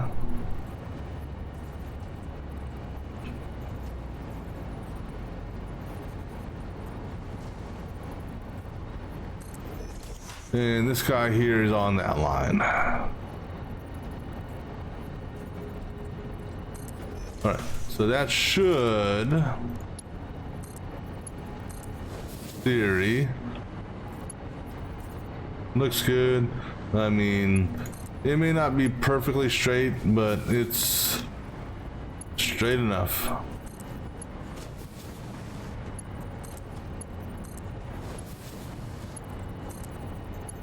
All right, so then the nitrogen, like I said, it will be going out this way to this train station here will be our nitrogen feed. It will be in a little bit. All right, so that's the first set of splits. So that's on 1, 2, 3. Then now 1, 2. So just like we did before, we're gonna stack the triple will be on this one here, and then our double will be here, like so. All right, and then again,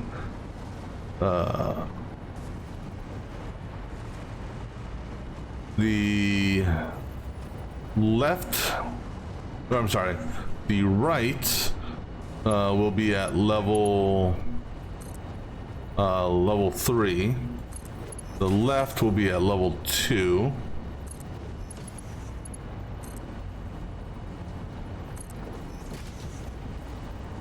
I'm okay with that.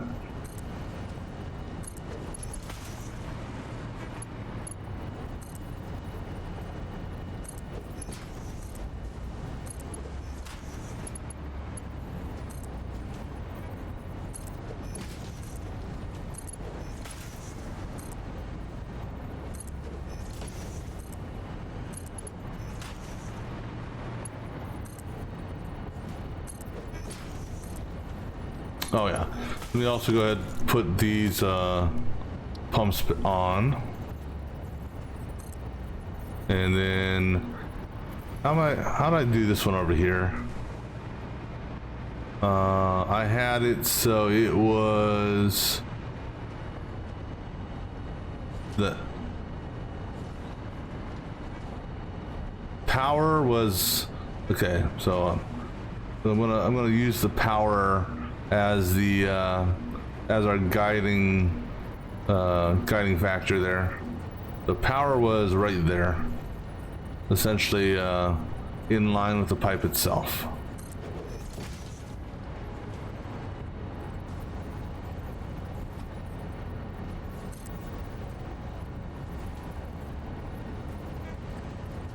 I think that.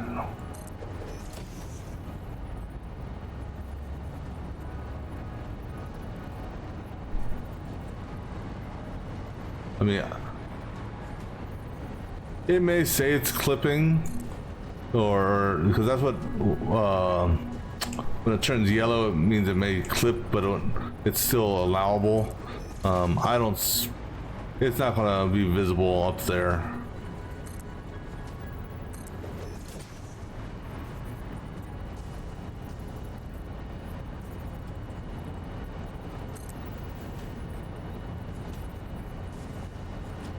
All right, so that'll take care of all of that.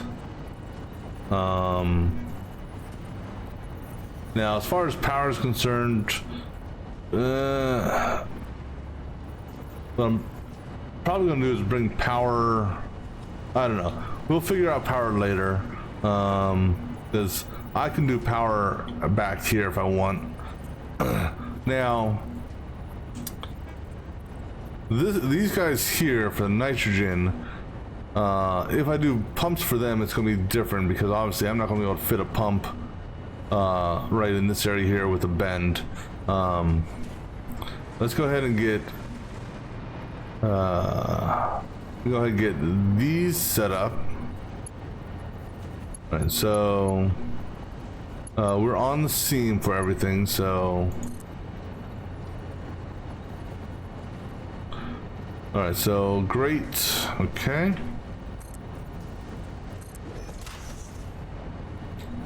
And then 1, 2.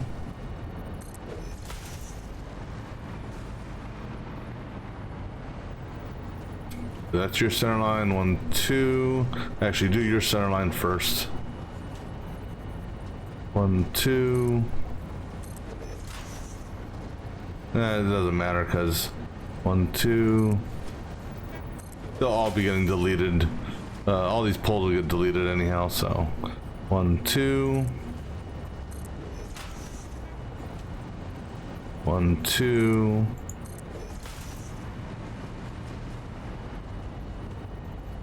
1, 2. And 1, 2. All right, so let's go ahead and get our level 3s set up first.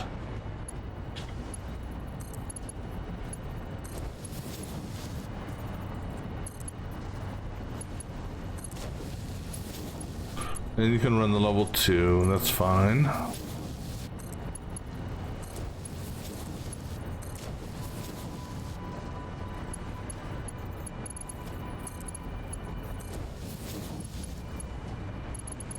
All right, so now I go ahead and run.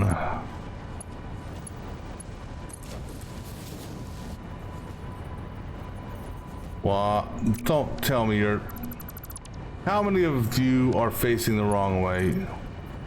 Or are you facing the wrong way? No. No, you're not facing the wrong way, just you're in the way. Okay, my bad on that one. Yeah, I forgot about that little aspect. So go ahead and get rid of this guy so that you can run a conveyor line past him.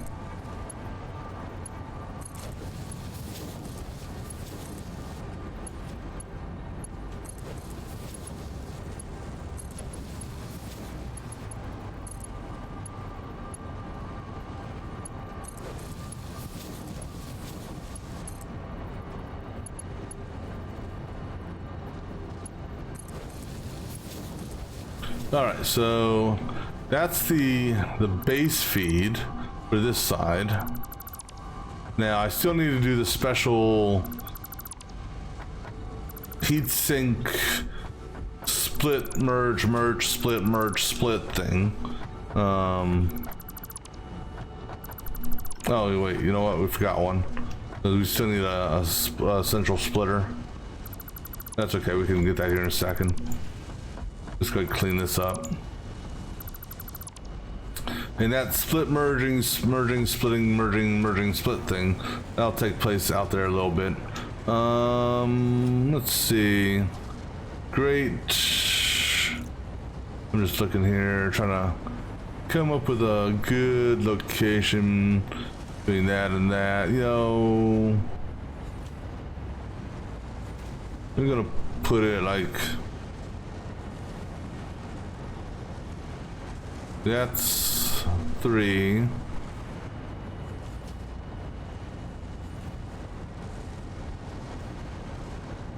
Yeah, well, what line are we putting it on also? Looks like we're doing center line. Okay, that makes that easy. The center line... Let's do center line... here.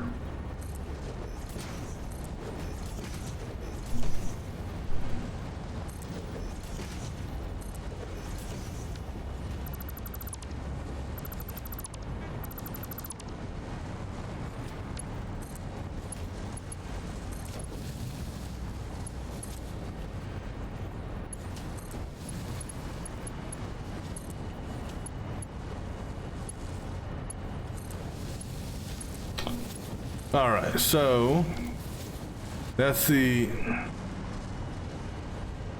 No.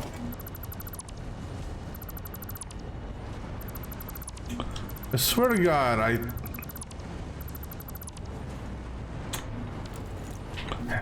had this on center. See, again, the perspective, I'm, you know, that's actually, that's center, but when I look at it from here, you know, I'm looking at That just upsets me sometimes. To make the mergers and splitters square, just perfectly square. None of these angles, because then I could actually clearly know what I'm lining up on.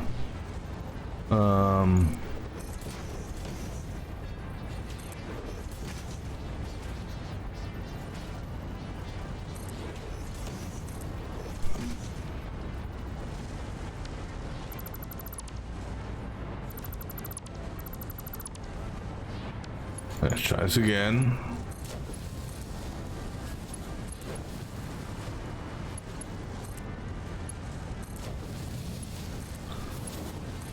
All right.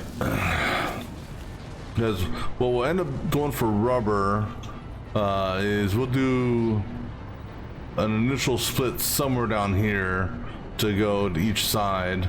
Like I said, rubber we're not worried about doing anything special for. On either side. All right, so our output's going to come out from there.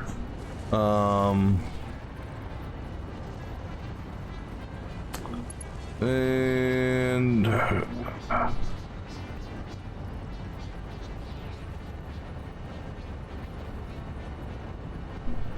we're going to be running our final splits, merge or whatnot. It's going to have to happen somewhere around here to feed that side over there.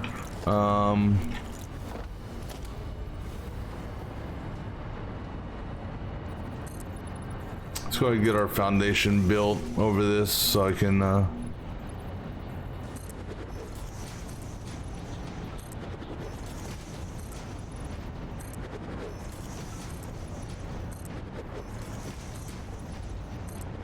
also got to figure out how I'm gonna do the storage buffer for the nitrogen, because can't put it up here in the ceiling, it's too tall. All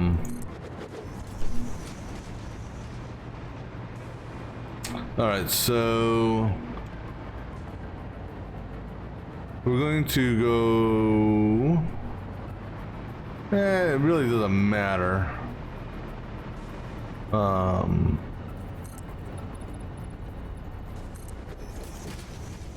Just thinking about how I want to do this with respect to the. Do I want to have it same thing, high low?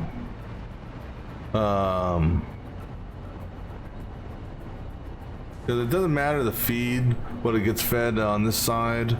I'll come up with that here in a moment. I'm gonna grab me some more drink real quick. I'll be back in just a few.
All right, so what we're gonna do? Oh yeah, so we'll go ahead and mimic it, same as that one. We'll put it back on this seam here for the splits. All right, so seam, great, but not on this one. No, on this one.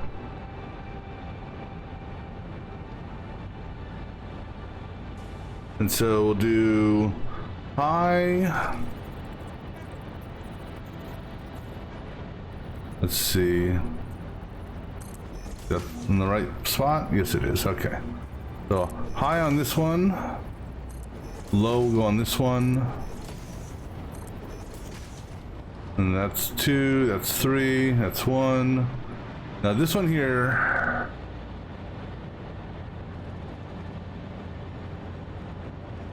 We're gonna do the loop back on it.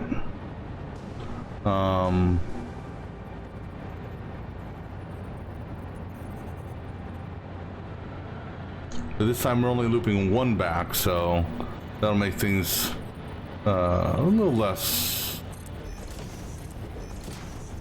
complicated, so to speak. Well, can't say that either.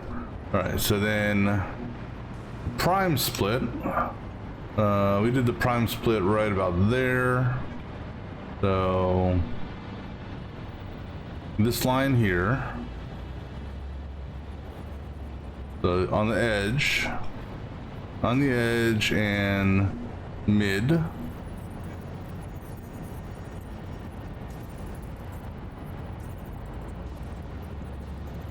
Right there. So this will be our prime split.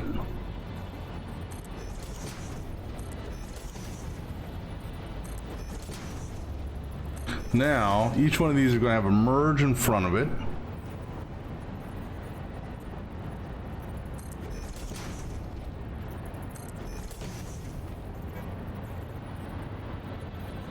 You just make sure they're lined up. With all these damn arrows, it's... What the hell was that? Oh, that's supposed to be a split. I don't... okay. That's a split, that's... okay. That... No. See, what... the arrow on that... What the hell is the arrow on that lining me up for? Glad I noticed that now. Before I got too far into this.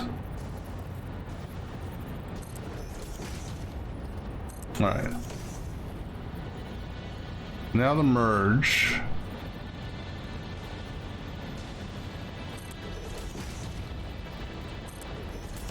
And then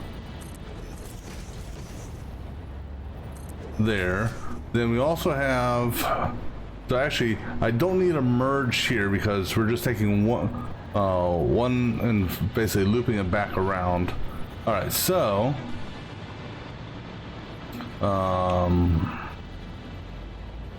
this guy here is the high, level 3. This is the level 2.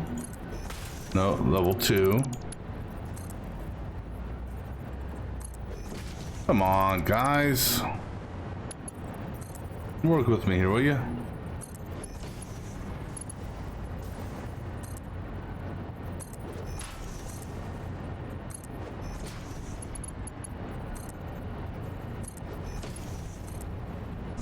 And that one's on me.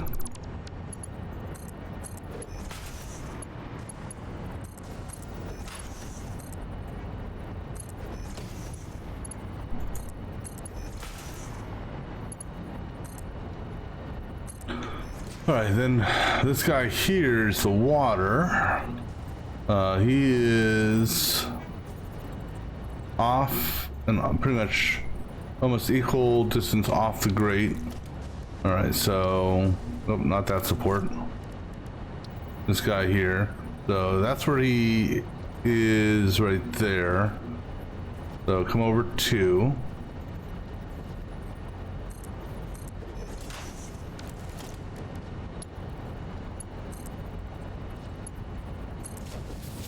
Just make sure it's all right. Now we're gonna run him down half, and then I think we're gonna where do we do the seam over here? We did it in between. We did it right by a belt line, so put it right here.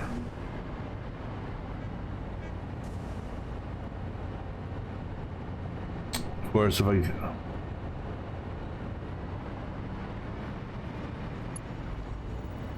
all right. So not on that belt line, but we'll put it on this belt line right here. And then, God, then we took it all the way out if we can, which we can't. All right, so let's see if we can move this one to the next belt line.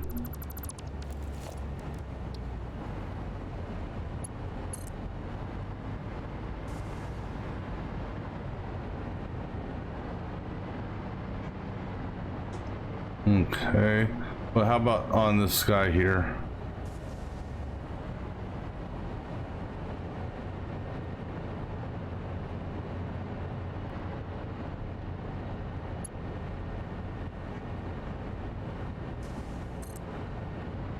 I think that's straight. Can you make it out to this line? Okay, well, oh, maybe you can if I actually go straight. That's fine. We can, excuse me, we can trim this up, because these guys here, so actually what we can do, we can, no, that's nitrogen. So actually what we'll do,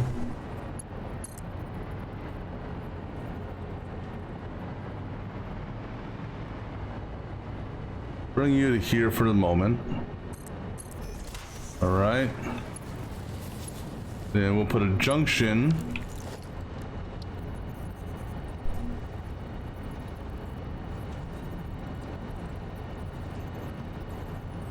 Because I gotta kind of eyeball this because it's not giving me any sort of line to go with. But there's our line. Come on, guys. Let me move this thing. God. It gives me the guideline, but then it won't let me use the guideline. With that.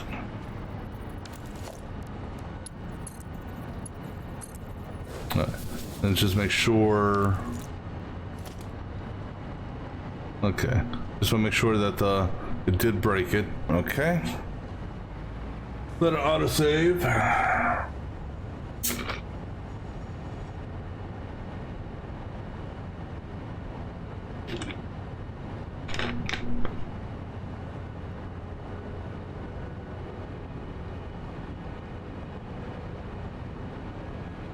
All right. Now let's go ahead and throw our lower junctions in. Well, pipes can be a pain at times. I will give you that.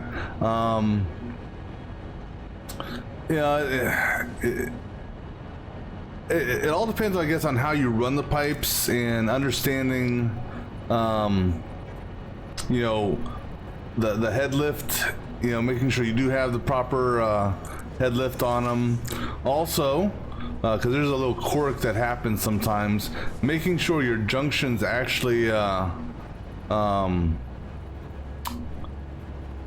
create a junction. Because I've had it before where I'll put a junction down and it won't actually put the junction in place.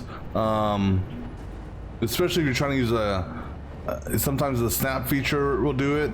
So the best way to know if your junction actually worked is if you go into your dismantling tool, and if you see that the pipe has actually broke after you put the junction in, like that, then you'll know at least the junction is in place.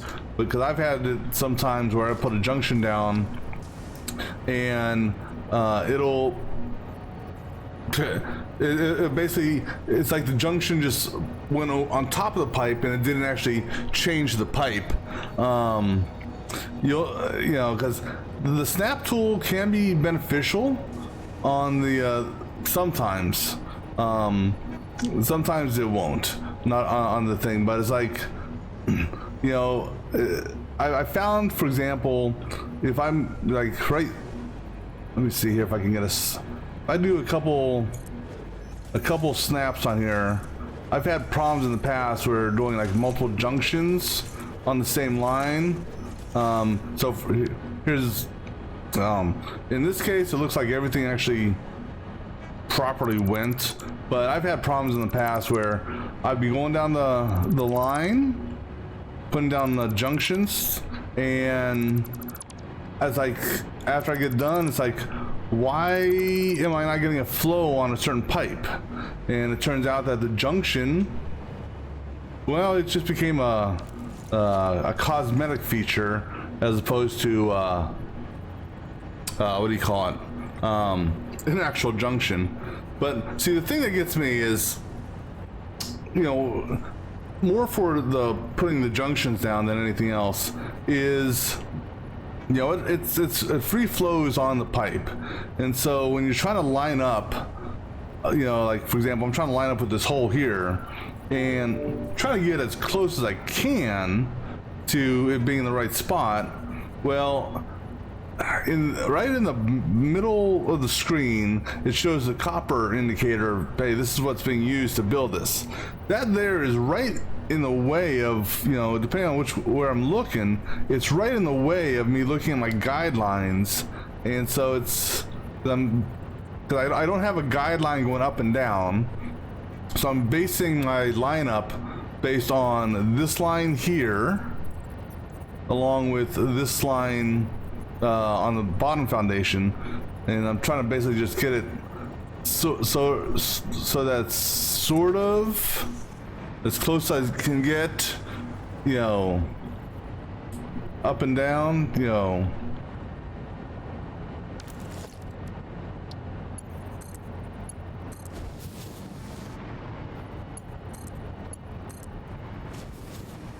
And see, the other thing that you got to take in consideration when you're running pipes is, I don't know how much it really plays a factor, but so you got two pipes. You got the 300 and the 300 and 600, the Mark 1, Mark 2. I don't know how much of a factor that plays with respects to, excuse me, you know, I know that that it limits you on the amount of flow that you can get, but I don't believe it has an effect on, you know, if it'll, how do I put this? If let's say I only need a flow of 100, okay? I don't know if there's going to be any real difference between using a Mark 1 and Mark 2 for that. As far as the pipe's concerned, it's both within the limit. And as far as when you look at a pipe and you look at the amount of current amount in pipe, this here is the segment. So even if this was a Mark 1, if I change this section to a Mark 1, it'll still stay the same as far as segment's concerned. So the Mark 1, Mark 2 only real factor is you know, the flow rate itself. So if you're running 3 water extractors, technically you're going to you won't be able to push all 3 water extractors through the pipe through a Mark 1, because 300 here, 360 on the water extractor, so your water extractors will idle out. And honestly, having the water extractors idle out, not that big of a deal. But if you got to run a lot of water or a lot of fluid, it can be it can make it become a pain. Well, so what would happen is, just like any production, any mining machine, any extraction machine, there's a built-in buffer. And so the built-in buffer, let me see what the buffer is. I don't think these, so the built-in buffer for water extractors is 200. So if the pipes are backed up, then this will build itself up to a total amount of 200, and then if it hits that 200, it'll idle out. Again, that's not really that big of a deal in most cases, because unless you're trying to get exactly the amount of water you need, I generally build more water extractors. Well, now in this case, I've got 360 and 360 for a total of 720 is what I need. Each pipe is running 360, just because 360 and 360 together is 720. So obviously I can't run one pipe because of that limitation. So that's why I ran two pipes here. But the water I'm actually using over here is technically 720, because the way I have it split up is I've got one set of pipes going to, because the water is back feeding, or is feeding these back refineries here. So I've got one set of pipes that splits down here.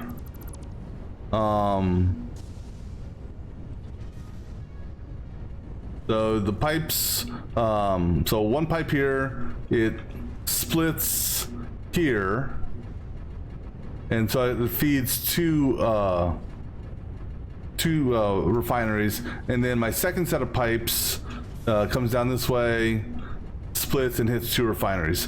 Now what I did is I put well, now granted, from the machines, from the water extractor, it supposedly can do a 10 or 20 meter 10 meter head lift, which obviously is not going to get up here because this is way up in the air. But I also have another pump here, just to get up that little bit of to get from that corner there to there. According to this is doing a 9 meter head lift. And one way you can kind of measure your head, kind of guesstimate or estimate your head lift is if you use the painted or metal beams, because they, you can actually measure them out. You can segment it out. So if I, going on the ground there, come up to roughly there, that's because I'm guessing that center line on the pipe is where it goes, or maybe it's bottom to bottom, I don't know. But that there is showing roughly 10 meters, so it's saying 9.4 meters. So I know that pipe down below, or that this pump down below can go another 10 meters roughly. Now here's the thing to keep in mind about pumps, and water extractors in general. You can't, they don't have a chained effect. So what I mean is, if I put a pump right here, let's say, that pump is only going to push up until the next pump. It won't, the two pumps won't combine to make 40, if that makes sense. So if I wanted to go 40 up, I would have to basically go out, find out where this pump ends or close to it, and then put it on top. So you can't chain pumps together in close proximity. That doesn't work. And that, I wasn't aware of that originally when I started playing, but it makes sense. But now with the introduction of the Mark II pump, which has a lift of, was it 50? That can handle most things, as far as like what I'm doing here. I don't know if I did, because I think I did one. Actually, I may have done 2 pumps, because this is pretty high up. But this here is a Mark 1, and the reason I did a Mark 1 there and not here is just to make sure it can get up this little lip. So that should be something like a 4 or 5 meter lift. Yeah, so about 5 meter lift there. And then down here, I've got the Mark II pump, and I only got one of them running there. And this is telling me it's pushing 42, so that one's doing 46, and the reason that's doing 46 versus that one is because of, obviously, this guy here goes up a little bit higher. Something I don't know if it was something new that they introduced between release 3 and release 5, but previously, when as far as I remember, when I put a pump on, that little blue ring that's showing, I don't remember that ever happening before. So I think that's something that happened, they added after I had previously stopped. But what that's telling you now is where the effect of that ends. So, you know, knowing that, I can kind of gauge, okay, I need to put a pump on or just below that to keep it moving. The best way to find out, because obviously if you if you're just putting a pump out, and you have it go in the direction and you try to look up, it's going to be tough to see. So basically, your first click will determine which direction it goes. So basically just, click the direction, or, line up for the direction, click it once, which will give you your rotation, and then you can actually freely look to see where it will go. That's a nice little thing that, like I said, I don't know if it was always there or if it was added after the fact, but it definitely helps out. So long as it stops. Now, when you say stops at a level, what do you mean? You're saying as long as it ends up here? Yeah. So if I'm getting your question, so for example, if I had a pump right here, it technically, it's going to push all the way down and ran out of juice. But yeah, so as long as it's on a level plane, then yeah, you're good, because at least you're good until the next incline.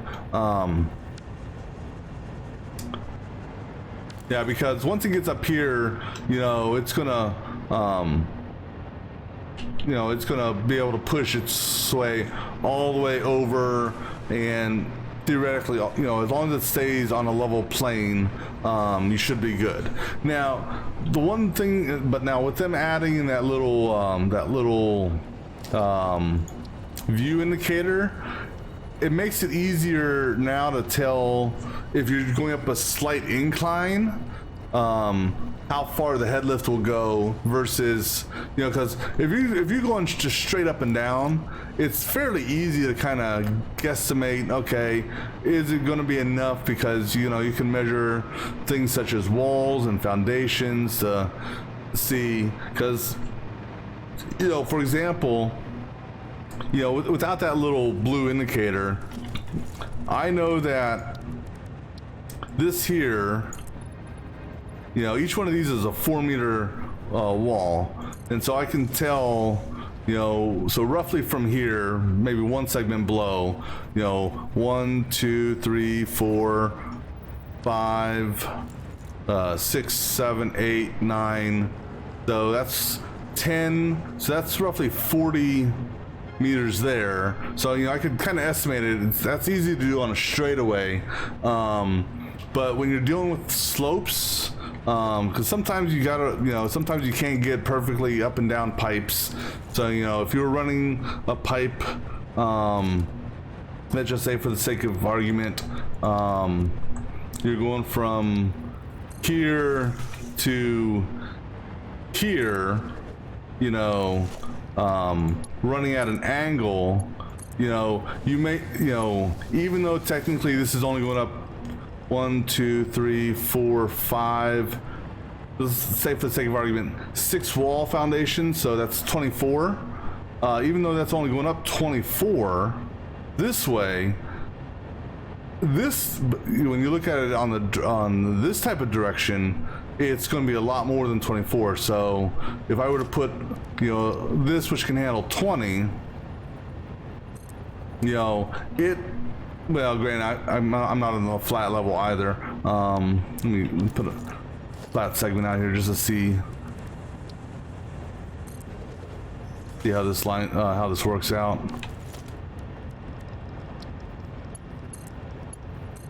So if I have a pump here,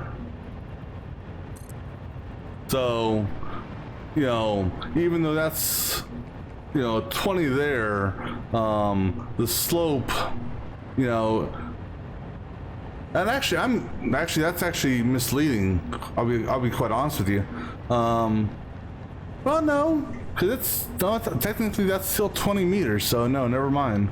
It's not, because I was, and so they may have changed this as well, because I was always told that the 20 meter uplift is, you know, 20 meters. So this here is, you know, going up 20 meters, but I guess they changed it now. So, but I mean, generally speaking, whenever I do my pipes, whenever possible, I try to do the, you know, pipes in a, either, you know, horizontal, purely horizontal or purely vertical, in as much as I can, you know, just so I can get the, make sure I got the uplift that I need from the pumps.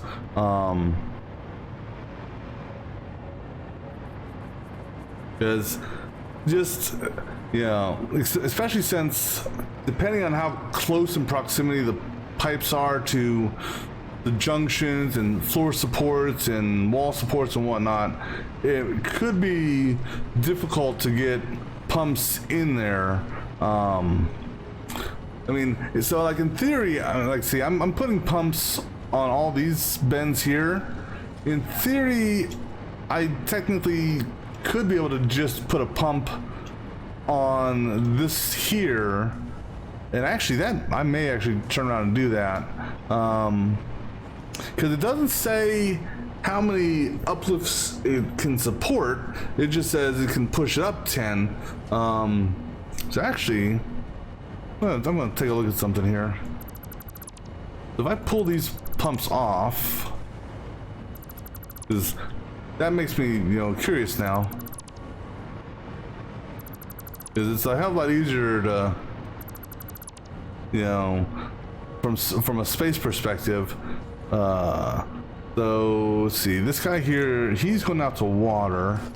So we get some foundation out for that, and I put him out here on the straightaway for the moment. Just if I put a pump out here going that away,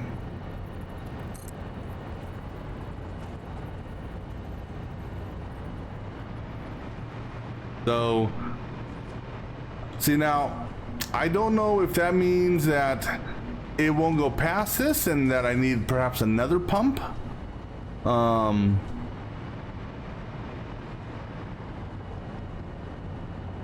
And that could be what that means. I'm not 100% sure on that. Because looking at this animation here, the pump stops here. And so if I were to put another pump, so let's say I go with that. So actually, so that there, okay, now here's the thing is, this, is there any difference between this and the Mark II? Well, can't tell until I get all the pieces.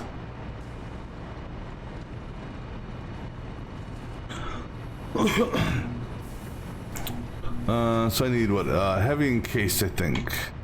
Which one did I have heavy encased in? Got them in one of these things. There they are.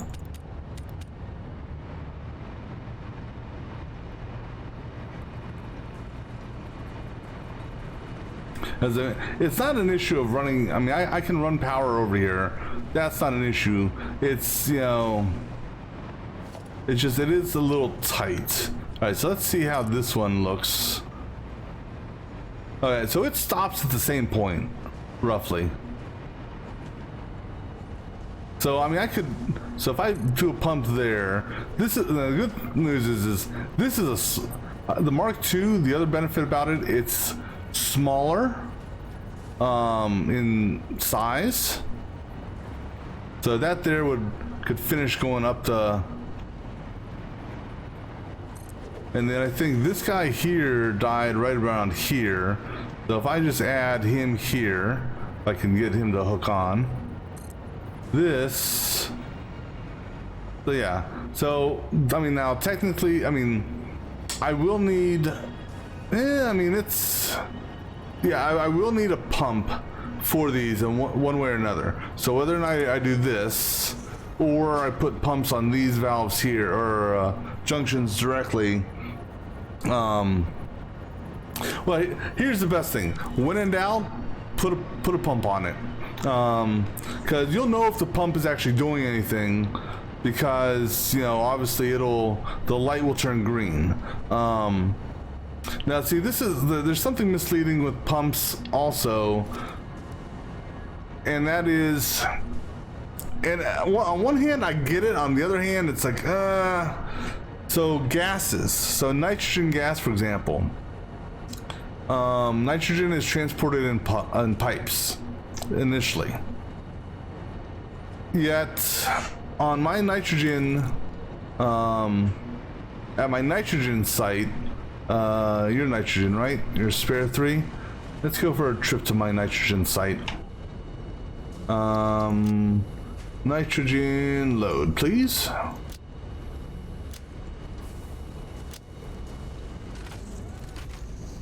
So, nitrogen gas, which is something new for me since my last play.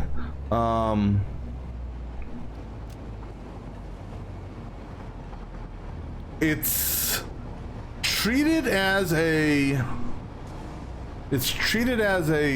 fluid with respects that it uses pipes, and you can store it in the fluid buffers, and as far as transporting it via freight car, it uses the fluid freight station. So from that aspect, it's treated like a fluid.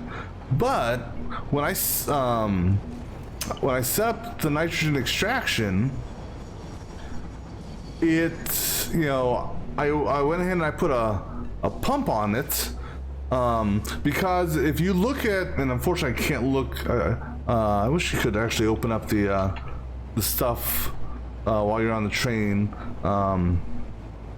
but if you look at the description for a resource extractor,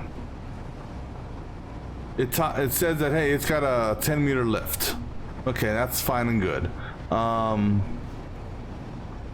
But then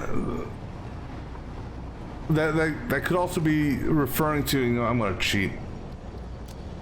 Go, get past the line. Get past it before quartz goes. I'm driving, damn it. Ah, shit. Is there quartz there? Okay, quartz isn't moving. All right, so I got through just in time.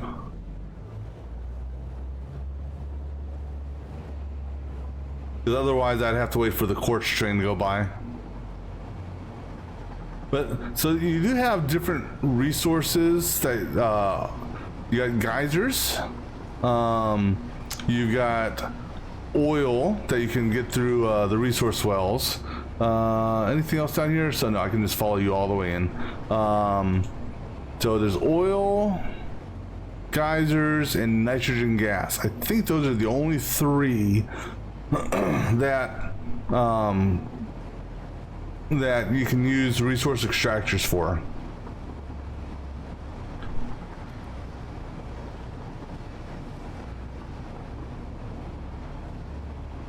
And obviously water and oil, those are clearly liquids. All right, am I gonna be able to get through here before you?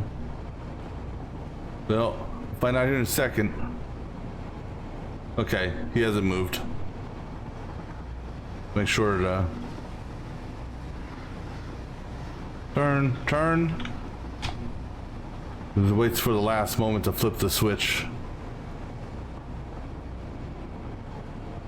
Yeah, so like there's a water geyser that you can get water from, and I know there's some oil geysers or oil in the swamp just to the south.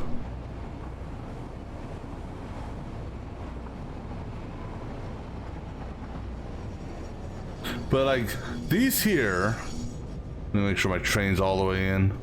Actually, it doesn't matter because there's nothing traveling past me. These here, so this is my nitrogen extraction site.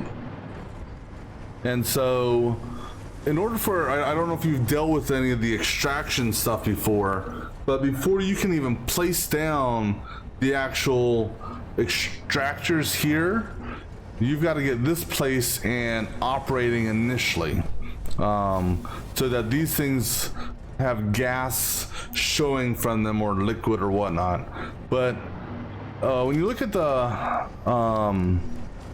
extractor, this guy here, this guy basically, this is fracking. That's all this is. They're calling this fracking essentially. You put this down. This pressurizes the satellite nodes that are coming off of it, like those. Then you put these things here. Now it says here allows fluids to be transported. Keyword there, fluids, to be transported. However, nitrogen is not a fluid, it's a gas. So you'll notice I put pumps on here. When these pumps are powered on, these pumps aren't doing shit. So apparently gas doesn't need a pump. So I'm kind of curious here. You know, might as well do a little science experiment since I'm here. If I clear these off of here, and oops, if I purge the line on this guy here. All right, so I just cleared the line on this buffer here. I mean, yeah, so now granted, nitrogen is lighter than air, so I get it flowing up and you know, filling the tank up actually.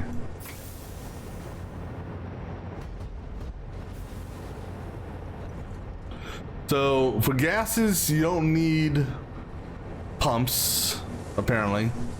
No, it's auto saving. I put them on there just because I'm so used to, hey, a pipe going up, I need a pump. But obviously, for at least for this gas, you don't need it.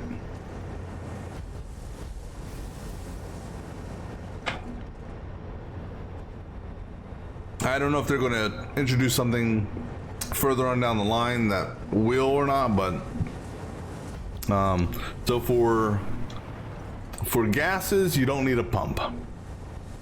Then they introduced another thing which I kind of like. It's the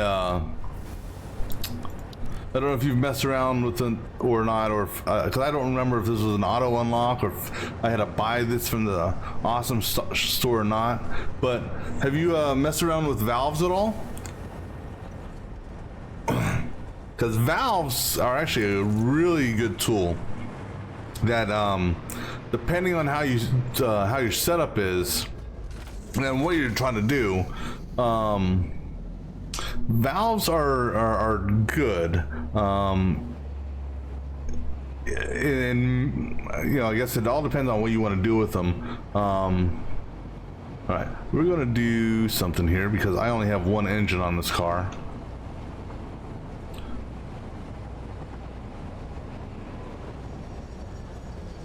Oh, you know what? I don't think I can change. I don't know. I've never tried. I don't think it's gonna let me do it. Will you? No. I was hoping I could change the switch track going backwards. Now I'm actually curious about something. Can I manually change the switch track without being in it? Oh, I can. Okay. Cool. Because I only have one locomotive on this, so autopilot won't work when you're going backwards. But now that I know I can change the switch track manually,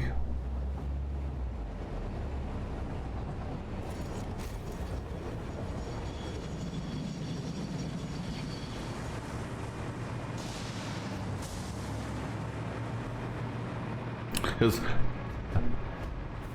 now if I would have brought my own quote unquote my train versus this is actually my nitrogen train, I wouldn't have to worry about that because I have dual locomotives or bi-directional locomotives.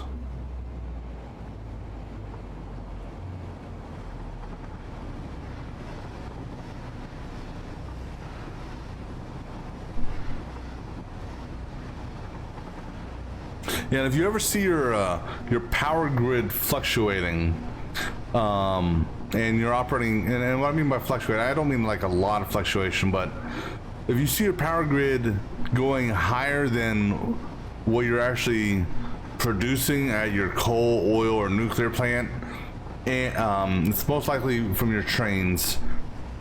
Because what happens is, I found out about this, is they have something called reactive braking or reactive braking.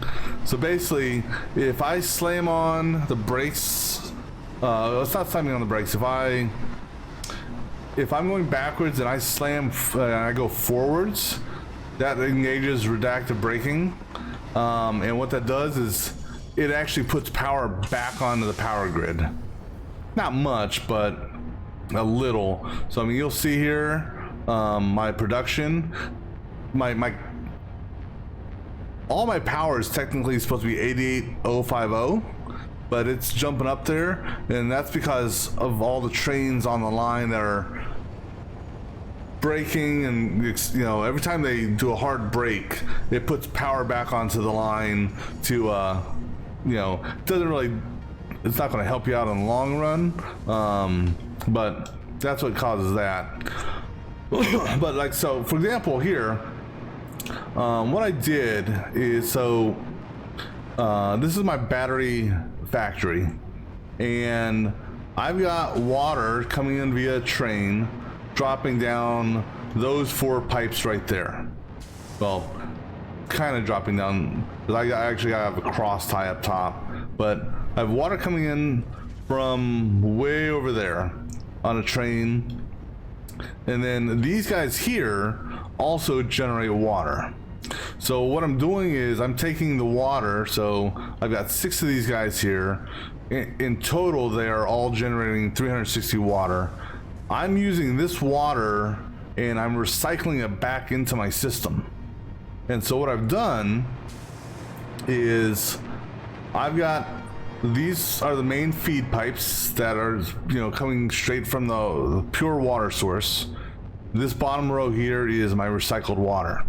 So what I've done is I've got them both tied in to the various refineries that need water.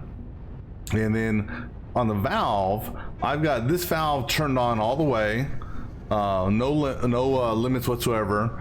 So basically it's pulling water from the top source, but then on the bottom source here, I actually have this turned off.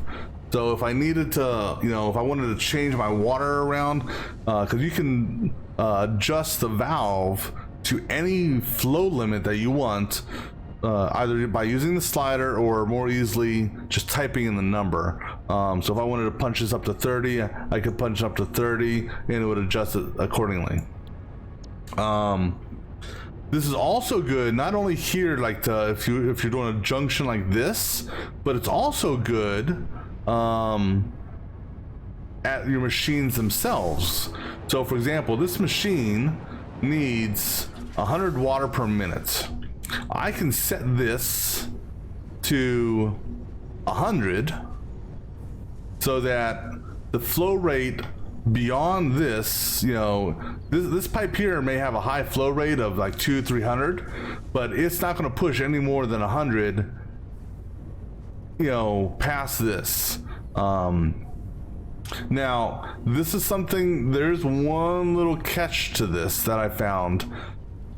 Apparently the flow rate or the valve, if you set the flow rate here, let's say I was going through a floor hole, I noticed that it doesn't, the flow rate doesn't, I don't know, it's weird. It reverts back to no restrictions. So if I'm restricting this at 100 here, and there's a floor hole here, let's say, that I was going through, just as an example, over here it may show a flow rate of 200-300 or whatnot. Now granted, your flow rate may not always be 100, and you'll see here it's actually going up above 100 a little bit, you know, and that's just, I guess, why, I don't know. But here, you know, it's showing a steady flow rate of 99.2, even though this here shows it's a little bit higher at times. So why, I don't know. But valves, you know, the great thing about valves is you can program them to any, you know, any amount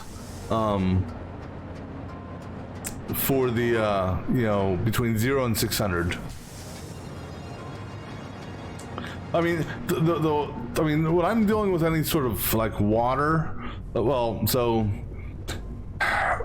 liquids in general, those are the biggest things, the biggest pain in the butt to deal with, not from an input, but from an output perspective. Because you can, you know, when you're dealing with stuff that, you know, a good example, let me see, do I have a good example here? The bauxite here. The bauxite here, you know, takes in, or this aluminum solution, aluminum solution, you know, it takes in bauxite easy enough, takes in water easy enough. It outputs this, which I actually need. It also outputs silica, which I don't need. So what happens is, you know, I can easily burn the silica, you know, put it into I'm sending it to, I think, this sink over here to get rid of it so it doesn't backflow. But now, like these guys here, because they output water, I need to do something with that water, and so that's why I chose to recycle it.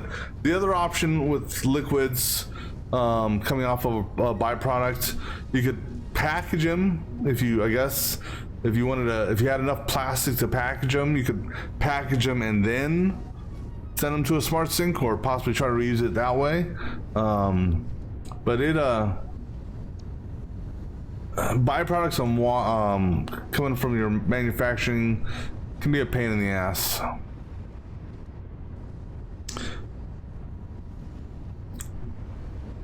I mean, generally speaking, if it wasn't for these blenders here having an output of water, then I would have just had, you know, obviously I wouldn't have any recycled water, and I would have done unrestricted water all the way.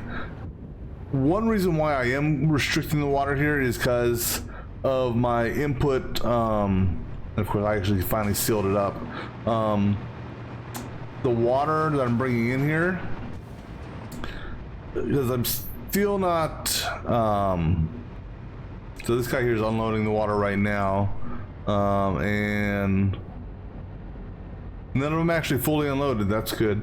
Because I was, you know, wasn't 100% sure if I would have the water flow needed for this. I mean, it's using the water pretty fast. Now, granted, I've got 2 water trains in my. I got 2 water trains on my line. I think only 2. And so they're constantly coming back and filling this stuff up. This guy here is tied over here just because downstairs I've actually got this, you know, I have this one turned off because I'm using the recycled water.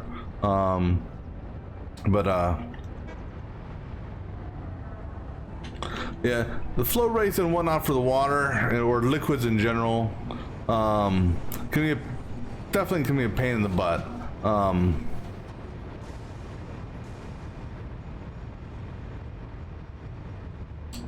All right, let's go back to, I think, spare 3. Yeah, because we're gonna go set spare 5 as your new home. Oh, I hope I was able to explain it somewhat decently and not confuse you even more.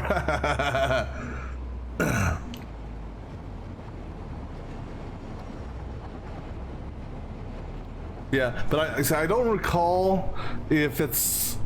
I think actually the valve may have been unlocked in the hub versus the awesome shop. I think. See, what I wish they would have is I wish that once you got up to, let's say, the Mark V belts. I don't know if you're up to that level yet.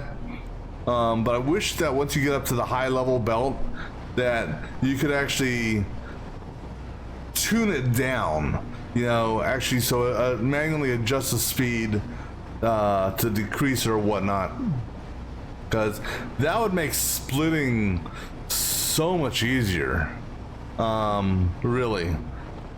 Because right now, I mean, there's 2 ways you can do your, you know, if you have to do a complicated split between production machines, you can either split it, well, actually I guess there's 3 ways. You can either split it purely on doing various mergers and splitters, or you can have it with just pure belt speeds, or third option is a mixture of the 2, and try to do the splitting sometimes and merging just to get close to a certain number is a pain in the butt. I mean, actually, I haven't implemented the split merge process yet, but I was actually that's the next thing on my list to do when I get back to the other base. Is I've got to set up a splitting merge system in order to split some heat sinks up between some blenders or whatnot. But it's like it goes through a split, then a merge, then a split, another merge, just to, you know, get close to the number I need on each side. I'll tell you, this game, it will make you do math. I'm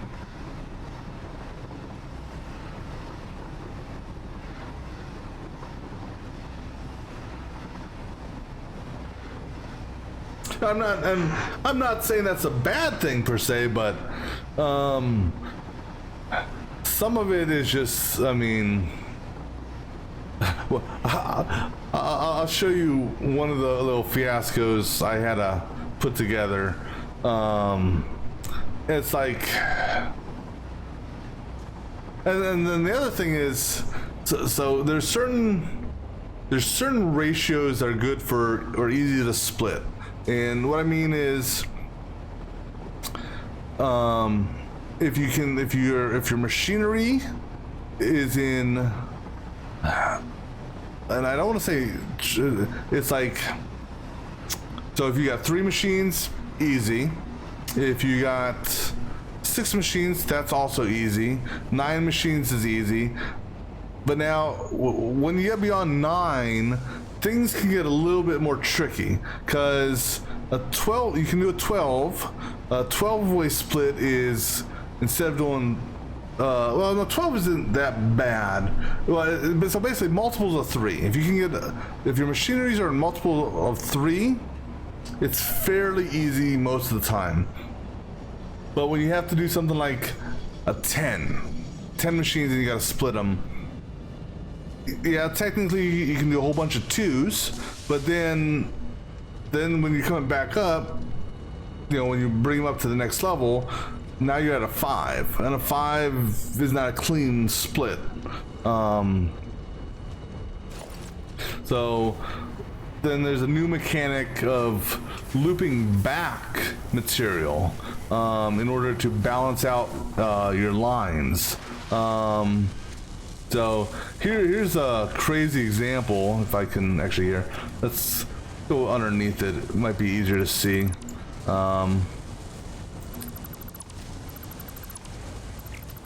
So this here is this little setup here was done just so I could have an exact amount, or pretty damn close, going this way to this left side, and just a little bit over, but going to the right side here.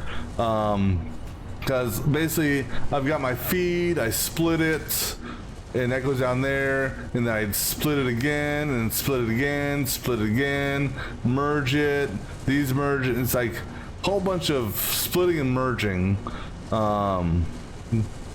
But when done properly, if I can get out of here, when done properly, so that splitting merging mechanic was for these aluminum sheets here, and so, you know, pretty much it's staying right on par for the most part. So each one of these should be pretty close to the same thing, hitting about 11 or so. And the reason it's actually going that high is because the first time it would have gone through, it would have, you know, it would have done its thing, but then it may have taken a couple extra cycles to get up to this level, and so it probably idled out for a minute, which is why it's got actually extra in there. But ultimately, this is actually a good indication. Hey, this is on par. Now, this side here will actually have a lot more, and the reason being is because I'm actually only running 19 machines here and not 20, and as a result, this half on the right is actually getting more sheets than on the left. But now what will eventually happen over time, because I think this is a 200 stack, so once this side here gets up to 200 on its stack, if I can get down without, once it gets down to 200 on its stack, then it will start to backfeed, just like the copper here has backfed.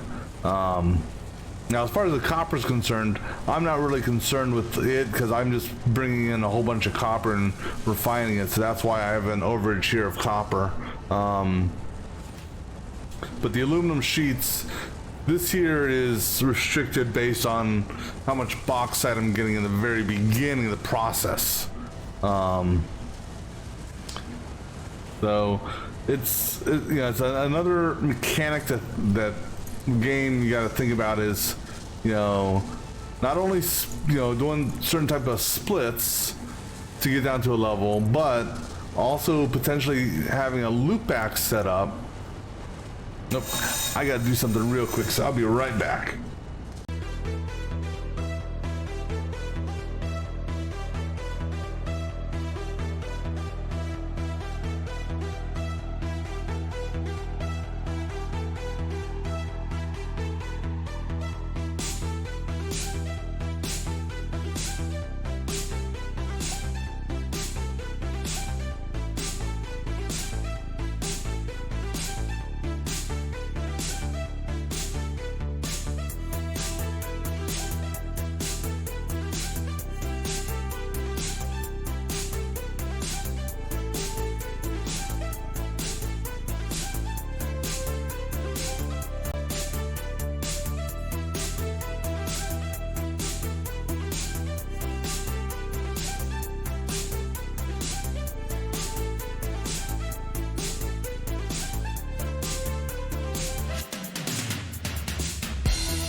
All right, sorry about that. The loop back mechanic is what I was talking about. So let me just get out here real quick. So, like I said, certain production is easy to split based on how many you got. So here I've got 10 in a row, I think, right? 1, 2, 3, 4, 5, 6, 7, 8, 9, 10. So 10, there's no real clean way of splitting to that evenly, because you could do, you could do a split between 2, another split between 2, and that would take you up to 5. But then when you get to 5, then you've got either a choice of 2 2s in a single into a 3-way split, or it gets goofy. So what I did is I treated this row here as a split of 12, and how that works is, once I bounce off the ground and pick myself up, actually let me fill this in so I don't die. Any other holes here? All right, so this here is the and it is a little complicated, so or a little clustered here, but I have both of them being looped back. So the bottom here, this here is the main feed coming in here. Oh, no big deal. I'll come back to that when you get back. I'll finish doing some stuff over here. Let's see. So I'm gonna go ahead and get these pipes. Go ahead and put a foundation up for this.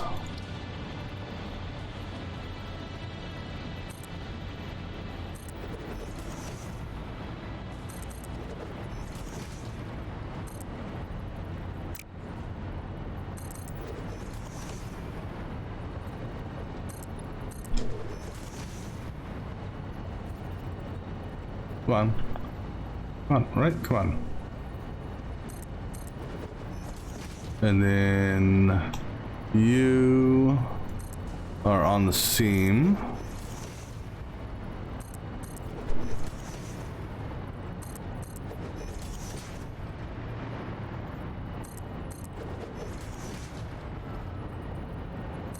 And actually, I think this is, because I'm gonna have to loop back one of these too. I think.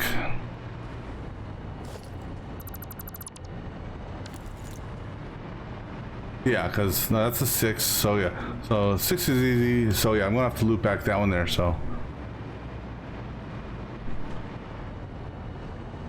All right, where's my heat sink coming in? My heat sink coming in from there. And I'm gonna run it over this pipe, but I gotta do the crazy split merge thing on it, because that's getting, this is getting to 72.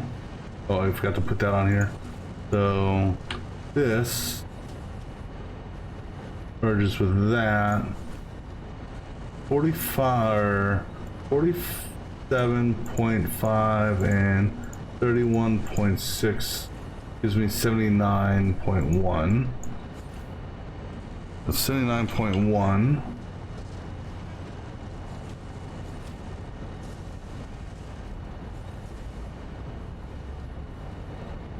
All right, so this is my feed there.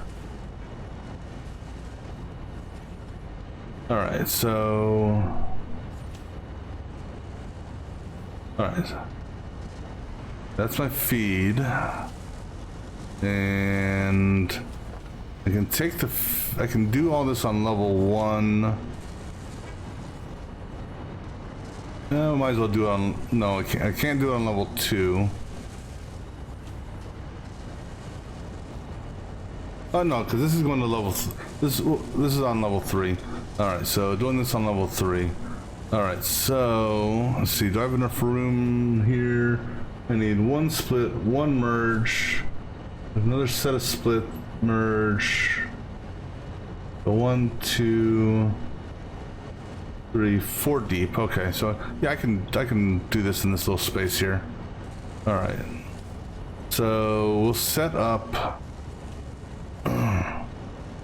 We'll have him come that way. And so I'll set up right on here. All right, so I'm gonna put a splitter center and center on level 3. All right, so that's a 3-way split with a merge.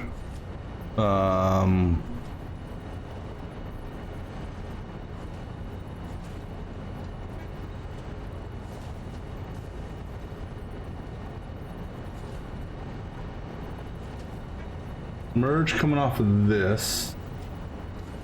All right, so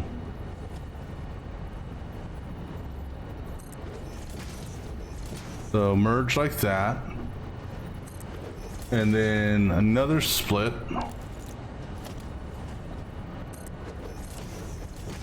Make sure orange is there, good. And then another merge. Well, this actually isn't that bad of a lineup.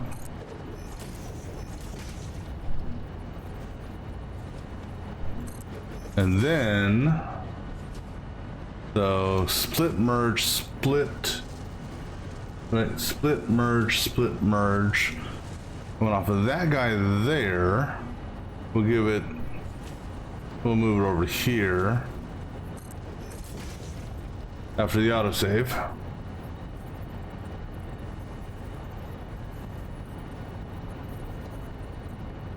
Oh, autosave, you're killing me. All right. One more there. All right, so this guy here, you know that ain't gonna work for me, game. Right there.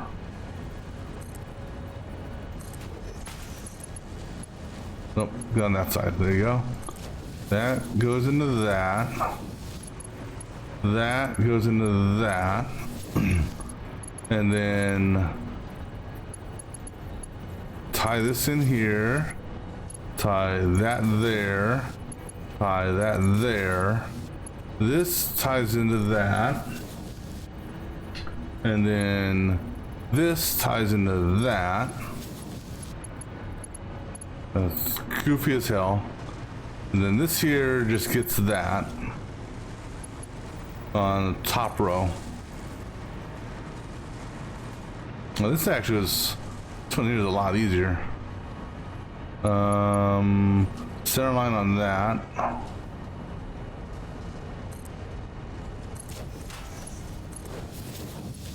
Okay. Then this guy here is gonna run. Why are you running out of juice, game? This guy's gonna come over here.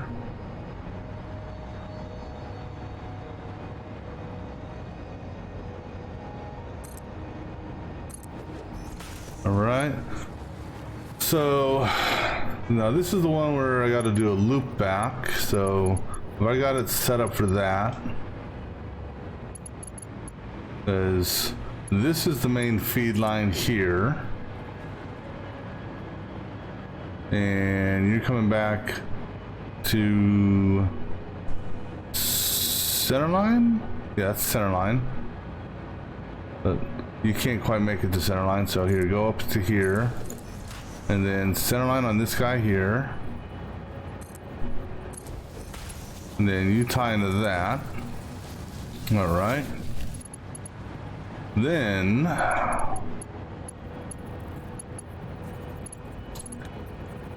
because we're not doing it for the rubber, we're just doing it for the heat sinks. So that's the top. comes to that. You're the central splitter, so you are going to. Are you into that? Yeah, but you've got to do. Actually, you have to do it. You got to put the what do you call it out? Conveyor pulls. And we're running on the seam, so there, over 2, up 3. There, over 2, up 1. Then here, I can over 2, up 2, over 2, up 1. That's a straight in. You are over 2, up 2, and you are over 2 and up 1. Okay, so now that's for this set of feeds, and actually this guy here goes away, that goes away, that one goes away, and then here that goes away, and oops,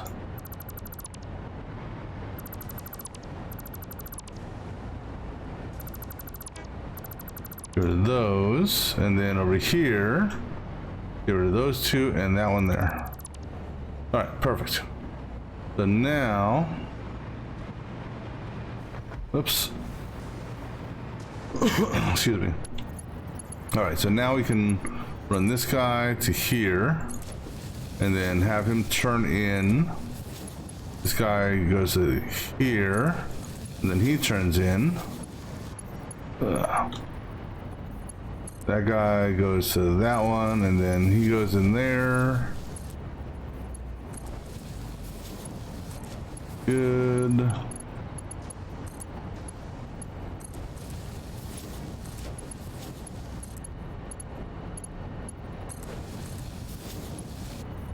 All right, so that's that.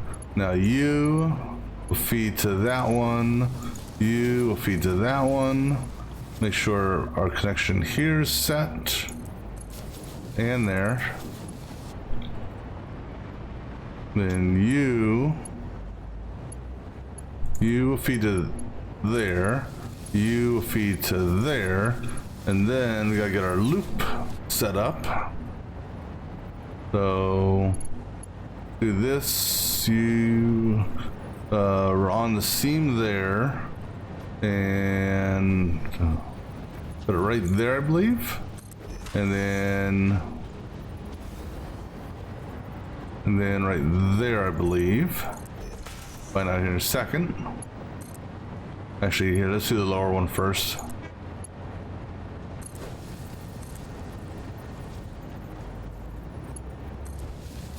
That turn I want? That is the turn I want. Get off the belt.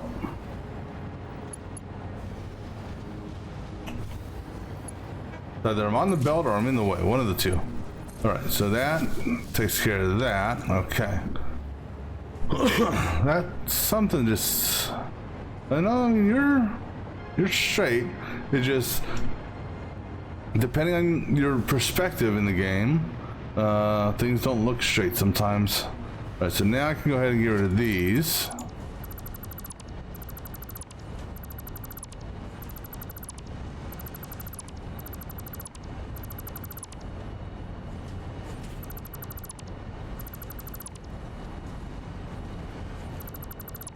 Alright, so this guy here, I don't think I connected. Did I connect him yet? He is not connected yet. Okay, so I can connect this down here. Alright, you know what else? Okay, come on. Get over here. I'm tired of running out of power. Alright. Go ahead and fill that in because there's a bad one to come up on. Alright, so I'm gonna put you facing that way. And then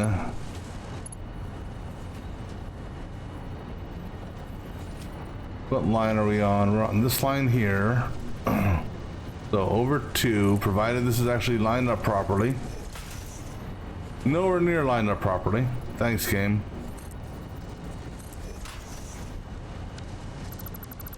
Alright, so this, we go to this, and then that. Oh, damn it, I need to reverse this.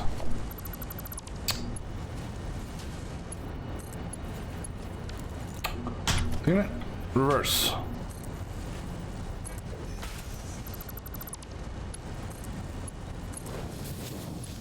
Alright, so that's the feed of, that will be the heatsink feed.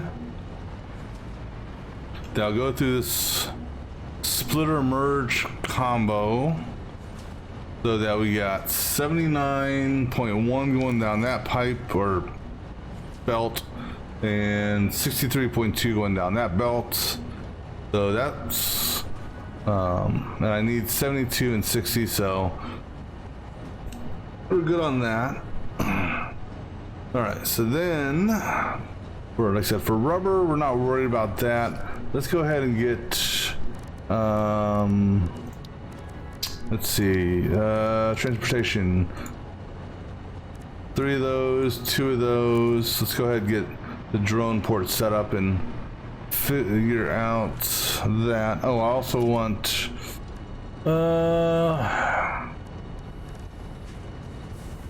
one storage unit should be fine. Because we can always expand that out later on. Alright, so I need, what do we need? Aluminum casings, check. High-speed connectors is in this. There's the high-speed connectors. And heavy modular frames. Which one are they in? This one here. And portable miners. I know for, yeah, there they are. I was gonna say, I know I brought over some portable miners. All right, so we are going to set up our drone operation right there. Got enough room to 1, 2, 3, 4, 5, 6, 7, 8, 9. All right, so let's go get our drone ports set up. I can remember where they are. All right, so we're gonna have them set up on the far edge, and this is kind of where I wish my damn hand was out of the way so I could see.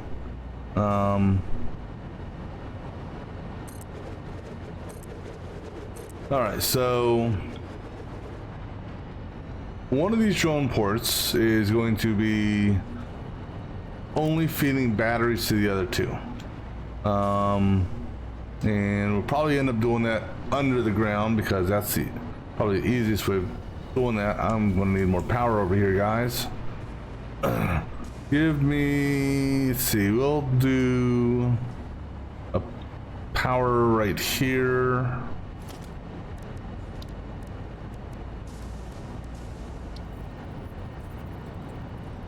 Yeah, so we'll do a double outlet here. That will basically just tie directly into all 3 of you guys, because that shouldn't affect the drone's flight path at all. All right, so we'll do the battery feed from under. So eeny, meeny, miny, mo. Which one need to, or which one's going to feed the batteries? This one probably would be the easier one to feed the batteries. All right, so what we're going to do here, oops, do a lift there, and there. This will be done under.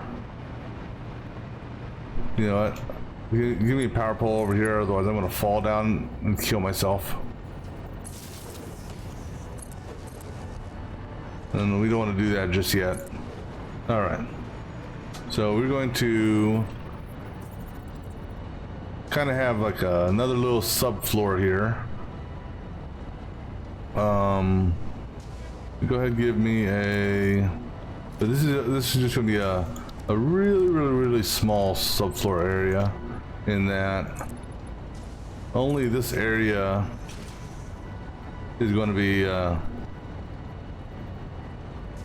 what you called it,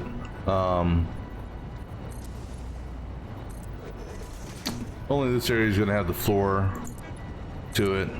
So what we're going to do here is I'm going to build this face that way, and nope, not that, guys. This is a incoming, and you like that, and then you are outgoing like so, and then we're gonna have let me just take a gander here, somewhere in this area here. Now this one here was not going to be what do you call it, we're not going to have straight belts on this one. Reason being is this area is going to get boxed in, and so if I wanted straight belts, this thing would have to be it would, yeah, I don't know. Let me, you know what? Let me look. We might be able to do straight belts. It may just be close enough.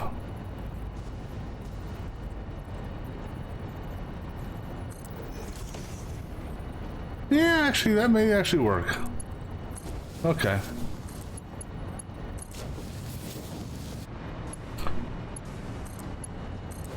All right, cool. So that is our belt feed, That is the battery feed.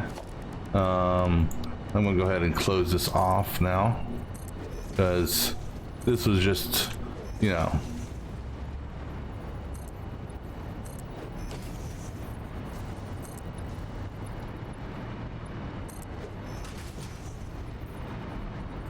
I will never have to go back down there again. And you know, we'll go ahead and just do that there to, I don't know, just because.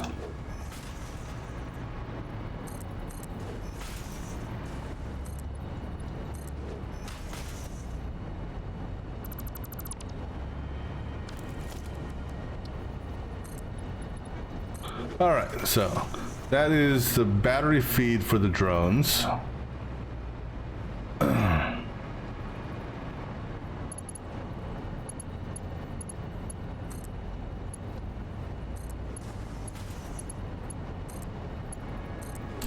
So I can go ahead and get that guy going.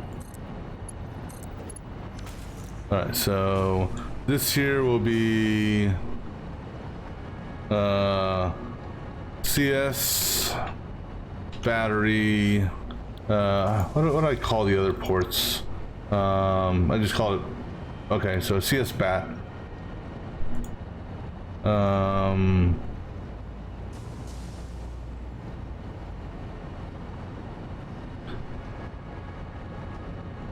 Or actually,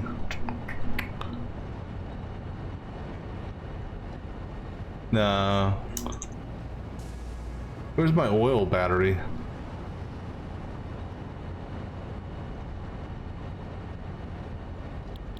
Something's missing here.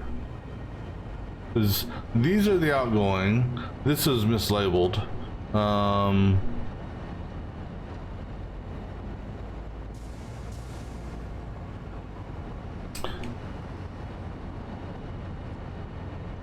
You're gonna nuke. You're gonna nuke. You're gonna nitrogen. Hold on a second. What's feeding batteries to oil? Something. I'm missing a port here.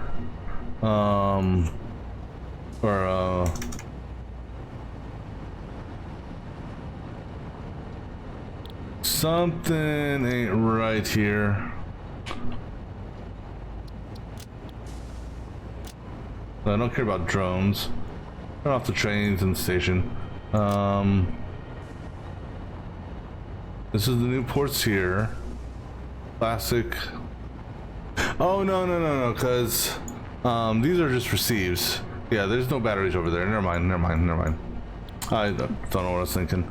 So anyhow, what we call it CS battery receive RCV. All right. And we're gonna have actually go to battery 5, I believe is what we were using. This is the new one to this one here. Okay, so that will he's gonna bring some batteries over to get these guys ready. Then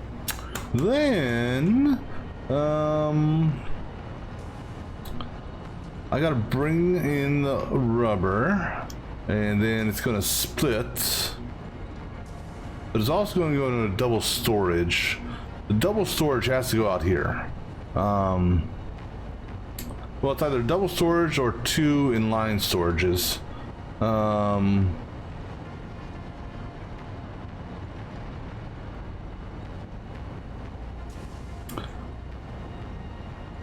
gonna have these guys. Let me think here how I want to do this, because these two are gonna meet up and right here you're gonna do a merge. Yeah. Thing is though, I may get rid of one of these 2 ports.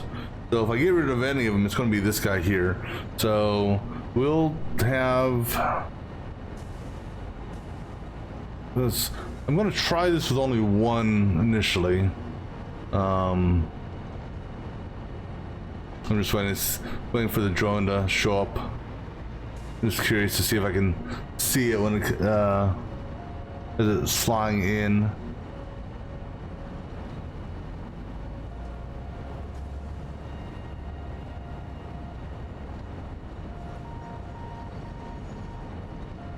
Because he took off already, because it said it gave me the takeoff set. Oh, there he is. No, those never mind. Those are something else. Where are you, drone? I want to see if I can see you.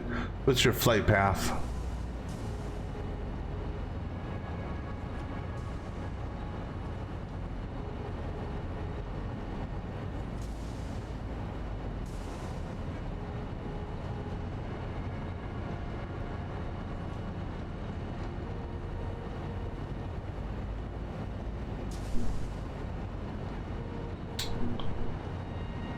You should be on your way. It said it was taken off. I hear. Oh, where the hell did you come from? Okay. Yeah, let me put drones on the map so I can watch this guy as he leaves, because he went a path I wasn't expecting. Because he's going down to here. That's our battery. Or no, maybe he's going over here. No, he's going to here. So what path? So you're unloading. You've unloaded. You guys should be loading. Oh wait, are you not unloaded yet? Wait. Okay.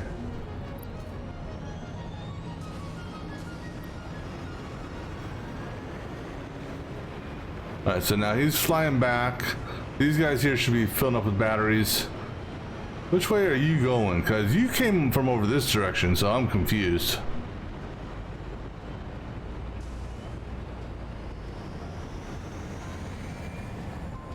Where the... Oh, okay. Oh, where the fuck did you go? Oops. He's flying underneath the sand. You know, peh. There, you briefly saw him over there for a second. Yeah, he's flying underneath and through the sand, and now he zooped.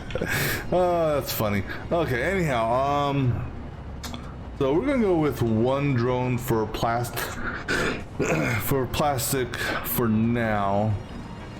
I'm gonna set up a storage unit right here, right on this wall. And the reason being is because, well, you know, we got to get our whatchamacallit, our this guy here.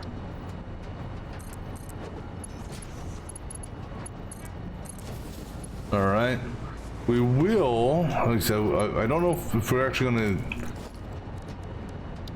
Don't know if we'll ever actually use it or not. And actually, I could just have him feed into the top if I wanted to. You know, let's just do that.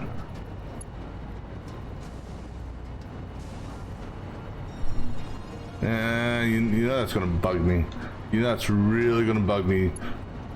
It being just slightly off like that.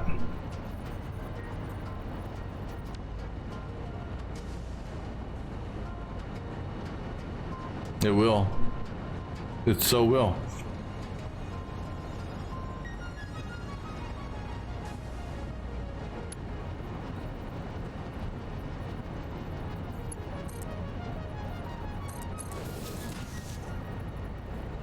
It's like I can't get that one spot I want. Well, I mean that's, I don't know, that's straight, I guess. Yeah, that's sort of straight. No, not even close to being straight. Damn it! That's just one of my pet peeves. Because.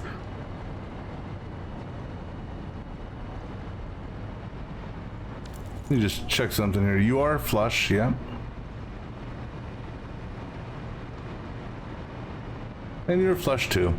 Yeah, it's just one of my pet peeves that it's gonna bug the shit out of me. Well, here's how we'll solve this. Because what you can't see, right? So. No, we kind of need that foundation there.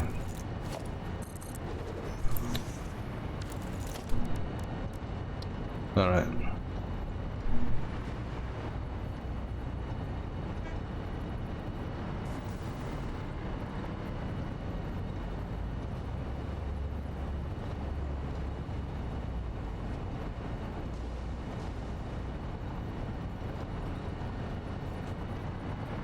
Let me just find the magic spot here that I want. I think that. Yep, that'll work. All right.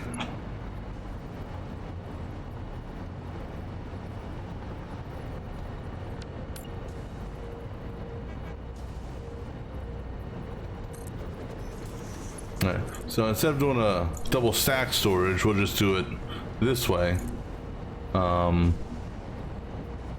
And I said, we'll go with, we'll go on the presumption that we're going to merge it. So, okay. This power pole, sorry buddy, you're in my way. We're going to merge right here. And then, let me see.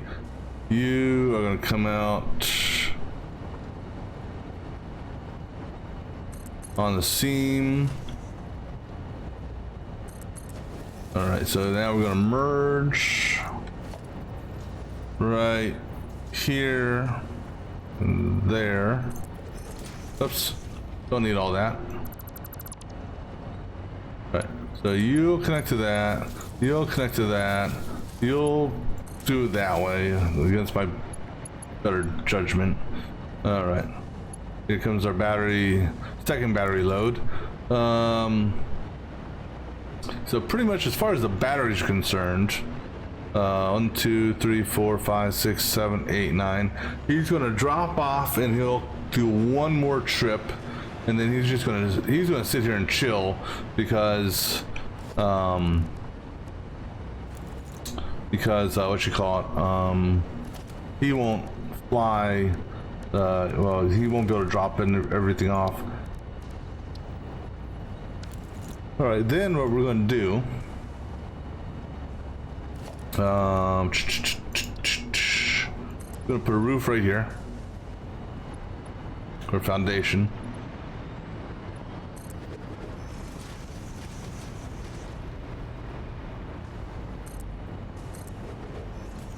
And then I'm going to bring this over. All right, and then, all right,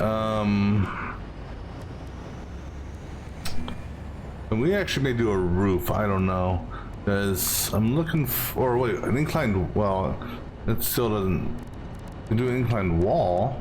I've never used an inclined wall before. Let me see what this looks like. So if we did, no, that's a little too big. Yeah, that's too big. How about the 4?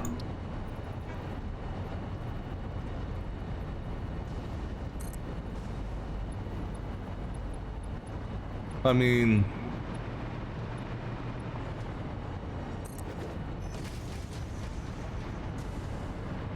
yeah, screw it. We're gonna go with the roof. Actual normal roof tile.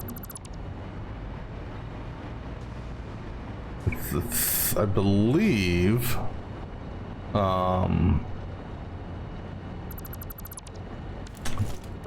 there's a 4 meter. Yeah, there's a 4 meter.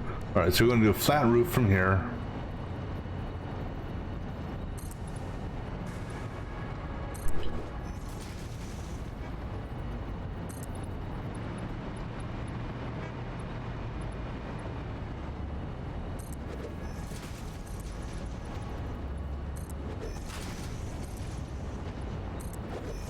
Because we're not building anything else on top of this, so. Then we'll do a 45. Well, we could do, okay, let me see here. What is one more of these? So you could either do that. Let me see. It's either that or it's this. Oh, God. Autosave. You're killing me. Killing me, I tell you.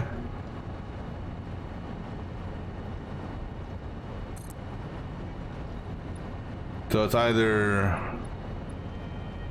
let me see, because this way, you know, you can walk down here, but then again, your ladder's here.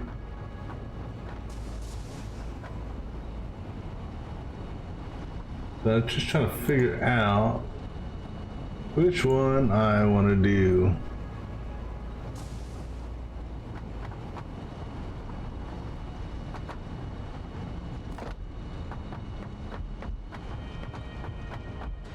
So this takes you up to the very top. And from the very top, you know,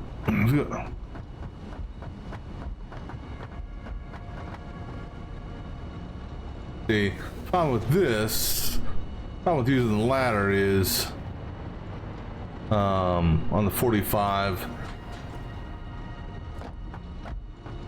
But I think we'll probably just do the let's just do the flat roof.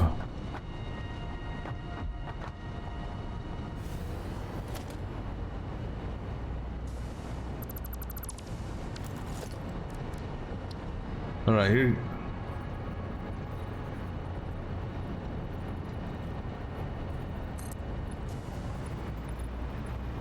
This the right way?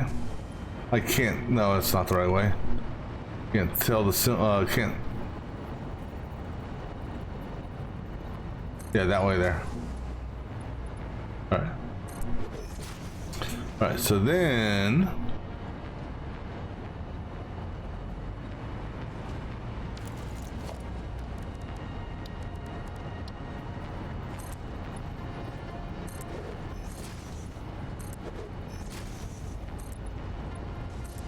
Now we'll put a door here. I mean, not like any of these doors or anything like that really matter, but we'll put that there. Then, all right, we're gonna need to move you, and gonna have to get rid of you. just because. Go ahead and give me a power pole on top of the roof for the time being. And this will just be temporary as I'm building this. All right. So now,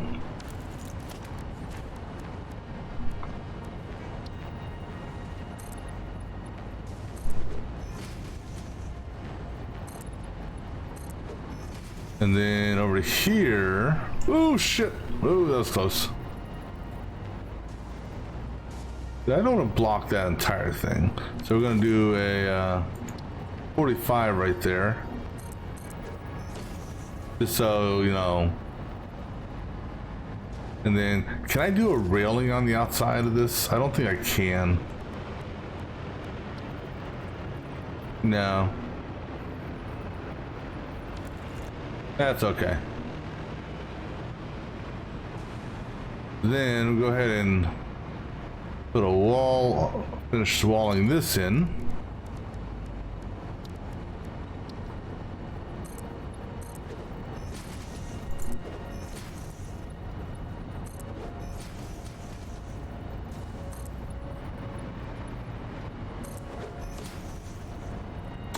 And actually, you know what, no. Wall that in, but do the 45, do the 45 wall here, or the 45, do this, that wall there. What the hell, go put another wall there too. And then, so this guy here is now going to basically just chill there because,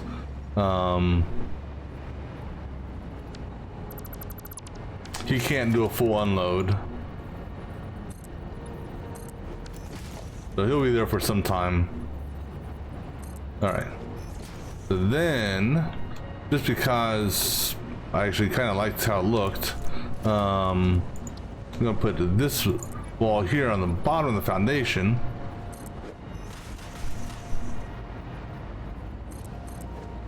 Oh, okay, I need one more power over here, please.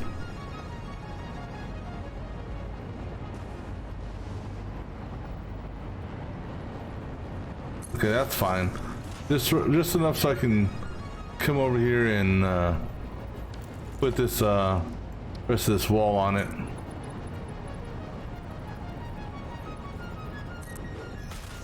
Cool. And I'll delete that here in a minute.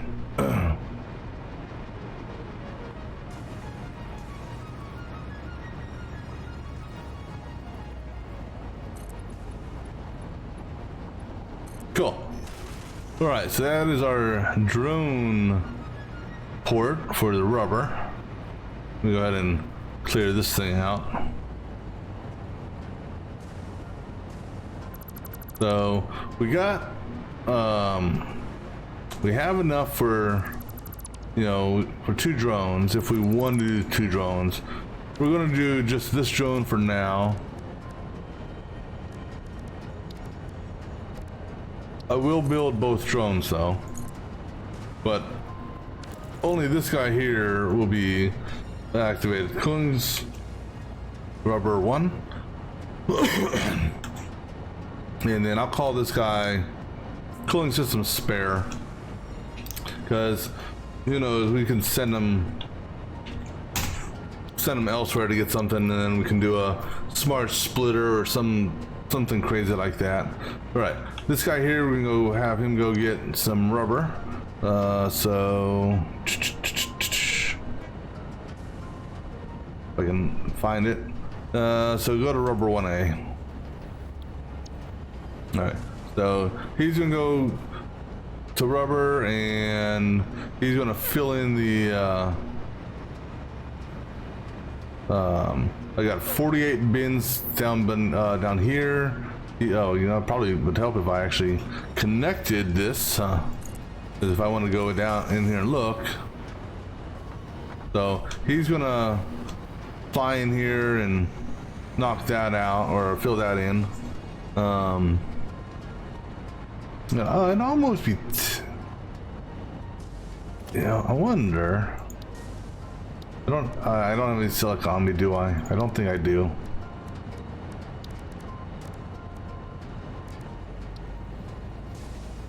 Oh, I do.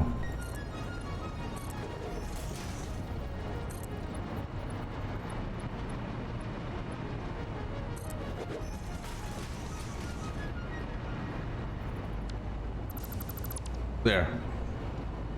Not like it matters, but you know.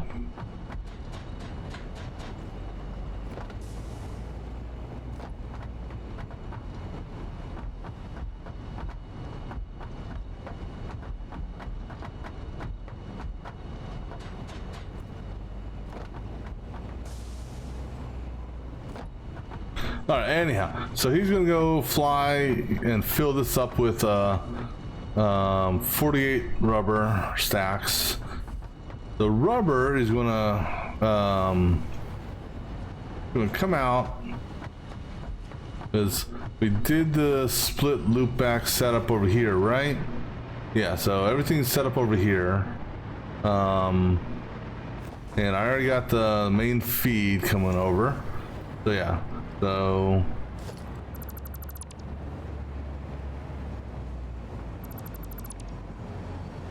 go get rid of these poles here.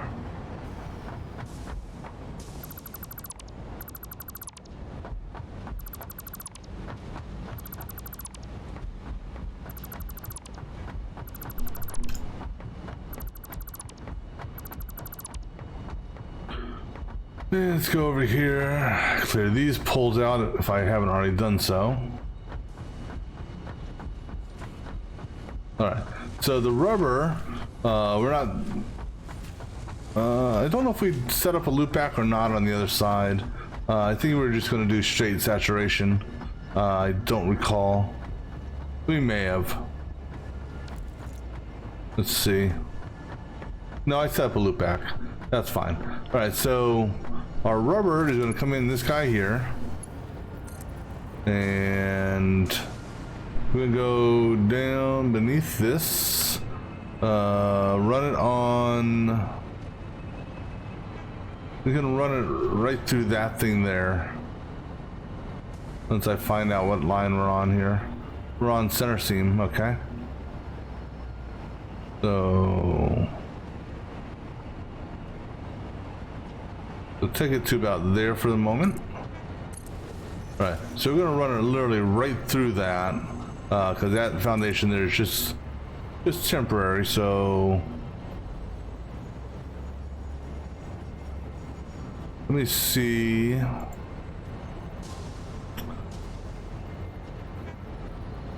Oh, I can't afford. Oh, I need more material. I was like, why can't I afford?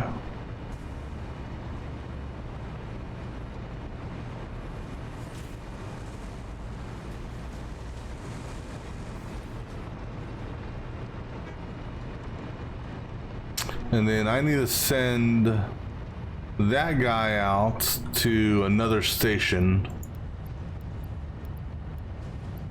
So I can remove his whatchamacallit.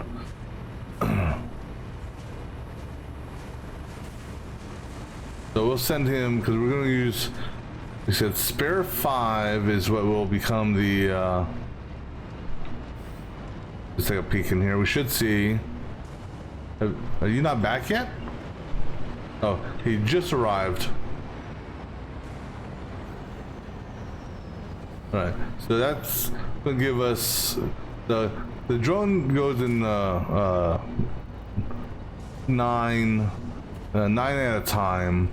So he's gonna drop off 9, and then he'll leave, go get 9 more, leave, and so I'm gonna let him. We're gonna again saturate the belts, and then he'll eventually become idle. All right, so we're gonna try this one here. Let me see. That one won't work. So, okay, so bring it over to the grate then. And we have a lot of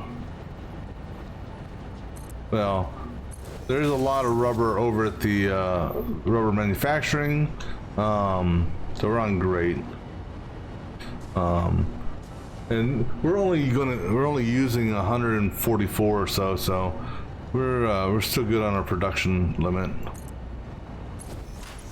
All right, so that's the output, and you know what? We're gonna put our splitter. He's gonna raise up to level 2, but he has to raise up via the old belt method, not the. We can't use a lifter on it. But we're gonna put a splitter here, like so. Perfect. All right.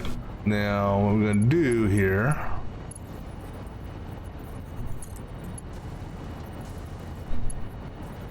is we're gonna have this coil around itself. All right, so let me get this belt over here ran.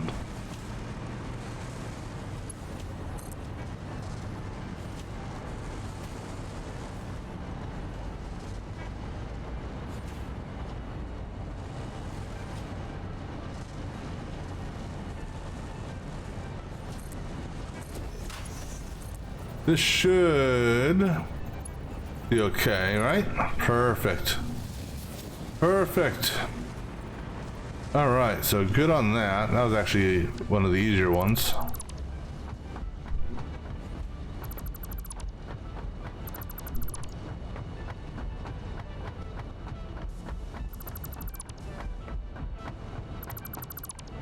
right, we're gonna go ahead and get this guy feeding. This way the machines can get overfed, and then, but that means we also need to get the machines turned on, powered up. All right, these guys, their power is on the back corner. And so we're gonna try, provided it doesn't go crazy on me, with what do you call it? Clipping. We'll try here. Between in the middle of 5 and the other one we'll do 3 and 3. Alright, how the cables look? Cables look good, alright. This one we'll do 3 and 3. How far back did we go, by the way? Took it back to the seam, okay. So we'll take you back to this seam. But this time we said we'll do 3 and 3. Do 3, 1. I did get on the ladder, right?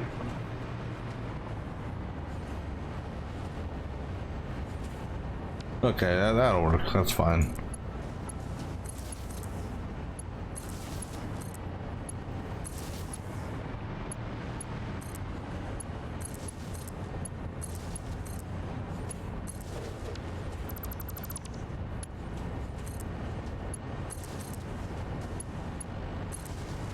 All right, so this guy here is gonna tie into right here. Actually, just do this. Upgrade that for starters.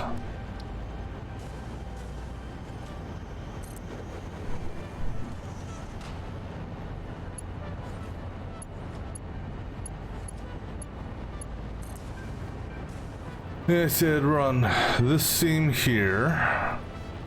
So this guy right there.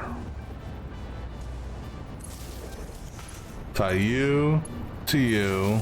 Then get rid of. Now this is the fun part. I'm right on top of it. It won't let me highlight it. I get rid of the wall, so there's something else. How are you highlighting that power line? That's not even where I'm aiming. This is a pain in the ass.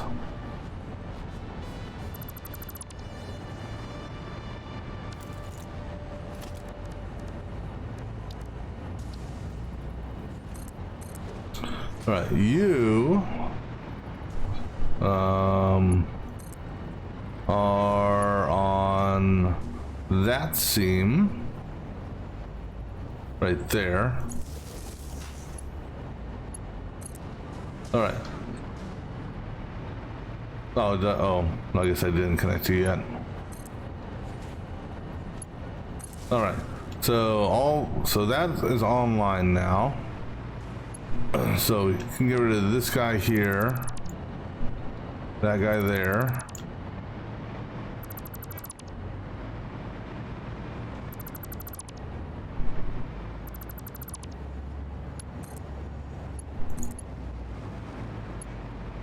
All right, so these guys, I don't know if these are still here. Tie into that one for the time being. And then we'll get rid of this guy and that guy and that guy. All right, so far we've got the heatsink technically connected. We got rubber. Did you guys 100% fill up on rubber already? No, you haven't. You know why you haven't? Because I have not connected these. So let's go ahead and get these connected.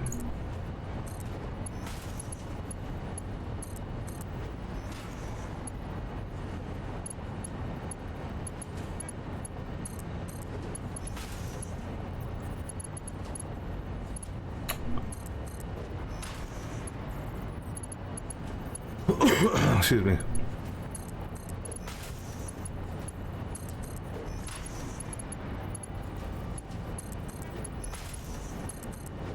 Because what we'll do is we get these machines saturated on rubber.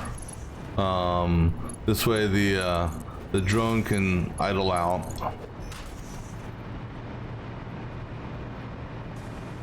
But the drone's going to take at least 4 more, well no, more than that. Whoops, that's facing the wrong way. The drone's gonna take a lot more, quite a few more trips. Just for the simple fact that it also has to fill in 2 storage bins downstairs. Plus all of these, to tax at 200, so we got what, 9? No, 11. So we may be making a couple trips. I could send, like I said, I could set up a second drone to help him out, but no need to. Because before this, these things will be what you call it? Screw it. Go ahead and help him out, buddy.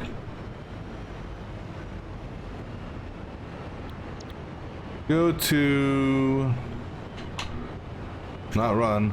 Go to rubber B. You know, might as well get it going, right? Alright, let's go ahead and get these pipes connected up here. And then we'll finish up water.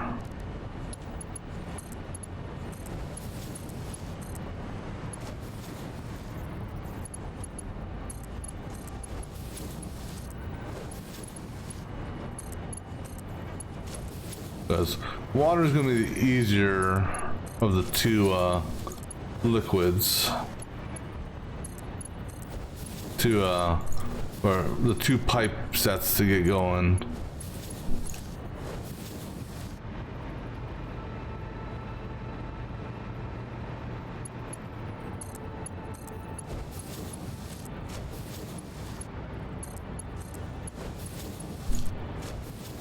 And I'm kind of letting the heat sinks go for now, just because, just trying to build a stockpile of that, just so I can use them elsewhere.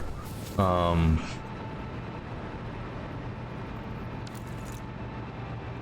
me see. What is this? How's the stockpile? Oh damn, we're actually. Oh shit. Well, I guess we're fuller than I thought. Okay.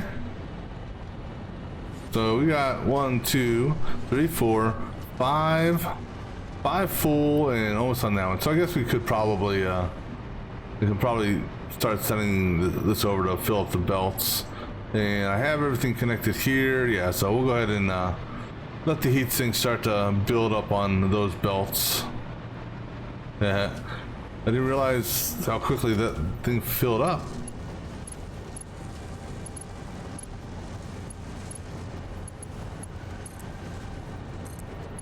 All right, so that will now start to, we'll let it run for a while because heat sinks stack in stacks of 100. So it'll be a while before these things get to saturation as far as how much they have. Okay, problem. That's good. That's good. That's good. And that's good. And I bet I know what that problem is. Problem there too. I bet I know what that one is as well. Okay. Couple little issues, but I'm pretty sure I know exactly what the problem is. Those are the yeah, I knew it. I knew it. Not a big deal because we're not in production yet, so.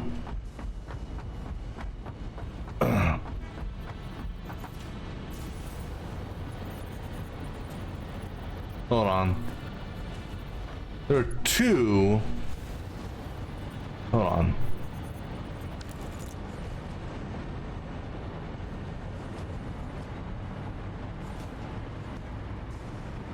There's a set over here. There's one problem right there. I could have swore I saw two on the other side.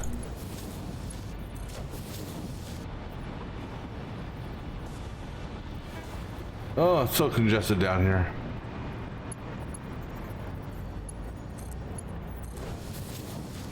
I could have swore.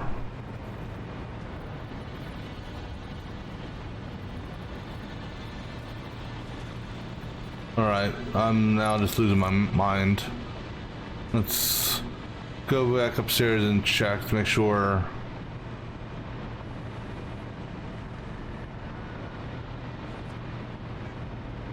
Alright, so you're good on those two, check.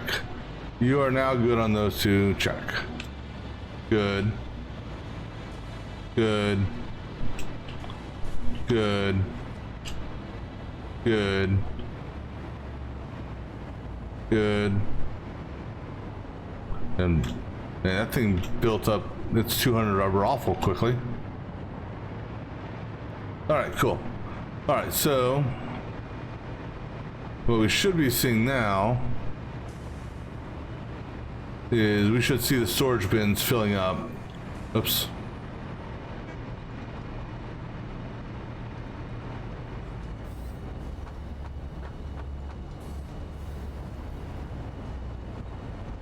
Yeah.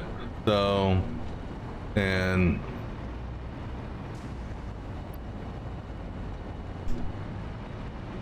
all right, cool. So a couple more trips, and then they'll, like I said, the whatchamacallits will idle out. All right, so let's go ahead and before we actually do the nitrogen, let me get some power down here.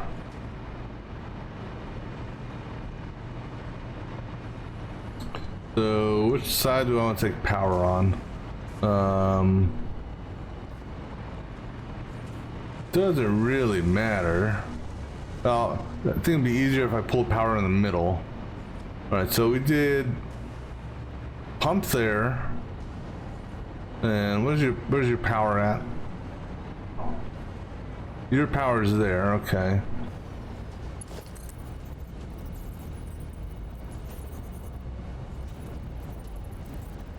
No.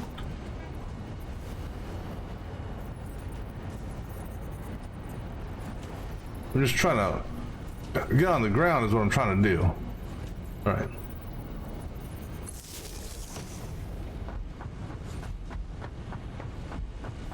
Because in theory, these 3 pumps here should be enough to get this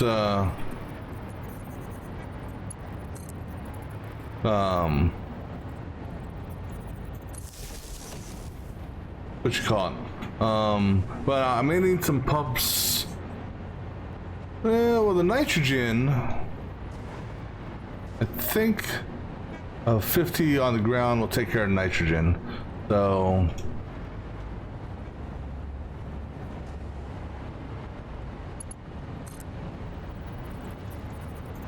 I'm just trying to find a good spot here to get over here. We'll run it down this line here.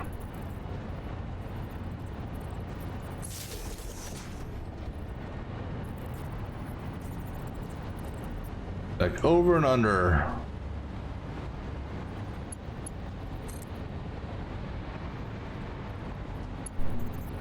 So we're running on this seam here, you know, right there is fine.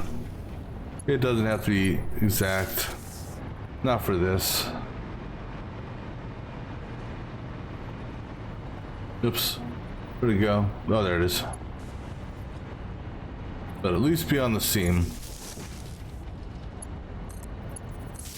Now what we could do...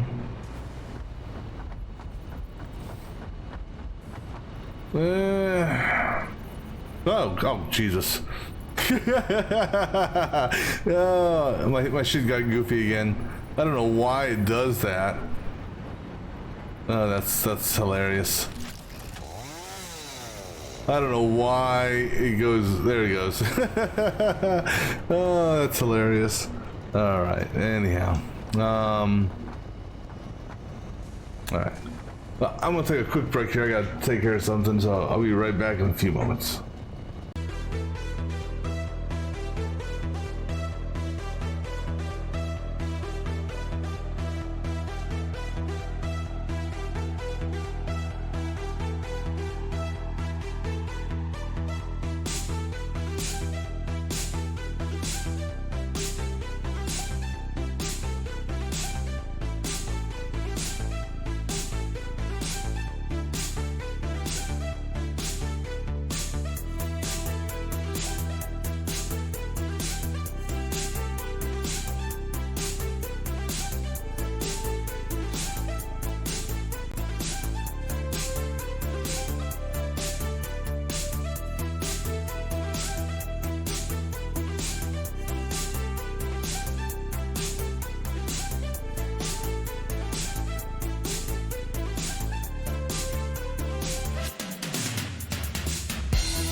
Alrighty. So how do I want to bring power into this?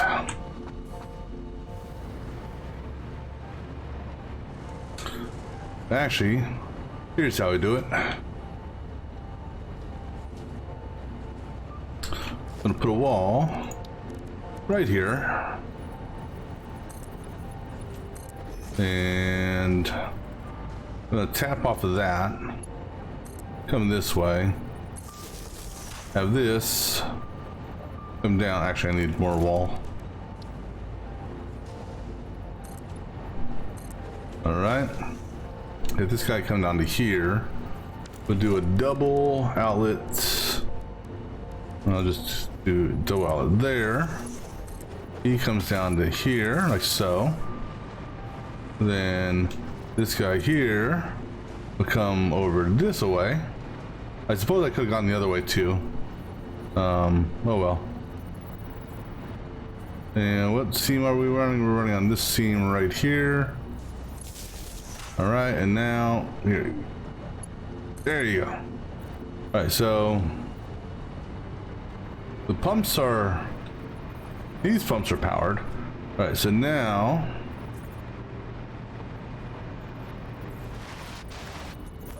I was hoping I could slide through it. Alright, let's go ahead and get ourselves a foundation here.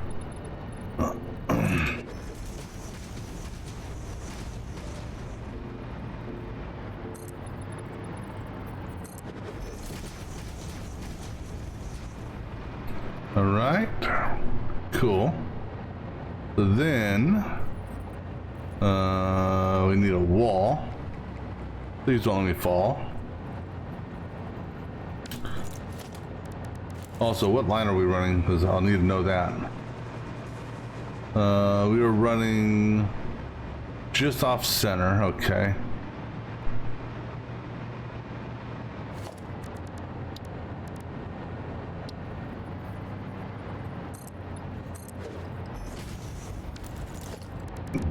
Excuse me.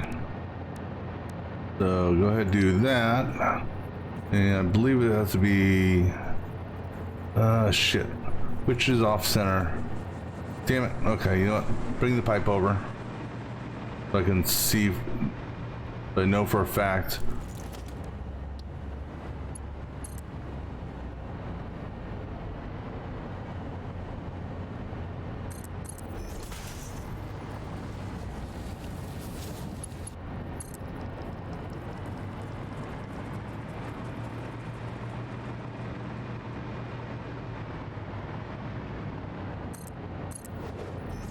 Alright, so literally one click off center.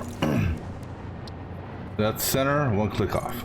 Right where the line was. And actually one lower. There.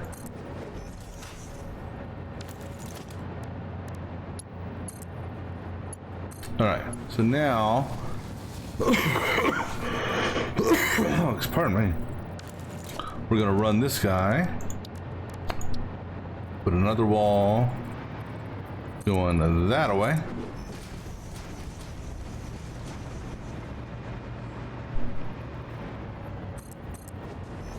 All right, and now we're gonna have, because we're not gonna piggyback on that.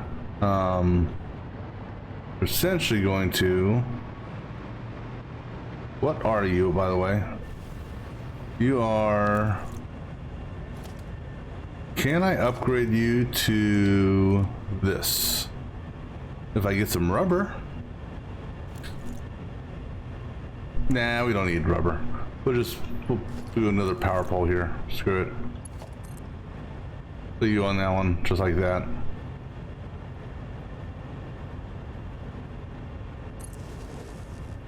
Upgrade you. You into that. You into that.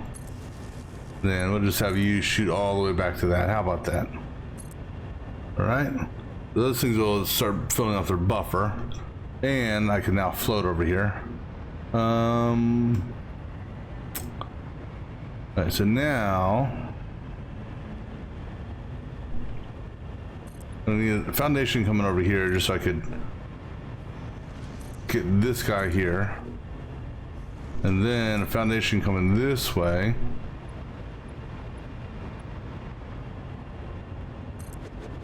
And depending on how we run this, we may or may not chop down some trees. But, okay, you're a charger. That's fine, charger. You're okay. 'Cause I don't need to kill you, buddy. Oh shit! I may have to kill you. Here, give me some power over here, guys.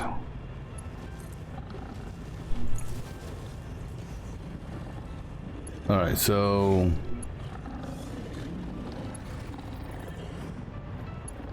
This guy here, I'm just looking around real quick to see if there's any of the spitting mobs. All right, we're gonna go ahead and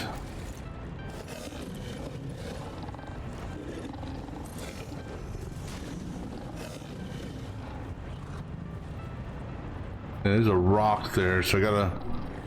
This is my line. Actually, here, let me. I don't want to chop down the tree if I don't have to.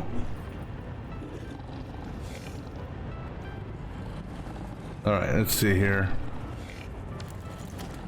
Gonna bring a wall straight down.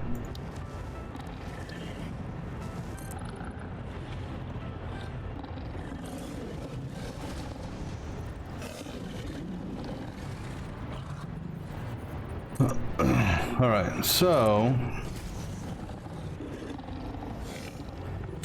we're gonna be using, not because of the tree, but because of this rock right here. Yeah, maybe not. We'll see how the bend is. Because if I run center line, I'll avoid that tree. And I'll avoid that tree.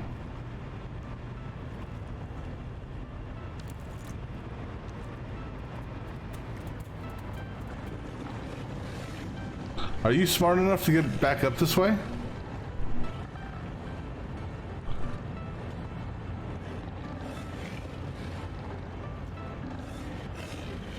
Hey guy, I'm over here. Nope, that answers that question. Alright. Excuse me. Alright, so we're gonna bring it over and put the floor or wall support right there. Okay. And then we'll put one right somewhere in the middle. All right.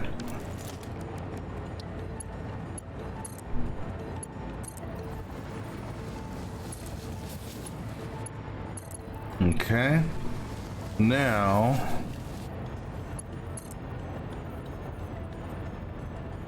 it should have enough head lift to get it past let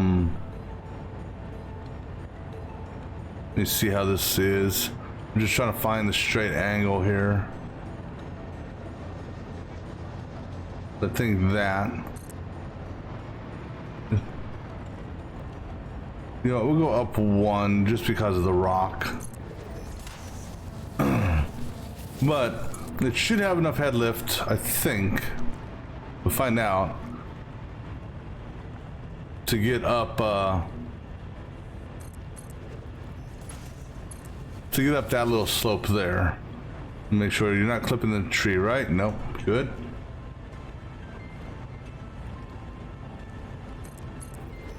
All right, so now, take you. Yeah, that's a nice turn.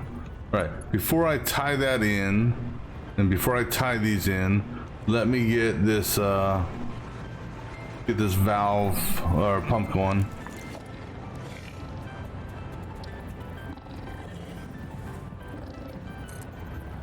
And let's just see, is that enough to, that's technically enough to get it up the thing. All right, now we want to turn this so power is on the inside, like so. So now we can go ahead and get rid of that, and that, and this wall all together, carefully.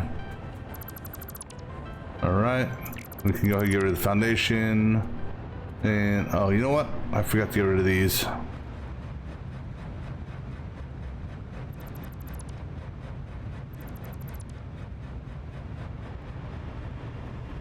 There's no point in having pipe supports if they're not actually on anything, right?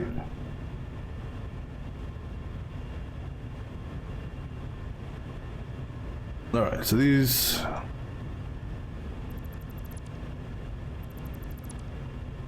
All right. So we'll be cleaning those pipe supports also here in a minute. And yeah, you know what? I'm gonna let that one go. Like I said, if I don't have to chop the tree down, I'm not going to. All right, so now we have power there. We're gonna tap into this power, bring it over here, and then have that guy, if I can find it, go into that. All right. Now we can go ahead and let's go ahead and do this. No, not a junction. Let's do a pipe that, and then put a junction on seam, and then junction on seam.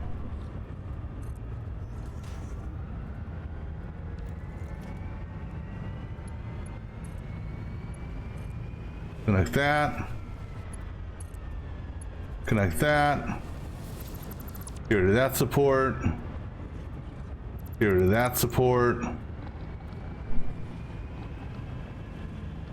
Any other supports I gotta get rid of? Get rid of that support. And then get rid of that support. Go ahead and get rid of that foundation.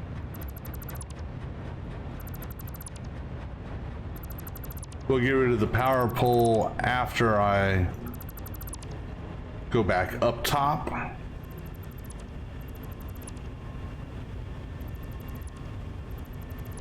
Now what I will do is I'm going to leave the chopper tree.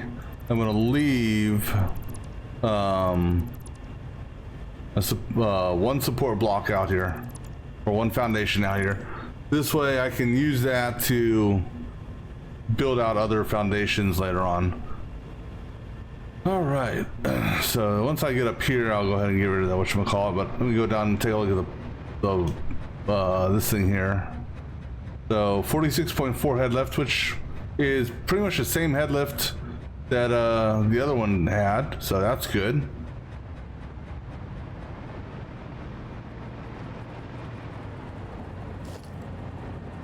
I'm trying to find the power pole, power line. That's power pole there.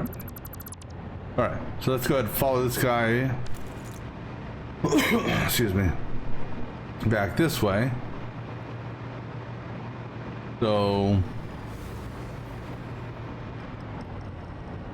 you know, it says it has a flow rate of 600, which is technically impossible because I'm only pumping 360.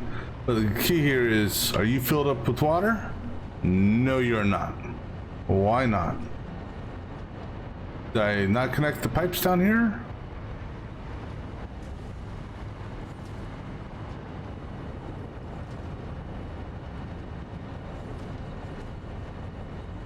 Are any of these filling up with water? How about that? So I think I am going to have to put valves on these because none of those unless there's a junction that's broken. Let's see, how are you looking? See, so that tells me then I've got a broken junction somewhere. If all these are filled up with water,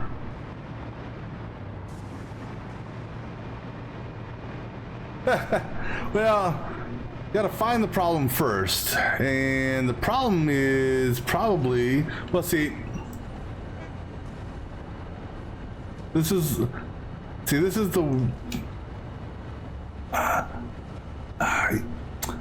this is an interesting problem. So like let's see what happens here. Maybe it could be just as simple as doing this. I don't know. Let's see. Yeah, for whatever reason,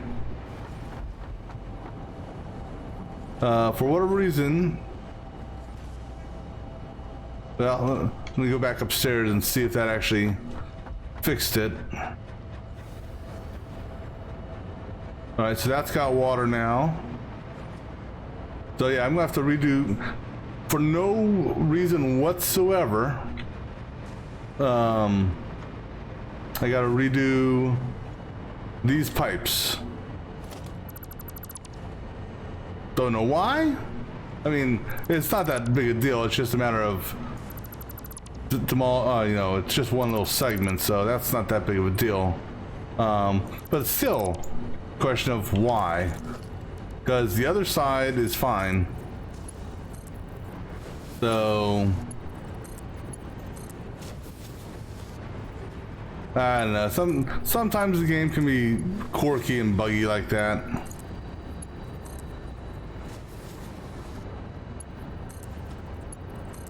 Alright, so now if I can get out of here. Oh man, there's so congested. Alright, so now got water there. Yeah, so now it's filling up with water.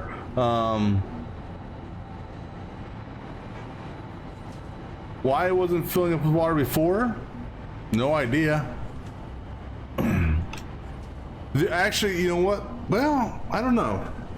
Because like I said, this side over here worked perfectly.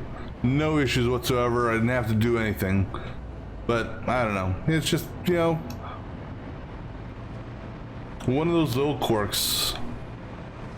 Alright, now time for the... Oh, actually, no. Before I do this last part, where are we gonna...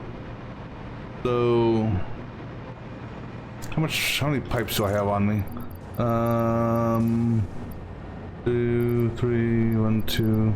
Alright, so that's pretty close to being even. Alright, we're going to make ourselves a storage matrix for this, because I haven't decided what I'm going to do with them, as far as if I'm going to have them directly tied into another assembly line, or if I'm going to take them from here and send them elsewhere. So what we're going to do for the time being is I'm going to build a storage unit, and actually I'm going to start with the feed on this side and kind of keeping somewhat even with this here. All right, give me some more power. Actually, wait. No, you don't have power. Let me tie into some here. You tie into that power for the moment, just so I can float. All right, so I'm gonna keep it on this line here as our start. Actually, you gotta move.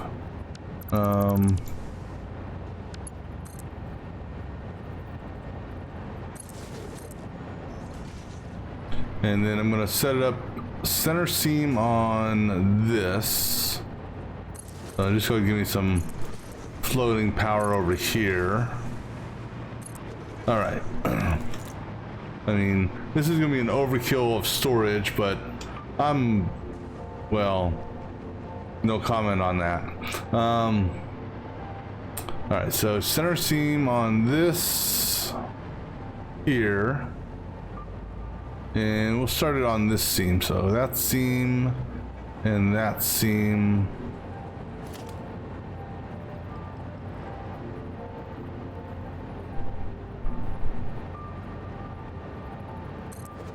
All right, good, okay.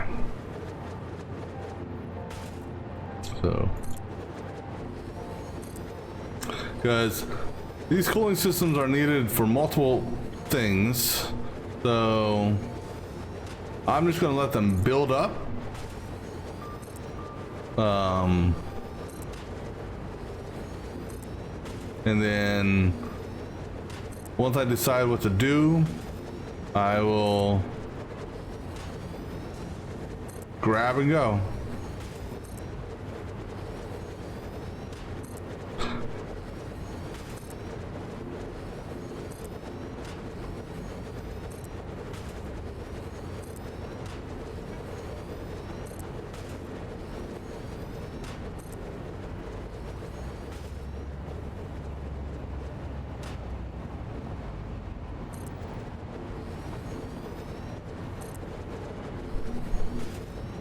And last one. That actually worked out quite well. Now, we just make sure that they're all alternating properly.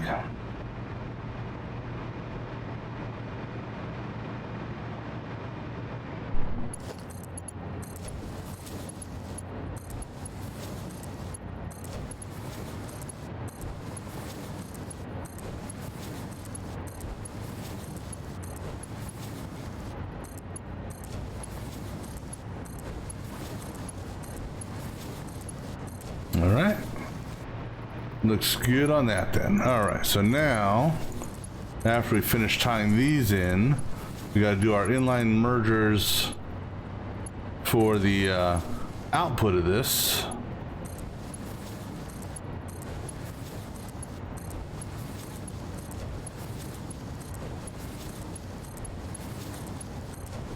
All right, so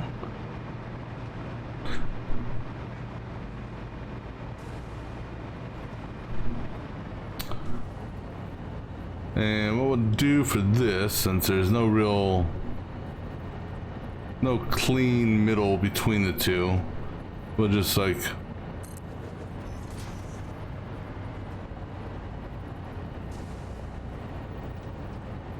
put it there. So these feeds will be offset.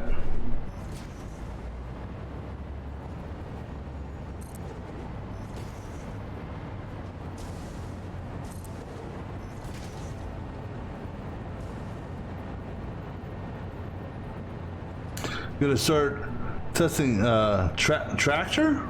What do you mean testing tractor? Excuse me. And we'll have this guy come that way.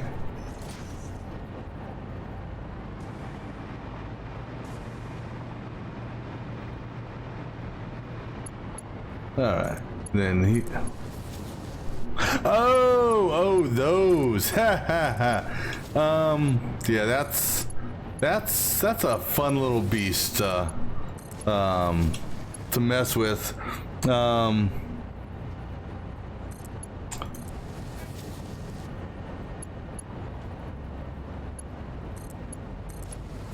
I mean, the one good thing about using like the four-wheeled vehicle, autosave, using the four-wheeled vehicles, I mean, well, the pain in the ass for starters, in my opinion, is that you have to drive the route, you know, and sometimes that can be a little bit of a, yeah, especially if you're, you know, if you want to use different vehicles, and I mean, when I mean different vehicle, I mean, if you want to use the, what is it, if you want to use, let's say, both the tractor and the truck, when you record the path, a recording only works for one class of vehicles. So if you want both a tractor and a truck to go on the same path, you have to record 2 separate runs, which kind of sucks in my opinion.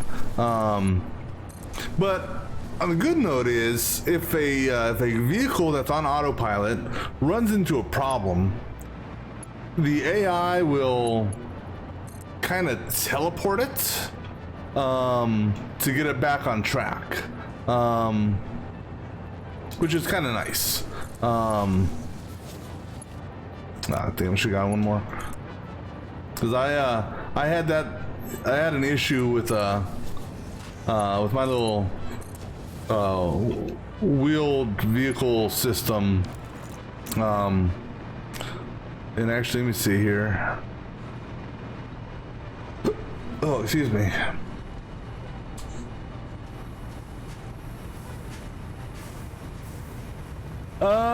So if you're talking about the recording, yes, you can delete. You can delete it in its entirety, or you can delete. Now, as far as the deleting individual segments, that one there's a little bit. That one there's weird because of the arrows and knowing which arrow to get rid of and all that. But it'll allow you to go into the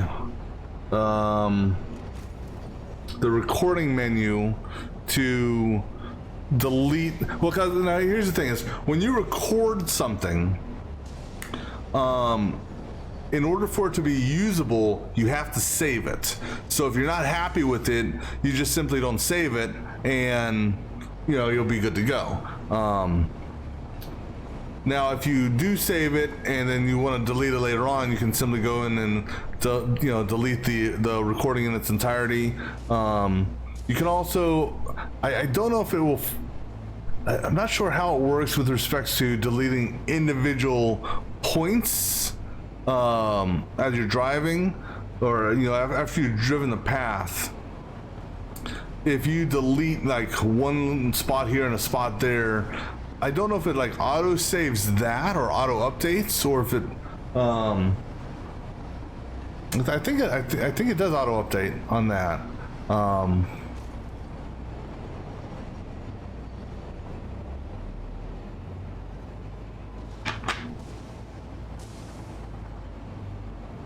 But yeah, the other thing I learned is I thought the vehicle would use the best speed available to follow the path, and I learned after the fact that it will actually mimic your speed. So if you're trying to take it, if you're trying to take it easy around the corner, because sometimes the vehicles, I'm a terrible driver in this game, and the vehicles will tend to oversteer for me. So I've tried to take it easy on some of the turns, and so I'd slow down, like coming to a crawl, literally. And well, it recorded that same slowdown as it replayed the whatchamacallit, the autopilot. The one thing I don't like about the trucks and the ground vehicles in general is, like in a train, you can set it to auto drive, sit here in the cab of the locomotive, and everything's hunky-dory. It'll actually go. Ground vehicles, or the four-wheeled vehicles, so to include your factory car, if you set it autopilot on, you have to get out of the vehicle for it to move. Otherwise, it just sits there. So I personally don't like that myself. because I'd like to, I'd like to be in the vehicle and when it's auto driving, just to make sure it's doing and going where, doing what I want it to do, going where I want it to go, and all that. I had a weird glitch where my vehicle literally went flying,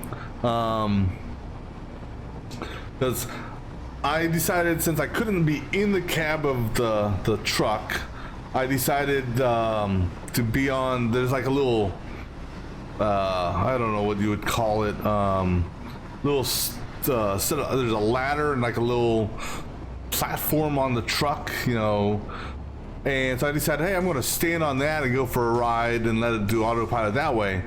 Well, the truck hit a speed bump and literally started floating way up in the sky.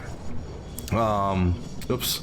And when it did, and here's the funny thing is, it went floating in the sky, but it continued to follow its path. So it was pathing from my oil refinery base, where the orange is over there, to over here, and it followed its path 400 meters in the air, turn for turn, and load for load, unload for unload, all that jazz. It was just kind of weird. But I mean, the UI, as far as the actual truck recovery, that's the thing I'm actually impressed with how they set up the truck, or the vehicle system. So I've got my little truck set up here, and I've had the trucks on their own drive off the road, run into one another, do all types of crap. But what happens is, when they do that, you'll see them turn blue, and basically the UI will put them, or the game will put it back on track. Like when I did the autopilot, I did not turn into the damn thing. So how the autopilot does this stuff sometimes, I just don't know. But what's funny is, the game on its own will back them up to try to get them moving again. See, look at that. See, these guys, they're just now they're going crazy with one another. I kind of find the trucks hilarious in general. But yeah, so this speed here, this is literally the speed I was driving at, because I was just trying to take it easy and make sure I stayed on one side of the road, so I didn't have the trucks hitting one another. And then I had it, I slowed down because there's a corner up here, because it's tough to build right now it's tough to build good roads. Especially, these things don't like the roads. They bounce up and down. The Explorer also bounces up and down, but I have this turn down here, so it's like I was going down the hill and I was slowing down because I didn't want to essentially cross the line, because I know traffic's coming this way, and it literally matched my speed. Now this is going to get weird. Yeah, so right there, turn blue, and that's the game basically putting it back on track, because it got goofy and jacked up and whatnot. So it's probably going to do the same thing with this guy here, because that truck there decided to get frisky with it. Or maybe he'll do a 3-point reverse turn, I don't know. Or maybe he'll go backwards the entire way. That's going to be amusing. So the tricks are funny, I will say that. Oh no, he's actually turning around.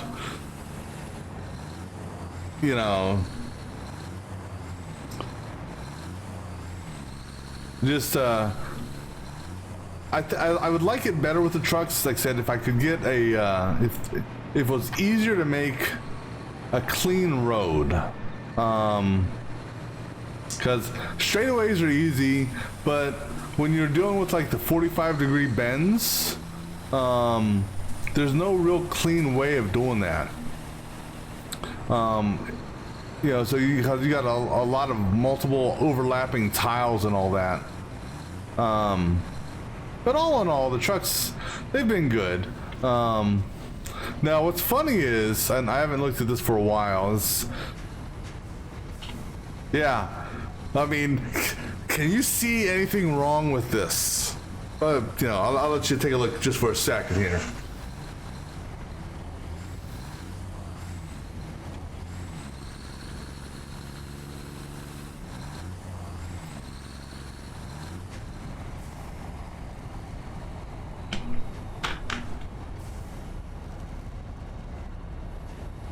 And I don't even know how to say that. Let me see here. That.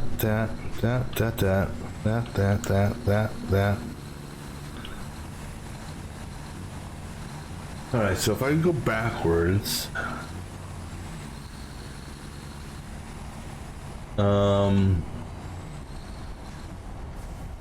So million, billion, trillion. Let's see. What is after a trillion? Quadrillion. All right, so yes, that is exactly correct.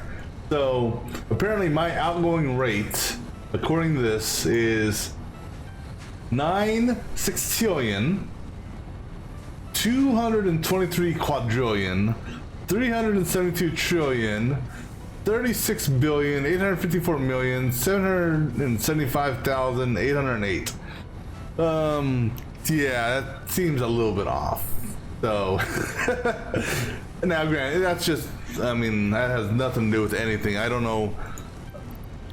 I think this could be possibly because I'm running a total of 8 trucks here.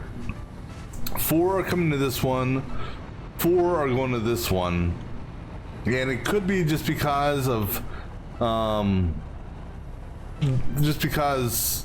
often a truck shows up to pick stuff up.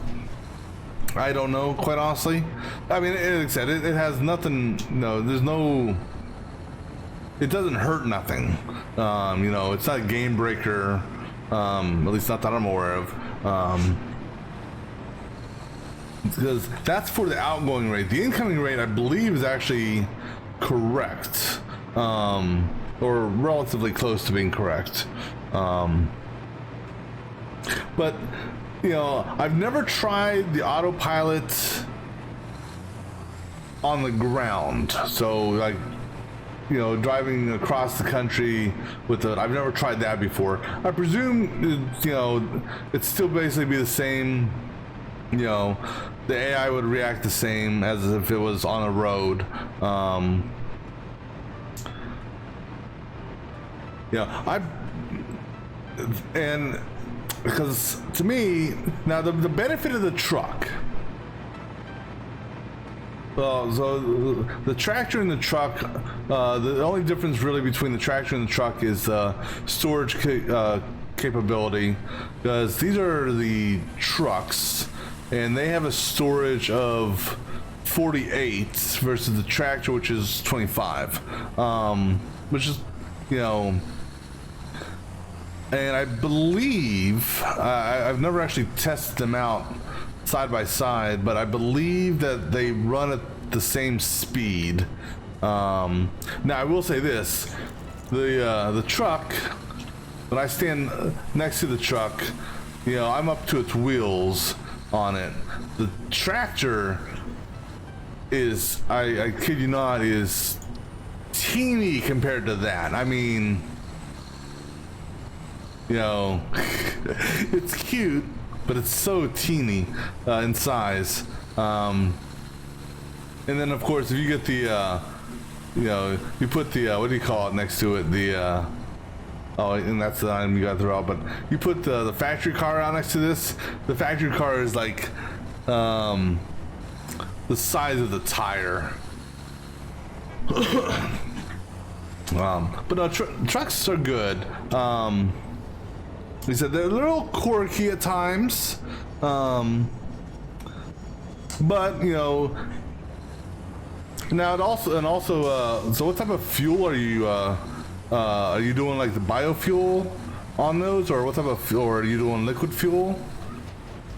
Because the way because I'm using batteries for mine currently, and batteries are the best fuel. You know, once you can unlock them, batteries are the best for the trucks.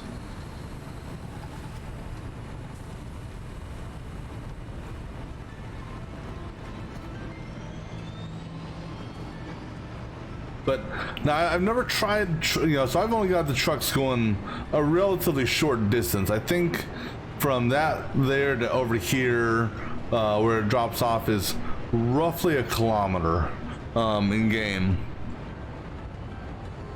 Drones are good, but the bad thing, well, a semi bad thing about the drones is every drone needs a portable miner. And you know, unless they change it, you know, they currently don't stack, so that's just a little bit of a pain right there. You know, because that takes up a lot of storage space if you plan on having a lot of drones out there. Or I mean, you know, if you're planning on building up, you know, if you want to get your portable miners set up, drones. I know there's a lot of different variations on how you can do them once you get to that point. How I did it currently is I've got a central battery drone farm, if you will, and then I've got drone sites located in different places around the map. The whole point of this here is this will take batteries to a remote site, and then the remote site will actually have the core drones because of how drones operate, and they can only go point to point, really. So you can't have a drone go pick up, let's say, screws at one place, come fly over here, drop it off, and then come over here, get batteries to go back and forth. So that's why I'm doing that sort of like a central drone, central battery station, if you will. And it seems it works pretty well because, you know, the drones, at least for what I'm using them for, there's only a handful that are flying actively. And so once the drone, like the battery feeders here, once they saturate the belts, then they'll basically just sit idle until they hit that threshold where they've fully unloaded their 9 objects or their 9 stacks. Then they'll come back, grab another 9 stacks, fly back, and then they'll just chill. Well, good thing is for trains, there's no recording for trains. Oh no, I'm sorry. I see how you put that in. I'm sorry.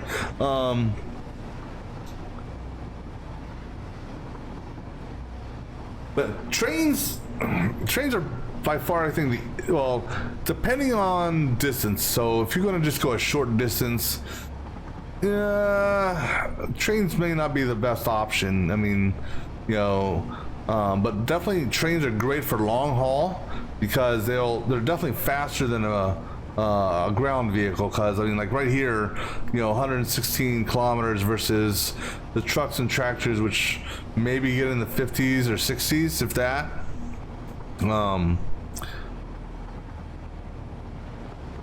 And you know, you can obviously, you know, have multiple cars for a train. So instead of being limited to 45 or 48, excuse me, you know, you can actually, I think I saw one video, a guy did like 32 or 40 train cars. I will be doing a massive train car just for the hell of it later on, just to just to see what it looks like. That's gonna be like 96 cars long, I think. 36, 72. No, actually, it's gonna be longer than that.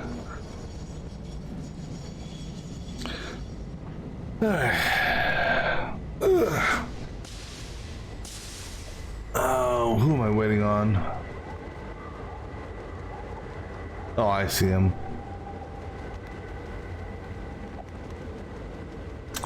Yeah, I gotta think about another option for this. Maybe one more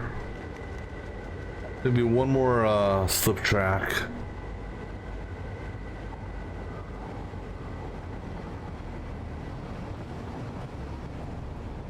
See, that was... Well, that's bauxite because nitrogen's not moving yet.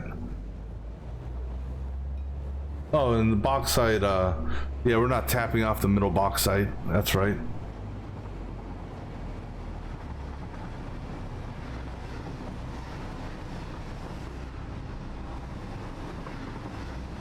I got foggy over here.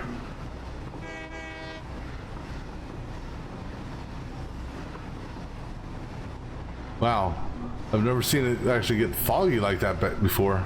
That's kind of weird.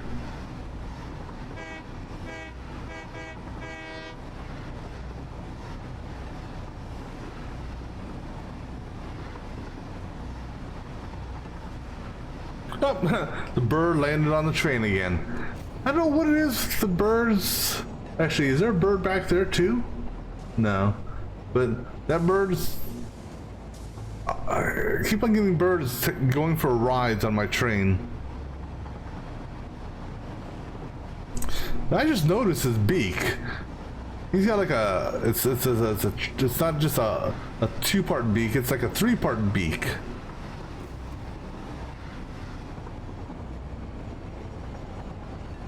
Now, if you can sit on that, Doggo should be able to sit up here too.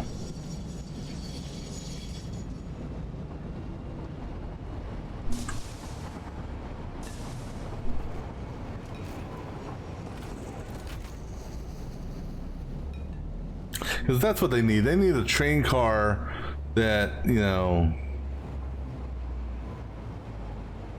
that you can like manually enclose, that you could like put doggos in to take them across the map.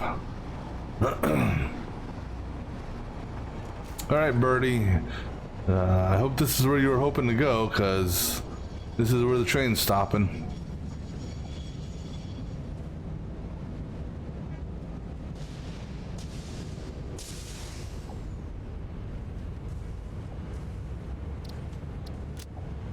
All right, so time to get nitrogen going. All right, so our nitrogen said it's going to be under spare 5. So right here. All right, so I need to send nitrogen over. We'll send nitrogen to spare 4 or spare 2, either or, doesn't matter. So we're going to send this guy over to another station. So you can go to spare, you know what, go to spare 2.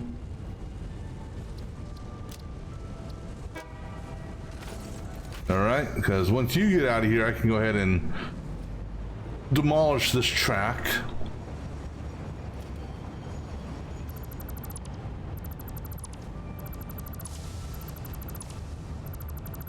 All right, so now you're going to become spare 1.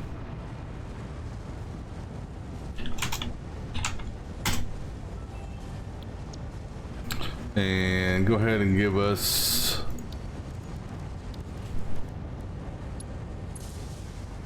tie that in.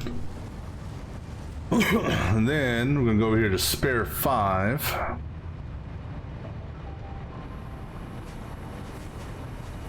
Turn him into nitrogen.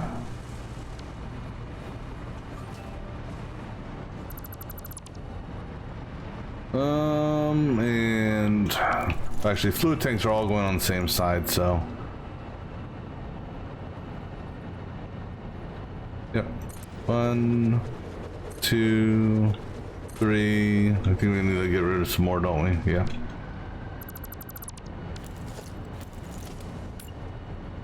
4, and 5. Okay.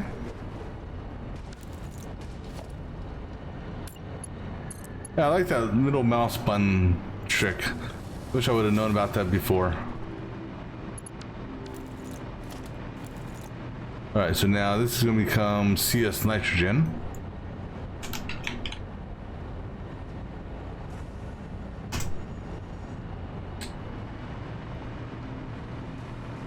Alright, now here comes him going into that station there. Alright, so now for the fluid buffers, okay, we've got enough for 5 of them, yeah. Alright, so how do we want to lay these out? Oh.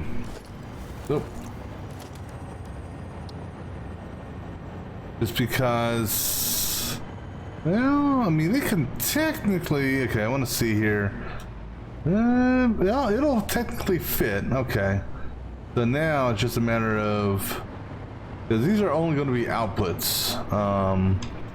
So this is going to be weird, but this is actually, this will be a good test. All right, so I wish I could see better for lineup.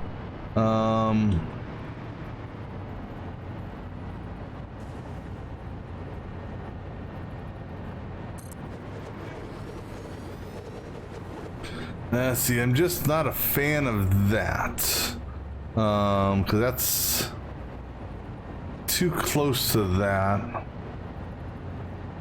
Yeah, so I can't put those there. And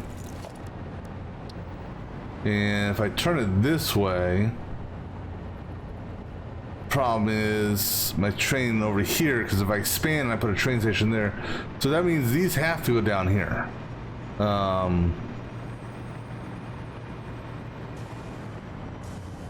Alright, so if these go down here, that means my feed will actually go. Alright, so let's do this. Okay, first things first, where is this damn thing at I'm hearing?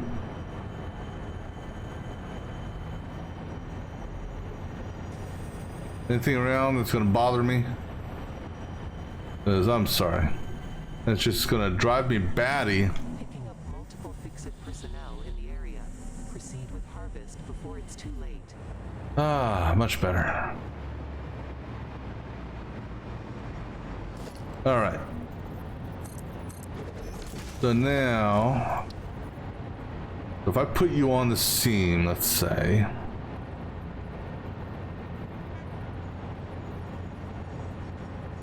one, I could stack you. No, we're not going to, but that's kind of amusing.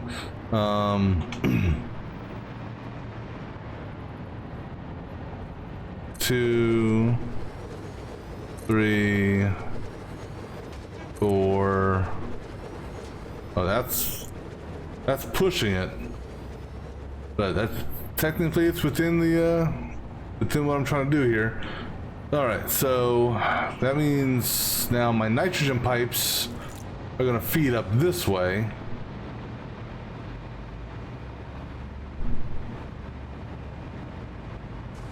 And so I guess my nitrogen pipes are gonna go right through this gap here, so.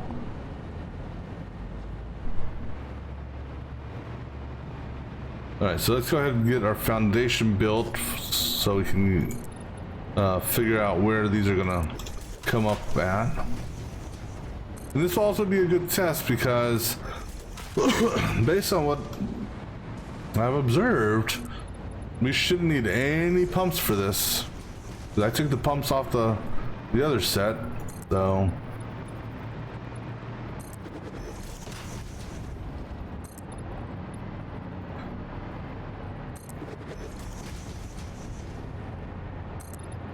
All right, so let's see here. The hole, we'll let the autosave do its thing first. And actually, you know what? Let's do this. after the autosave. Come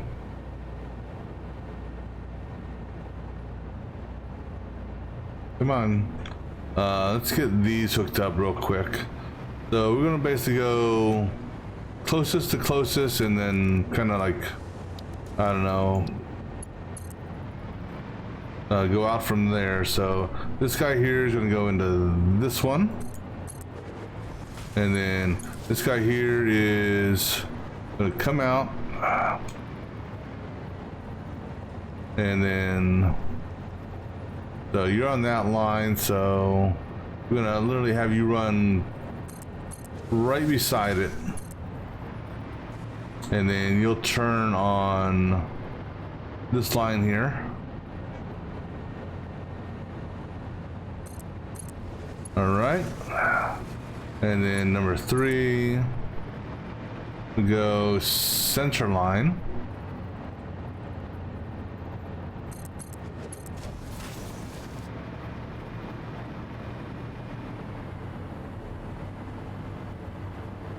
And let me just see here.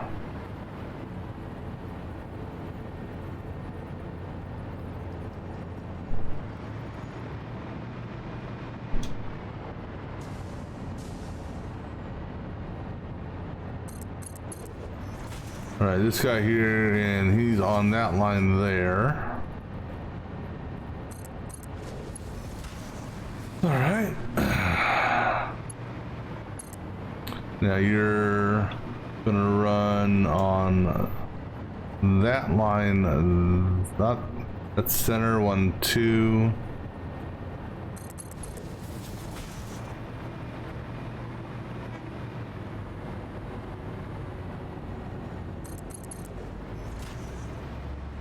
And you are on that line there. Oh, I need more materials. Because what we'll do is we'll get the nitrogen trains moving to get the buffer filled up. This way it'll be full. You know what, let's grab some more plastic too. So it'll be full when we actually get it connected. One of these trains has my plastic. There it is.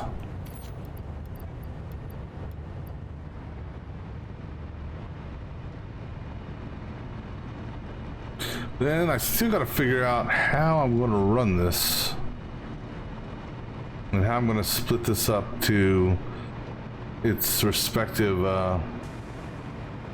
what do you call it, machines.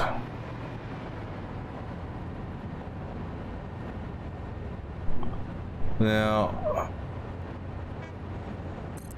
I'm having second thoughts on this here, just because I don't want to run into that. So then this will actually help with the test. Theoretically,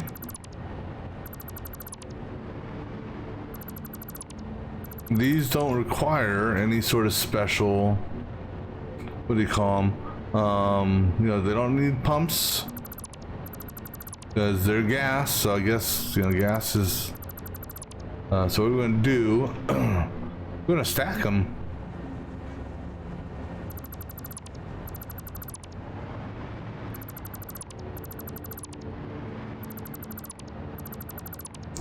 All right, so let's see here. There's our stacker poles here. All right, so we're gonna. Well, if I can get the stacker pole right there. So that's gonna be 2, 3, 4.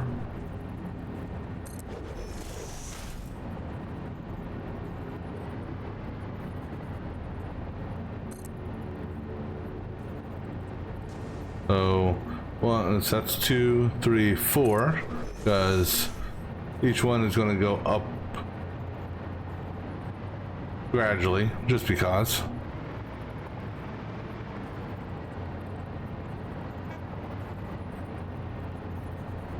Make sure this is, well, that one's offline. Here, you know, put it right there. Actually, hold on.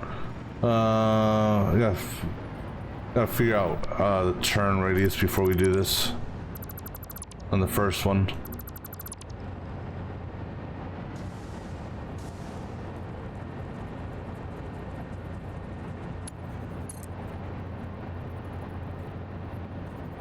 So right there. All right. So go ahead and get this. Actually, you can do that short of a turn. Then why did you do that short of a turn here? Ah.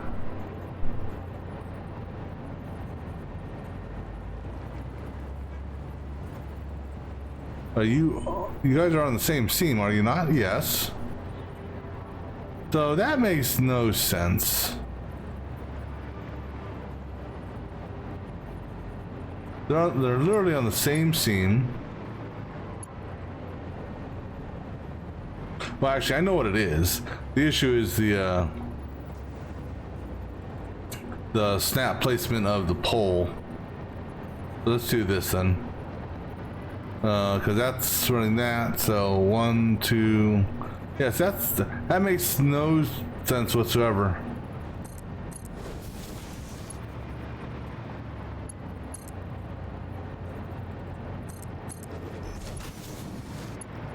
No sense. And because of that, I'm gonna change you just so at least you'll match the other guys. See, now it doesn't do it. It won't allow it. I don't. That's so peculiar. All right. Anywho, excuse me.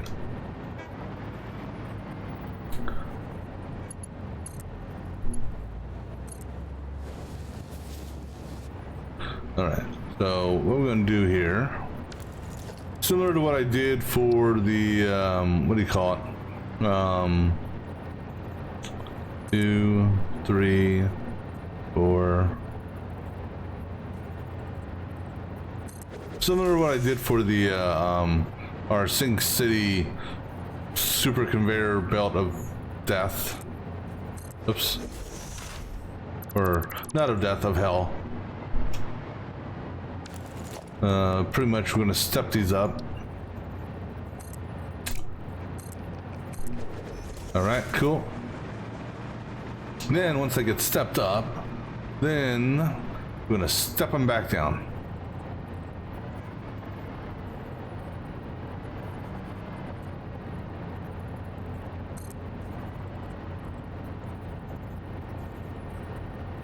So, do I need to go to a fourth?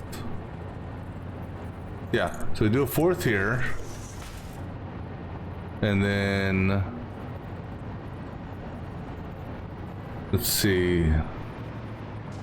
That's going to be right on that line there. So, right on this line. Let me double check here. Is that cutting into you? Yeah, move it back 1. I'll spend a damn hour doing this shit. Knowing my luck. Okay, so step it back 1, or step it up 1. Yeah, step it up 1. We'll do it that way. Alright, so you are 1. So 2 clicks past that, okay? Oh, now I need more. Oh, I need more material for that.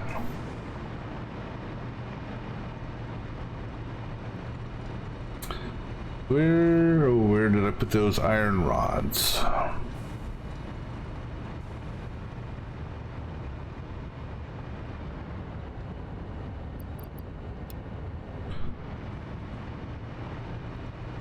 If anything, it'll look amusing. Sort of.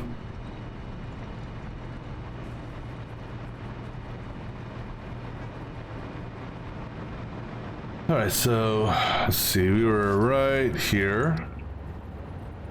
2 clicks past this, so 1, 2.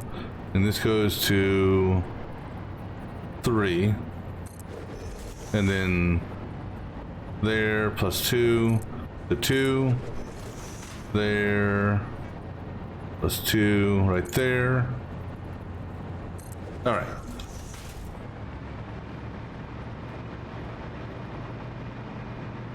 So now, in theory,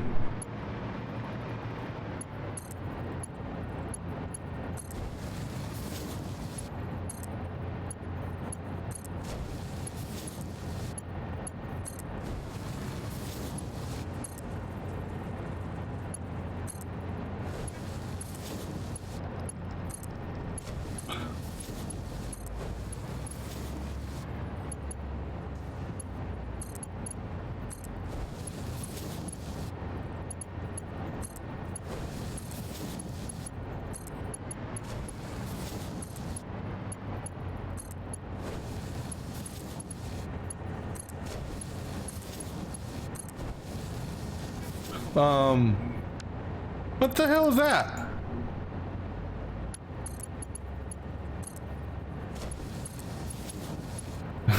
I don't need you looping back like that, although that is kind of amusing. Yeah, I can make a radiator that way. All right, so now the turn on this, so actually, so let me do this. The turn is off the grate, so right there.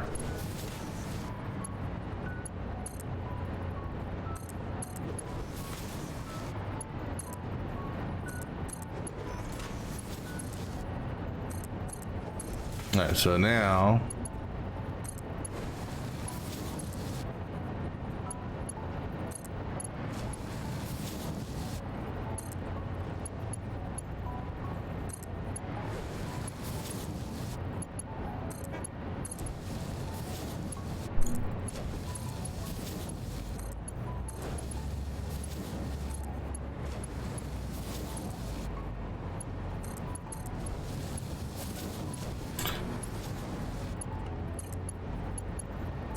all right. That's definitely a goofy looking system.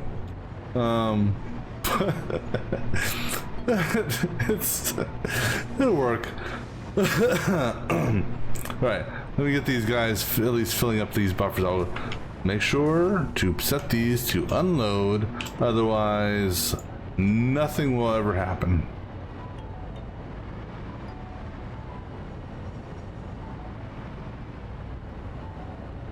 All right, so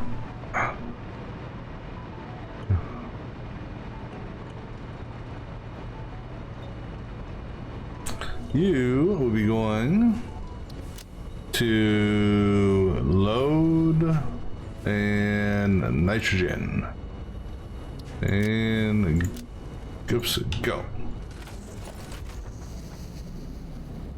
All right, and then I gotta wait a few minutes for this. I need him to get down the line a ways.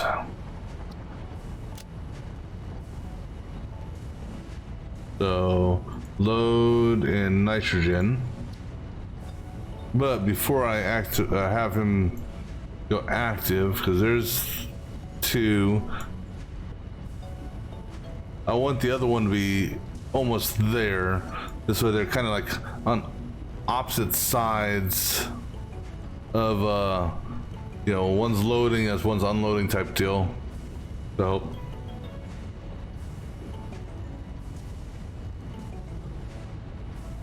the nitrogen's going up the hill right now. This guy's gonna stop at the slip track, and all depends on, that's a quartz train, that means he's gonna go next. Once quartz hits his dock, maybe. Yep, so he's gonna stop at that slip track. And then once, depending on how quickly quartz loads, no, because path reservation should be him next. Nitrogen, there's nothing else. So once bauxite passes, nitrogen's got a smooth sail all the way in.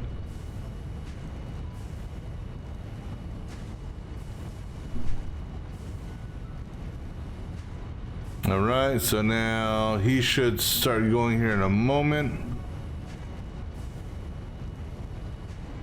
Okay, so now he's getting on the main line again.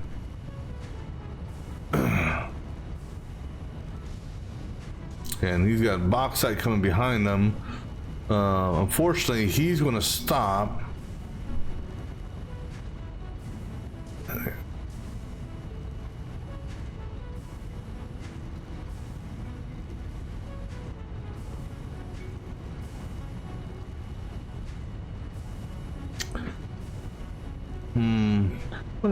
I'm wondering if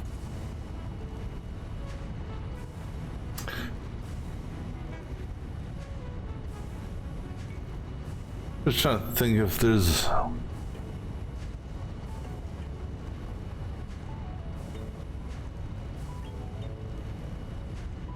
if I had a block out here, then technically,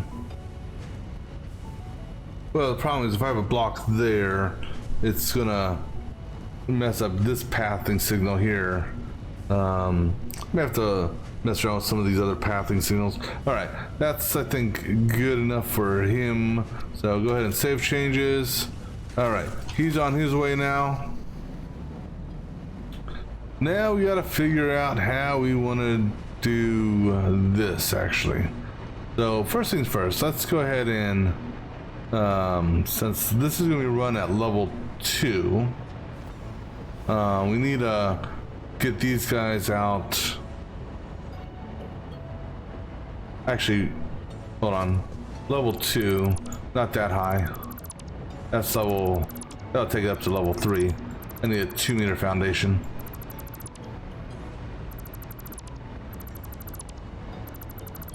I need it just above the pipe, not that high.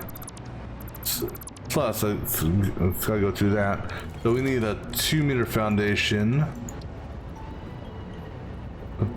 Because that 2-meter foundation with pipe support will take it over the, you know, here.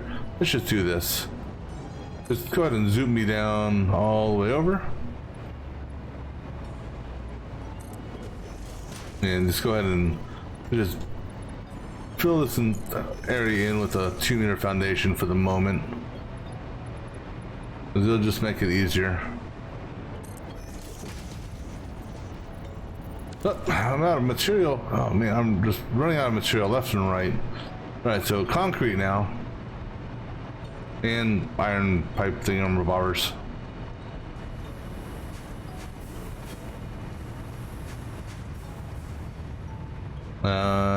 Should have, yeah, so go ahead and grab some of those. Do I have any more over here? Okay, oh, I got a shit ton. Okay.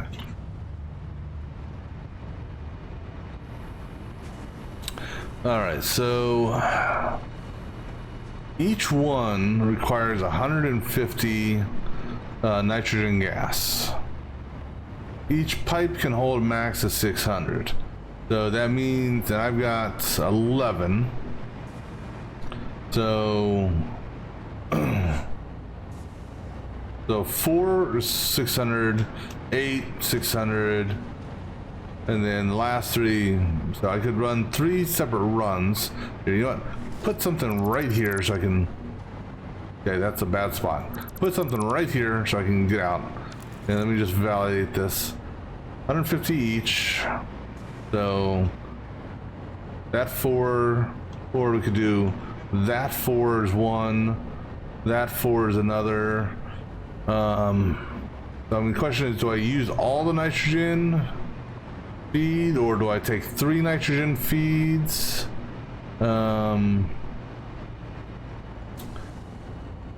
Actually, I'm gonna need more foundation. Actually, and I don't need all 2 meters. I just needed 1 2-meter to get me up in the air.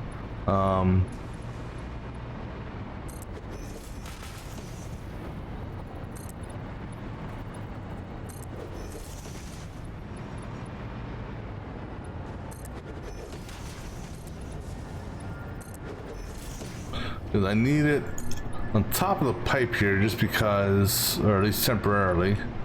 All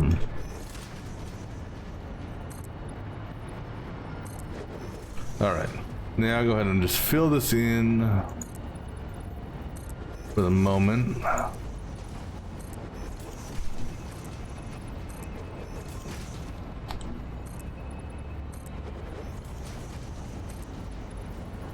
So I need to use at least 3, but so I could do 4.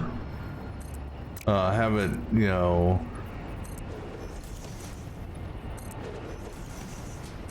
because I see my thing is I don't know how well the buffer is going to work.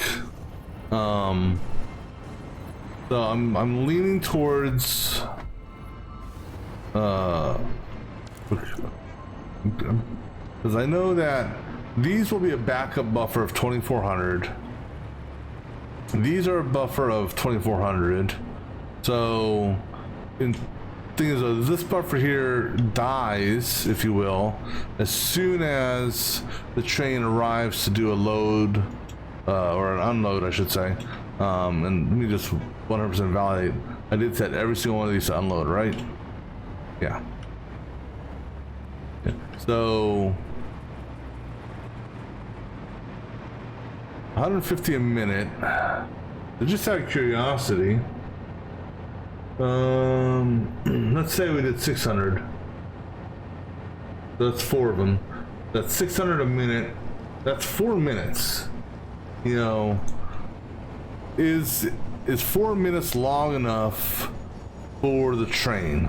Considering the train is only bringing 1600 at a moment or at a time. 450 on the other hand. Let's see, how long would 450 last us? So 2400 divided by 450. That'll give us 5 minutes. Theoretically 10, provided this buffer's full as well. Oops, no, do not destroy that. So I'm kind of curious to see how long it takes for this to fill up.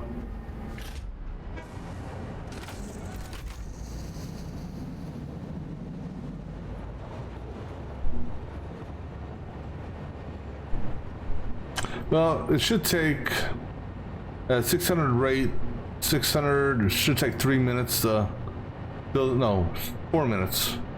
4? 600, 2400, 4, yeah. So it should take 4 minutes to empty this out, or fill this up, I should say. Plus, you gotta take into consideration that you also have stuff left in the pipe too, trace elements.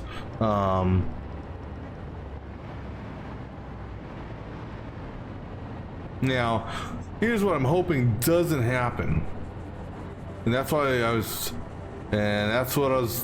that's what I did not want to see there. Because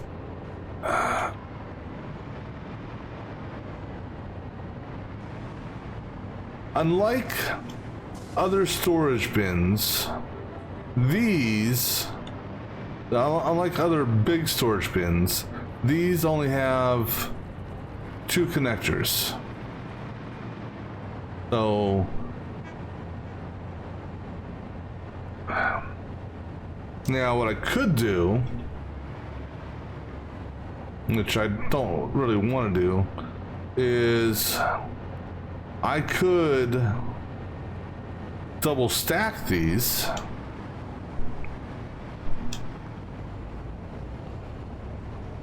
And in doing so, I could offload this in in half the time.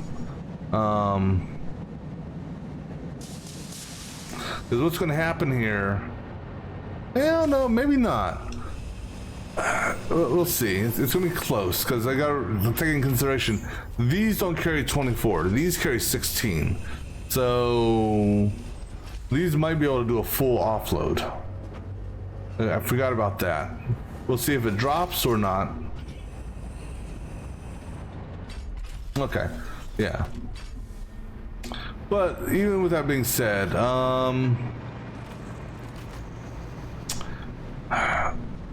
I just don't know.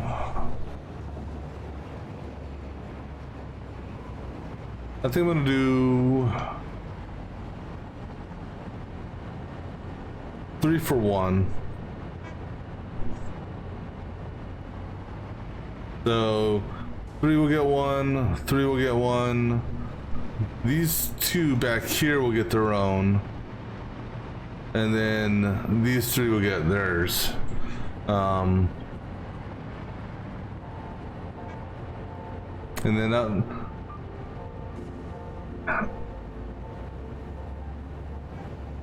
actually, let me take a look at one other thing before I commit to that.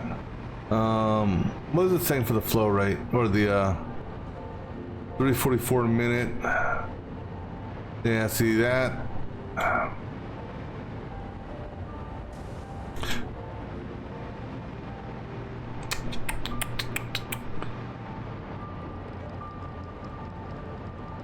Ah, damn it. Yeah, we'll do a 3 to 1.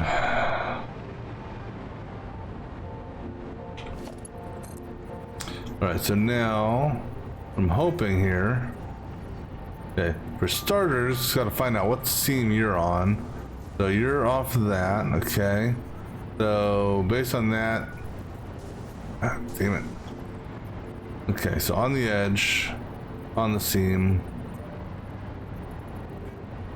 So right there should give us the. Is that the good bend? That's the good bend. Okay. Cool. So. All right. So let's do that for starters. Get all of them down, and then we'll figure out who's getting what.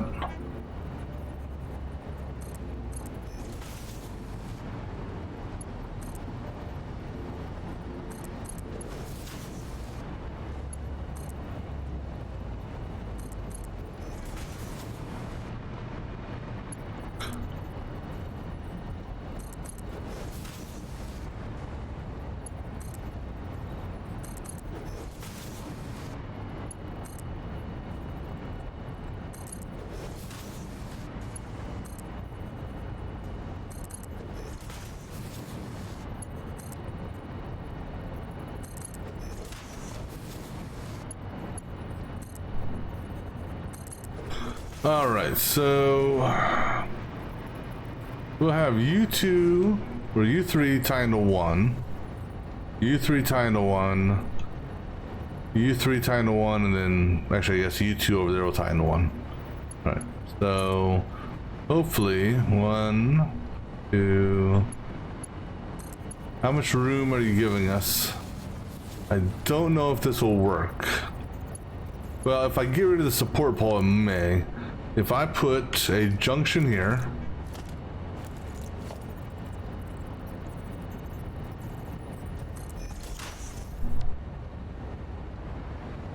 we'll see if this actually works or not.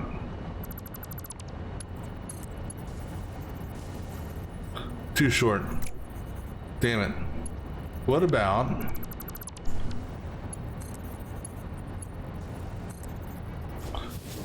I prefer not doing it that way, but it allows me to do a close connection, so I guess that's how we're going to do it.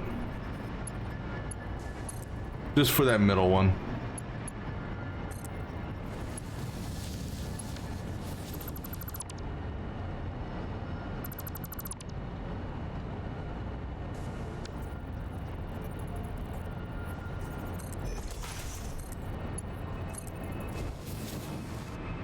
Then you 2 are coming together. We're gonna do that one a little bit differently.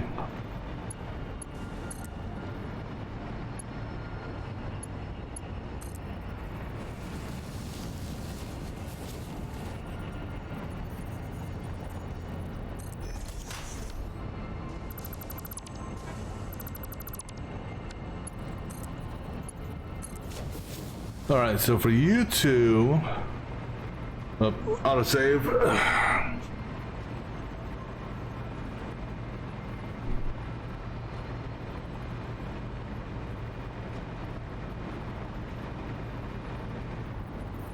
All right, so the center, well, not quite there, but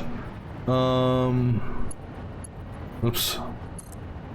Go ahead and have you two tie together, and then because you guys are just at 2, we'll just go ahead and do the junction here in the middle, just to have it in the middle. If I could, you know, not hover as much. There you go. Excuse me. All right, so now, let's go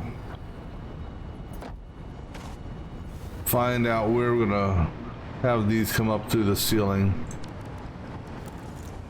All right, so they gotta come out at least 2 before they can do the clean bend. So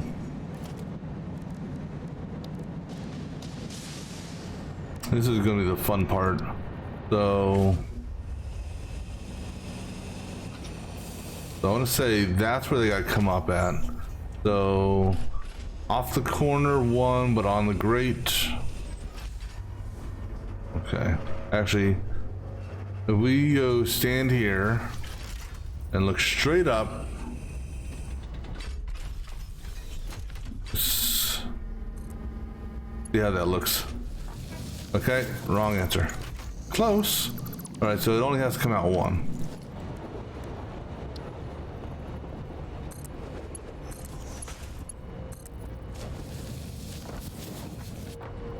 All right, that one's there. Okay, so you are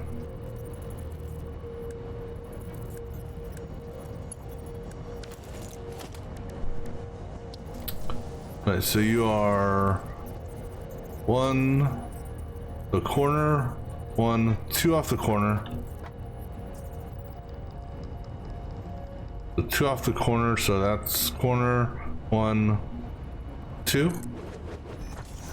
You are 2 off that corner.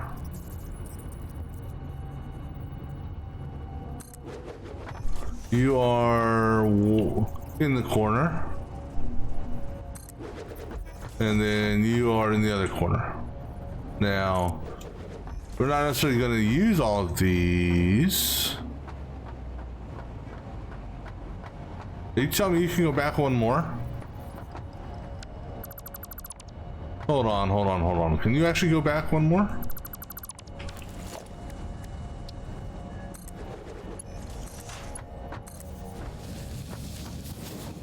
Oh, well, in that case, well, shit.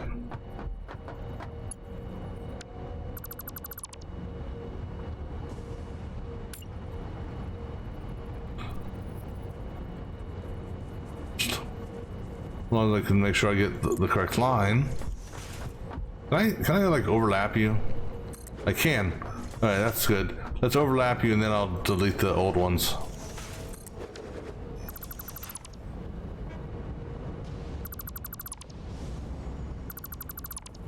All right.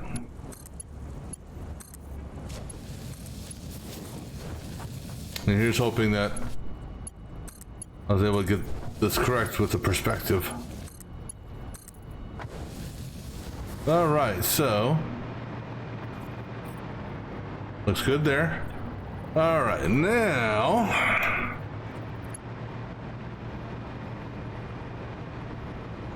all right, so they are all on the seam, which is actually good because that gives me an easy alignment tool. All right, so now have you come out. You're right next to the seam, so come out just a couple, actually a couple more now that I think about it, just because you got that guy who also has to move. You will run parallel to him, so that means he's on that seam. You're on the grate, so seam -2. Right, okay.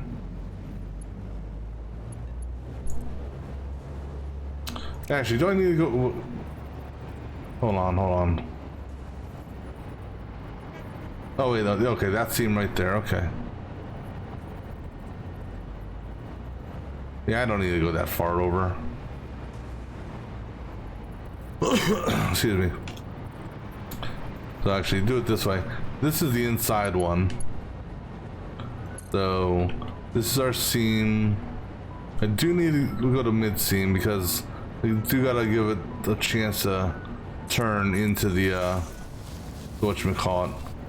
Alright, so with that being said, go ahead and give me one there, and one there. But now I can go ahead and get these lined up.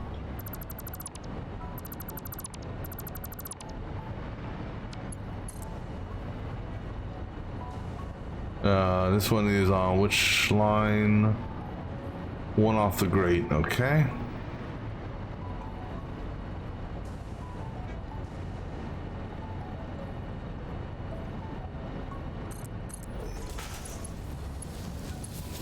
And can you actually make it all the way?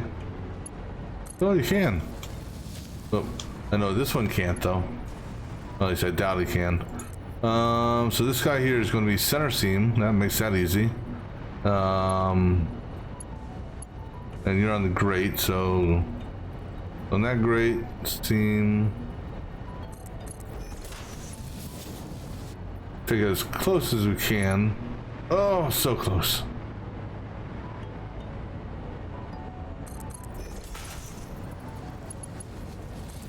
All right, and then this guy here is one off the grate.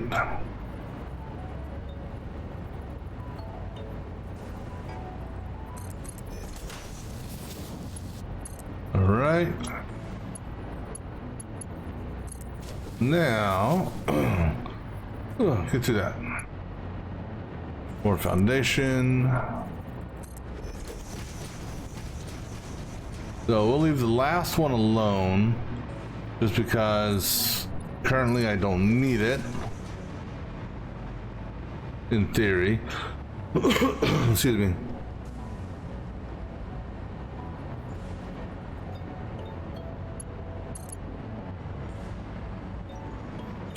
All right.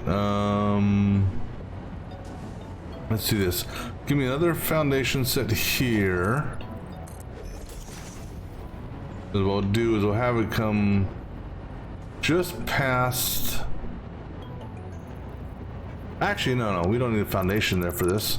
We can just tell the pipe to once I get it out here, step up one or step up two, and then we'll lower down to its appropriate height.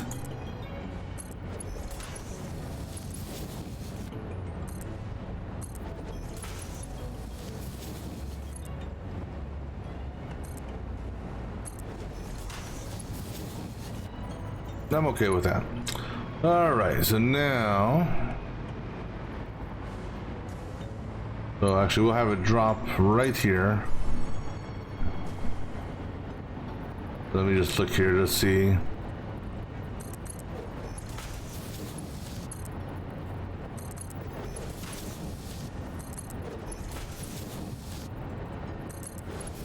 All right, now.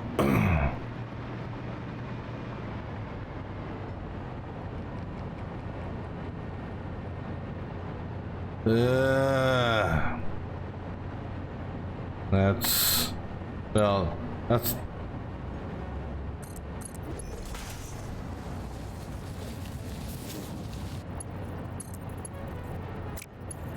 what I thought, that's what.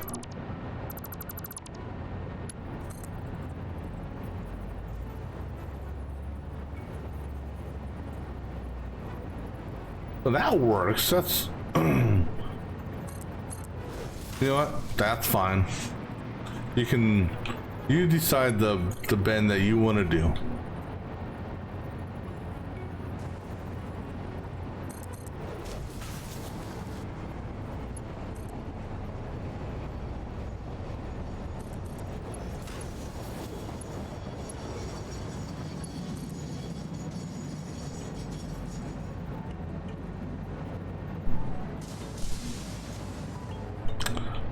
Damn, I'm trying to.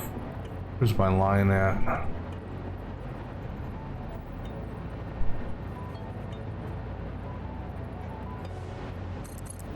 think that's it. All right, are all y'all good? All right, gentlemen, start your nitrogen engine thingies.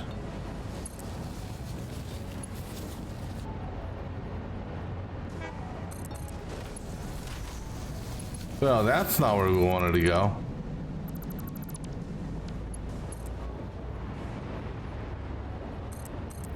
You know what, here, let's just do it this way.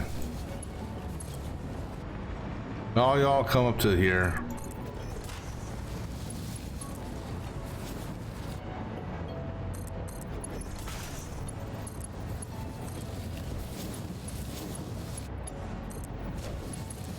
All right, everything should be roaring to large. Well, we'll see here in a second. All right, this stuff should be coming to life upstairs. I know I got a hole in the ceiling here somewhere. The blenders are blending. We have blendage.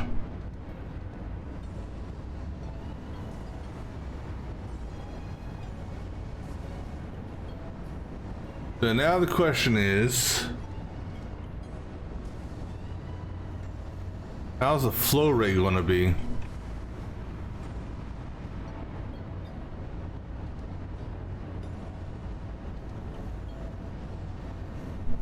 I mean, theoretically, the flow rate should be more than enough. Because I'm doing a 600, where they only need 450. So technically, they should be getting overflowed. Well, I mean, they should never go idle, I should say. Now, the big question is, how is the...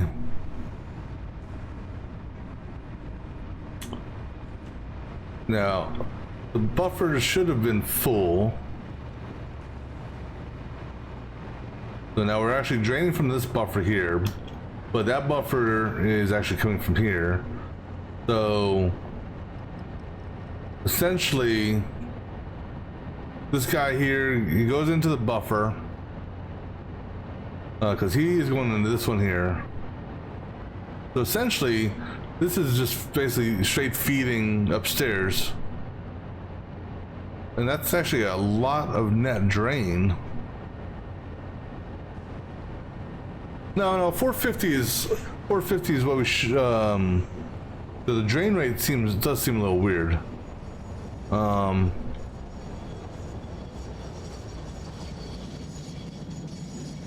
now that this is actually getting drained, this here will potentially show a better number. So now we should actually see this start to drain in a second, because that drainage it's frozen. So when this empties and fills, this freezes. So now that's back online. This will top itself off, in theory.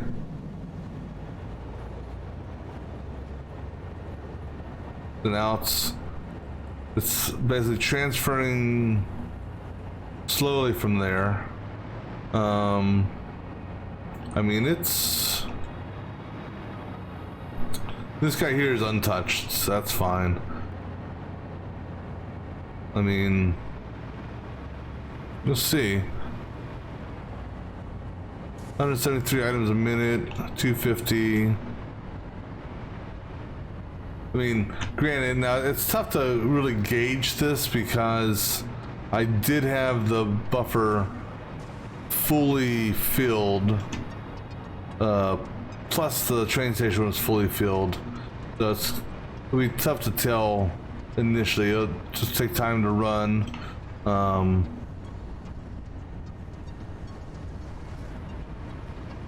So Oh wow, we actually nice.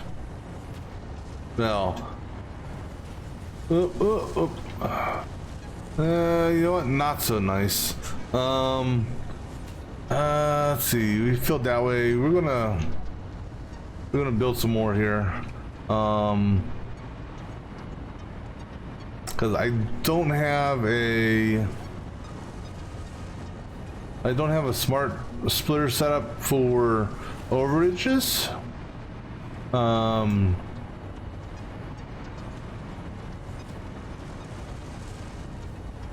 mean, what's going to eventually happen, and it's already starting to happen, as you can kind of see there. I'm going to get a backup on these. So what we're going to do here, I'm going to put a break in this. Actually, hold on, before I do that, do I have a smart splitter? Yeah. I'm going to put a break in this. I'm going to put another smart splitter here. I'm going to take... no, you can't take a pipe and fill. It doesn't quite work that way. That's going to go in there.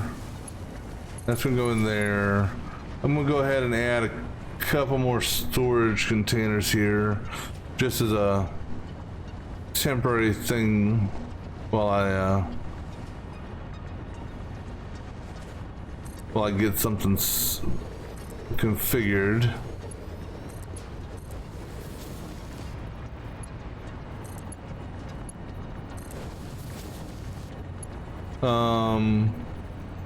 Yeah, that's right. Okay, that's right, yeah. So that's just oh, and then I gotta set this to any over none. Alright, that's just gonna basically help this from stopping production. Now I'm going to... I did set up a merger over here for that sink that was taking silica. Yep, so we're gonna basically navigate. Actually, you know what? We'll go on level 1.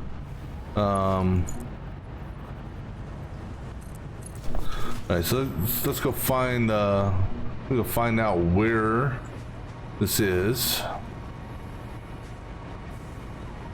Alright, so we're gonna go ahead and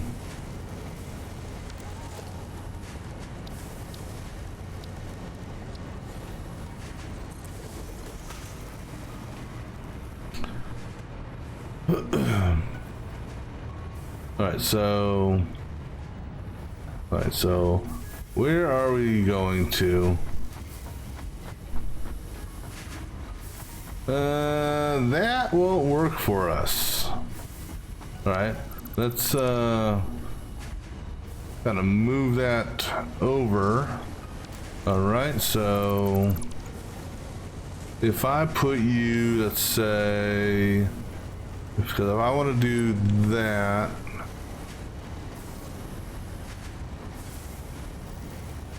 actually, how about we do this? Get rid of that foundation there for a minute, so I can kind of see here. I can't put it on that line at all. Where's our feed at that we're trying to go into? Our feed is off of this seam here. And it's actually, oh, it's actually, it's, no, it's parallel to this line. Actually, no, it is parallel to that other line. Come on, connect.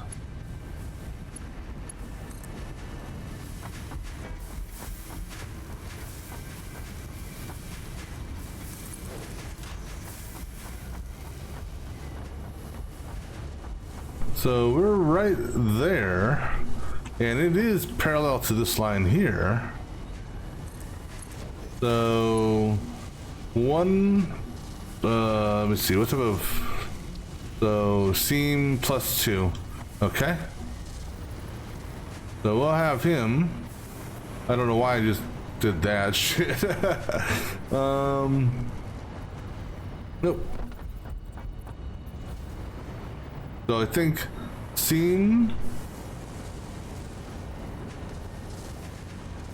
The center scene +2.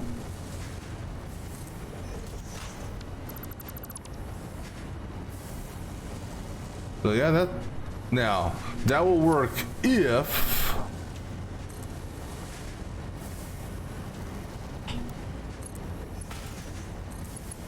no, that won't work. Won't work there. All right, we'll move him back.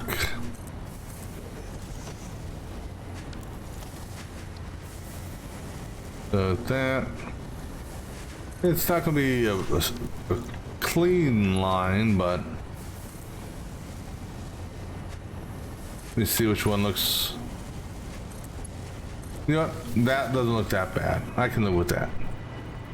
All right.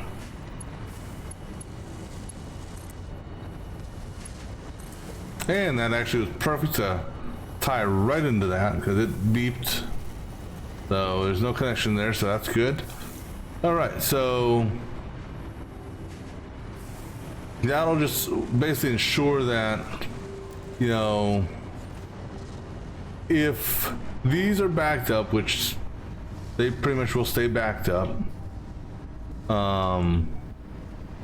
then we'll sync whatever's over. Everything's looking good on nitrogen and water and rubber, so the drones are still chilling. So looks like the battery drone's still there too. Let's take a look, see how full our how full the storage is for rubber. All right, so pretty much 100% full. And how are you guys looking? Pretty much it's still just trickling out. Now, unfortunately I can't tell how much is on the drone. Actually, no, there is a way to tell how much is on the drone itself, I think. And that is, if I can get up the ladder, if I hover over it. So he's got 8 stacks on him.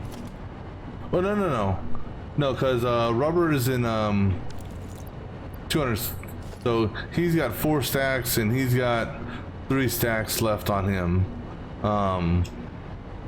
He's got a shit ton of batteries left on him. All right, so, and I have no idea what the stack size of this is. Oh, 100. Okay, cool.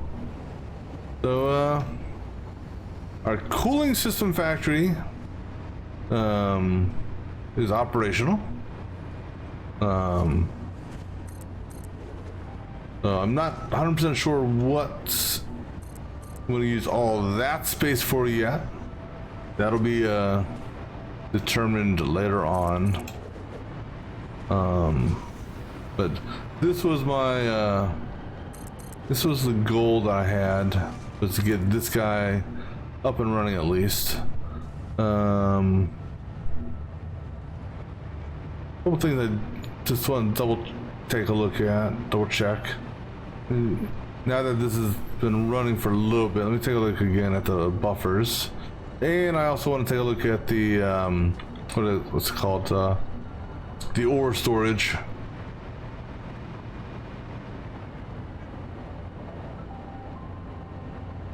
So these are 360 a minute. To this one here is, I don't even know how this has any items per minute because it's not even being used.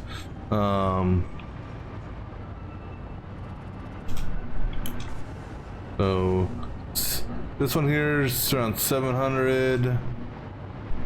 Then the buffers aren't even being tapped really, because it's essentially the buffers are acting as a pass-through right now, and then it will pull off these. So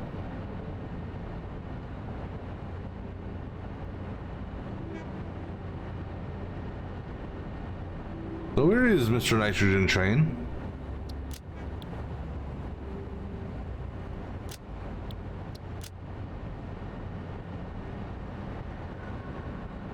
Jesus. Okay.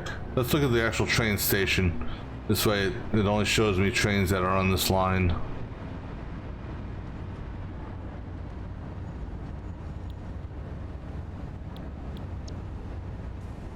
Alright, so there's train nitrogen 2. Nitrogen 1 is on his one out. Nitrogen 2 is coming back.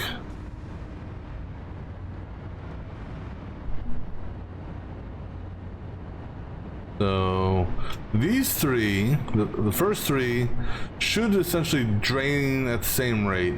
This is the one that's only going to 2. So this is technically should be drawing roughly 300 a minute, versus these, which technically should draw 450 a minute. You know.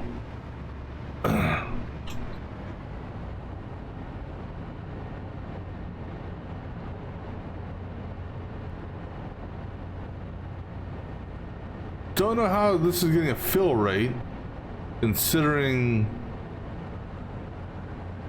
Don't know how it's. Okay, that's impossible for starters, because that exceeds the pipe. How can you have a 900 drain? I don't know how much I trust these numbers, especially since you can't have a fill rate if your tank is empty. Just saying. You know, I don't know how you can have a fill rate at all, because tank 2 is going to buffer 2. So how you have a fill rate when this pipe should be empty technically.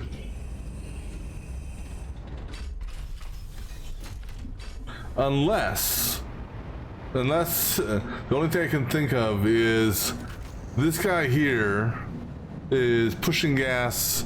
You know, I'm almost wondering if I should put a valve on these. But no, because I mean, it's not like it's gonna this is that's the outlet, so it's not like it's backfilling this. It's just, you know, you can't trust some of the numbers that you see on this.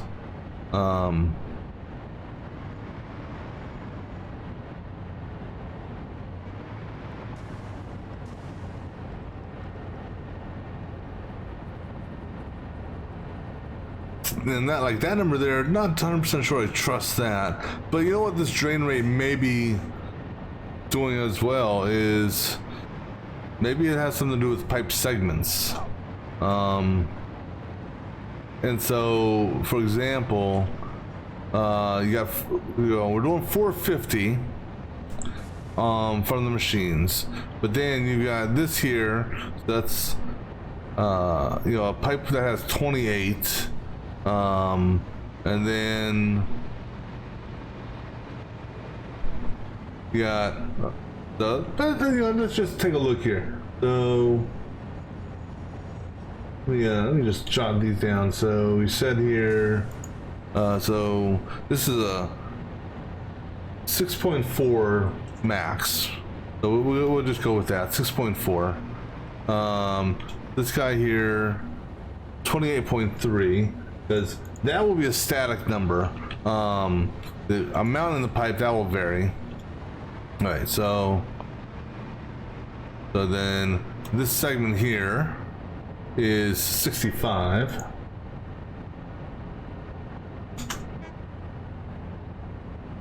And then that segment breaks here for a 5.9. And then this segment here, come on, float. This segment here, the 29.2.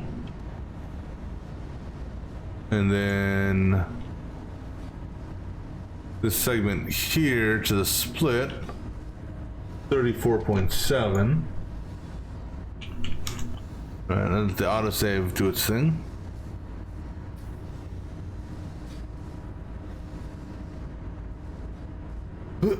Excuse me.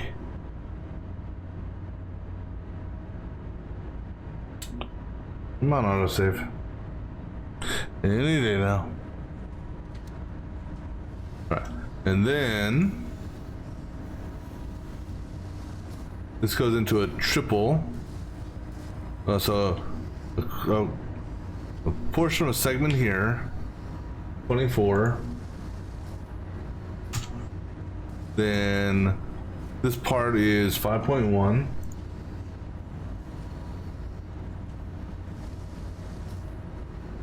This here is a 5.9. And then this here should be at roughly close to it, 24.1. And I suspect another 5.1. 5.1, yeah. Then that's the downstairs part. Now if we go upstairs, if we can find, let's check these three out real quick. So 5.8, these all should be 5.8s. 5.8, 5.8, okay. So in total, all of that adds up to 251, which I don't, but that's max, max volume. So I can see, so 250, what did I say, 251, that's the max volume of, from the buffer, excuse me, all the way up here. Now the pipes aren't getting completely drained. It's it does have some small drainage there, and that's actually the wrong pipe.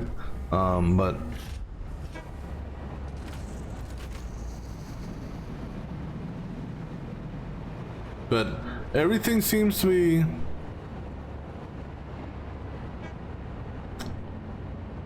well. This is the lowest I've seen this, I think. So now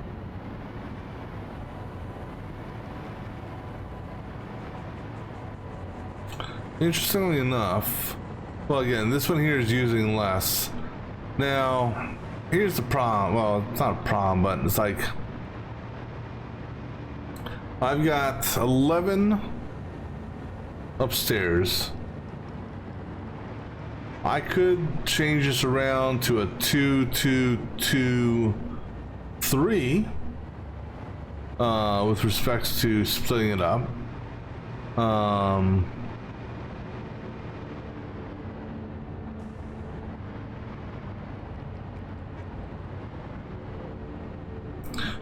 Another option is I just get a third nitrogen train going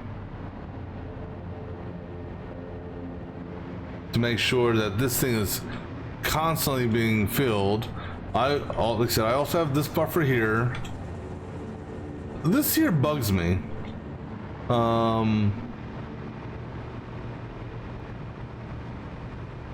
And what bugs me is there's only 150 difference between what these guys are drawn, technically.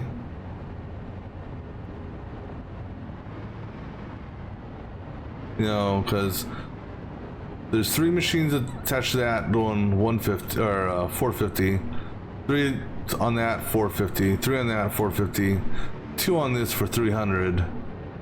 Is that? I mean, it just seems, I don't know, something just seems odd. Now, what I could do,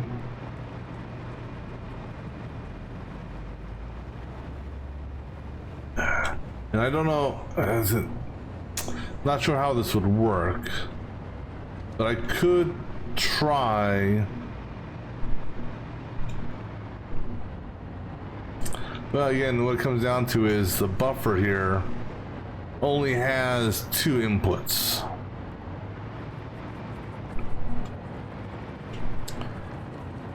I could have this guy here technically tap into each one of these three to augment it, and so it wouldn't push anymore, but it would essentially lessen the drain on some of these.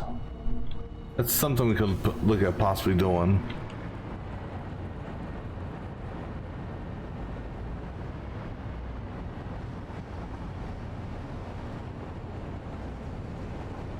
Now here's the big question is, let me see how much this actually, are we getting a full 1600 on this?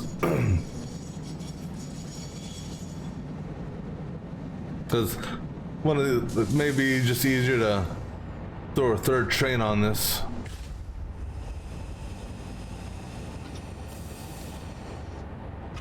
Because the distance this has to travel for the production, this is the farthest of any of the trains in the assembly line.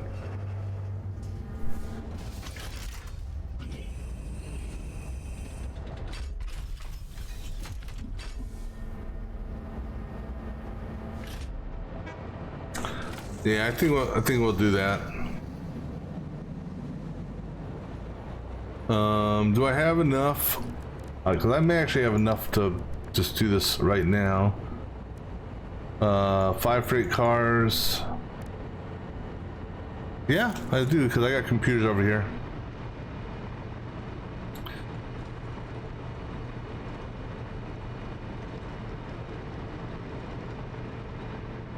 I got a handful of beacons left.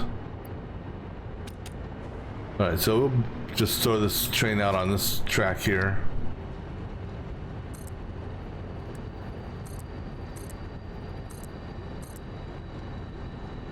Now, here's one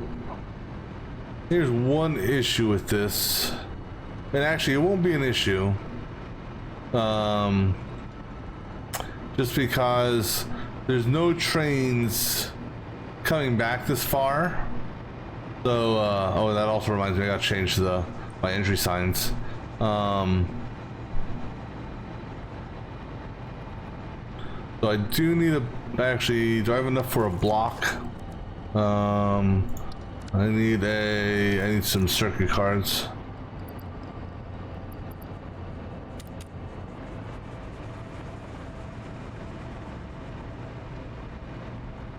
All right, so we got to put a block out here first. This way we don't have a train knocking, basically killing it. All right. Go ahead and get this guy going now. Edit, nitro load, nitrogen, go.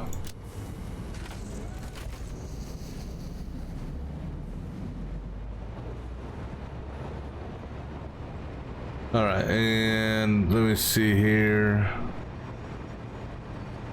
Because this guy here is no longer nitrogen, so we gotta change that.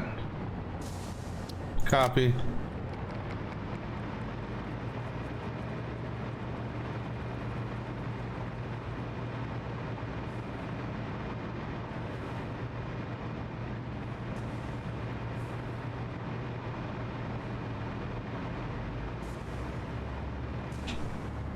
Paste.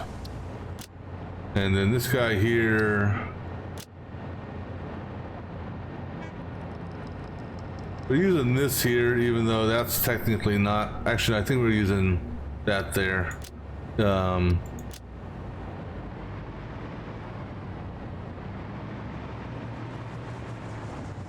I think we call this spare one, I believe.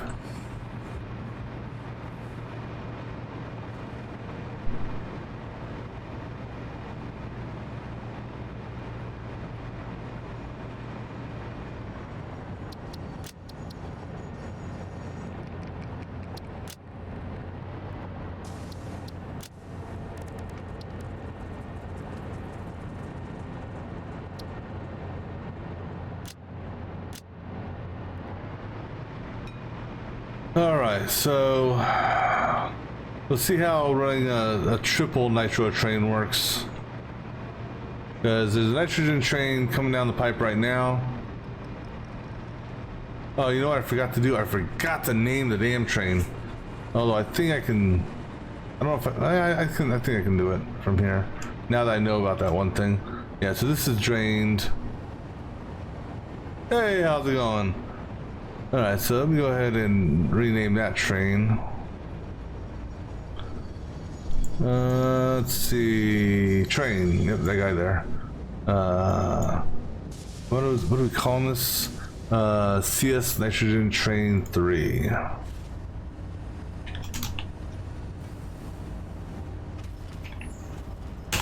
Alright. So we'll see how running triple trains work with this.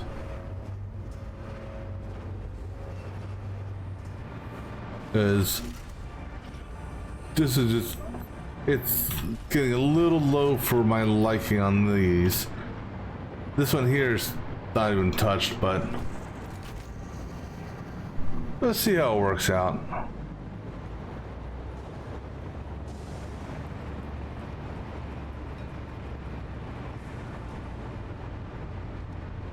Let's see where the other trains are. Alright, so nitrogen 3 is passing nitrogen. Wait, who are you?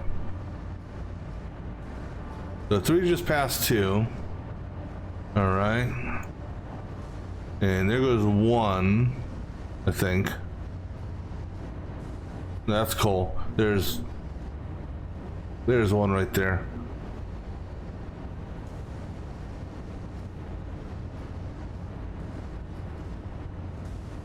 Yeah, I don't think. Yeah, I don't think I can actually look at the load, can I, from here? That'd be nice if you could, to see the load stats.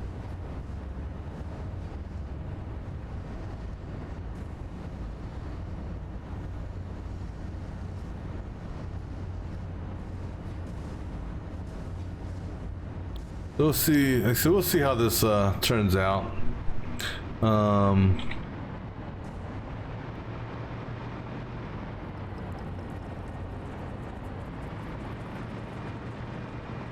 But if anything, if anything at all, having it held up on nitrogen, I'm okay with.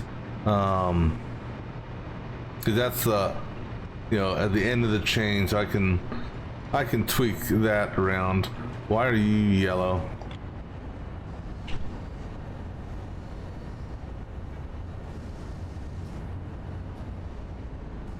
That's on.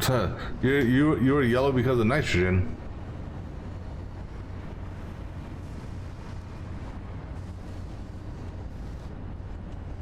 And all you guys are acting up on that. Which doesn't make any sense because all the buffers never emptied.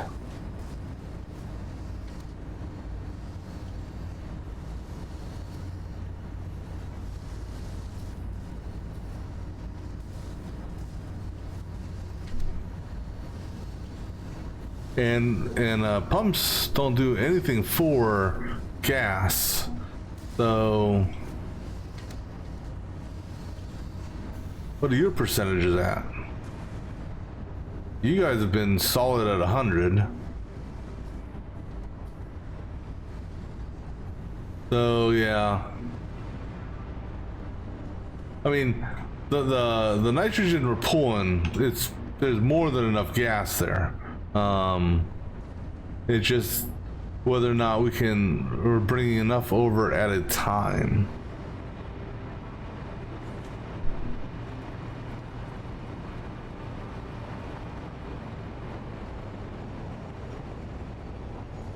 See, that's empty now.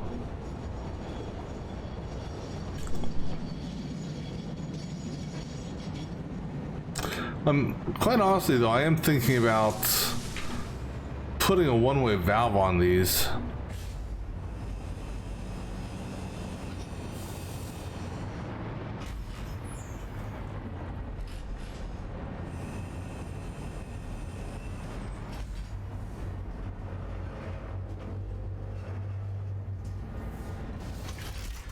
Like I said, I don't know if that would do anything, quite honestly.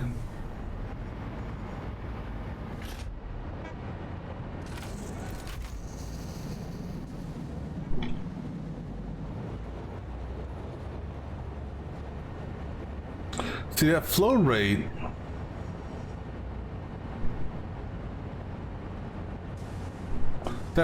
seems off.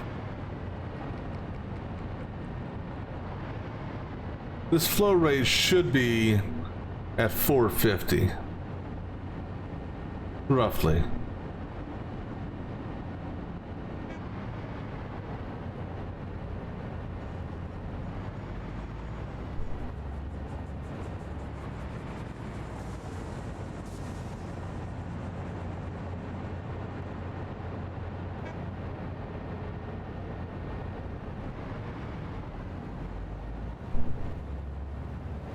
I don't know, there's something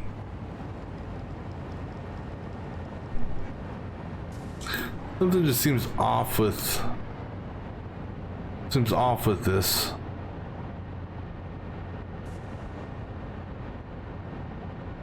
Let me see. Oops. Which train is who's waiting? There's so many damn trains here. That's going out. Coal, quartz. I just don't know.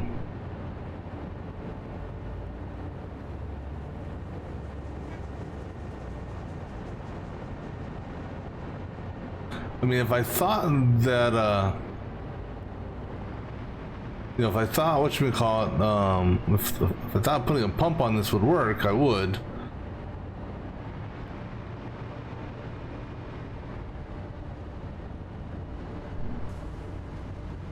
Well, because I mean, my big question is, why is my flow rate off?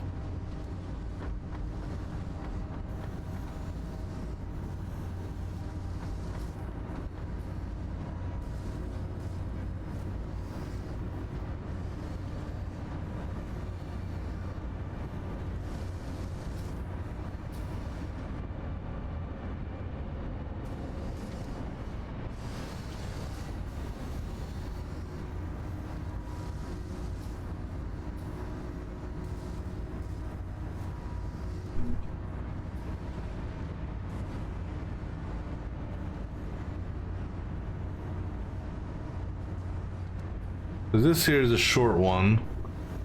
See, his flow rate's off the charts. And he should only be up to 300. And his pipe is full. These guys, their pipes are, you know,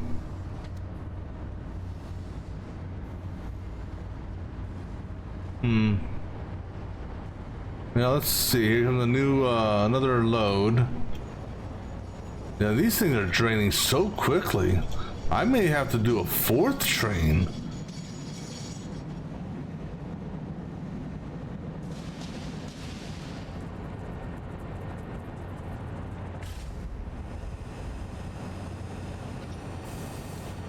I mean, we haven't technically run out of anything here.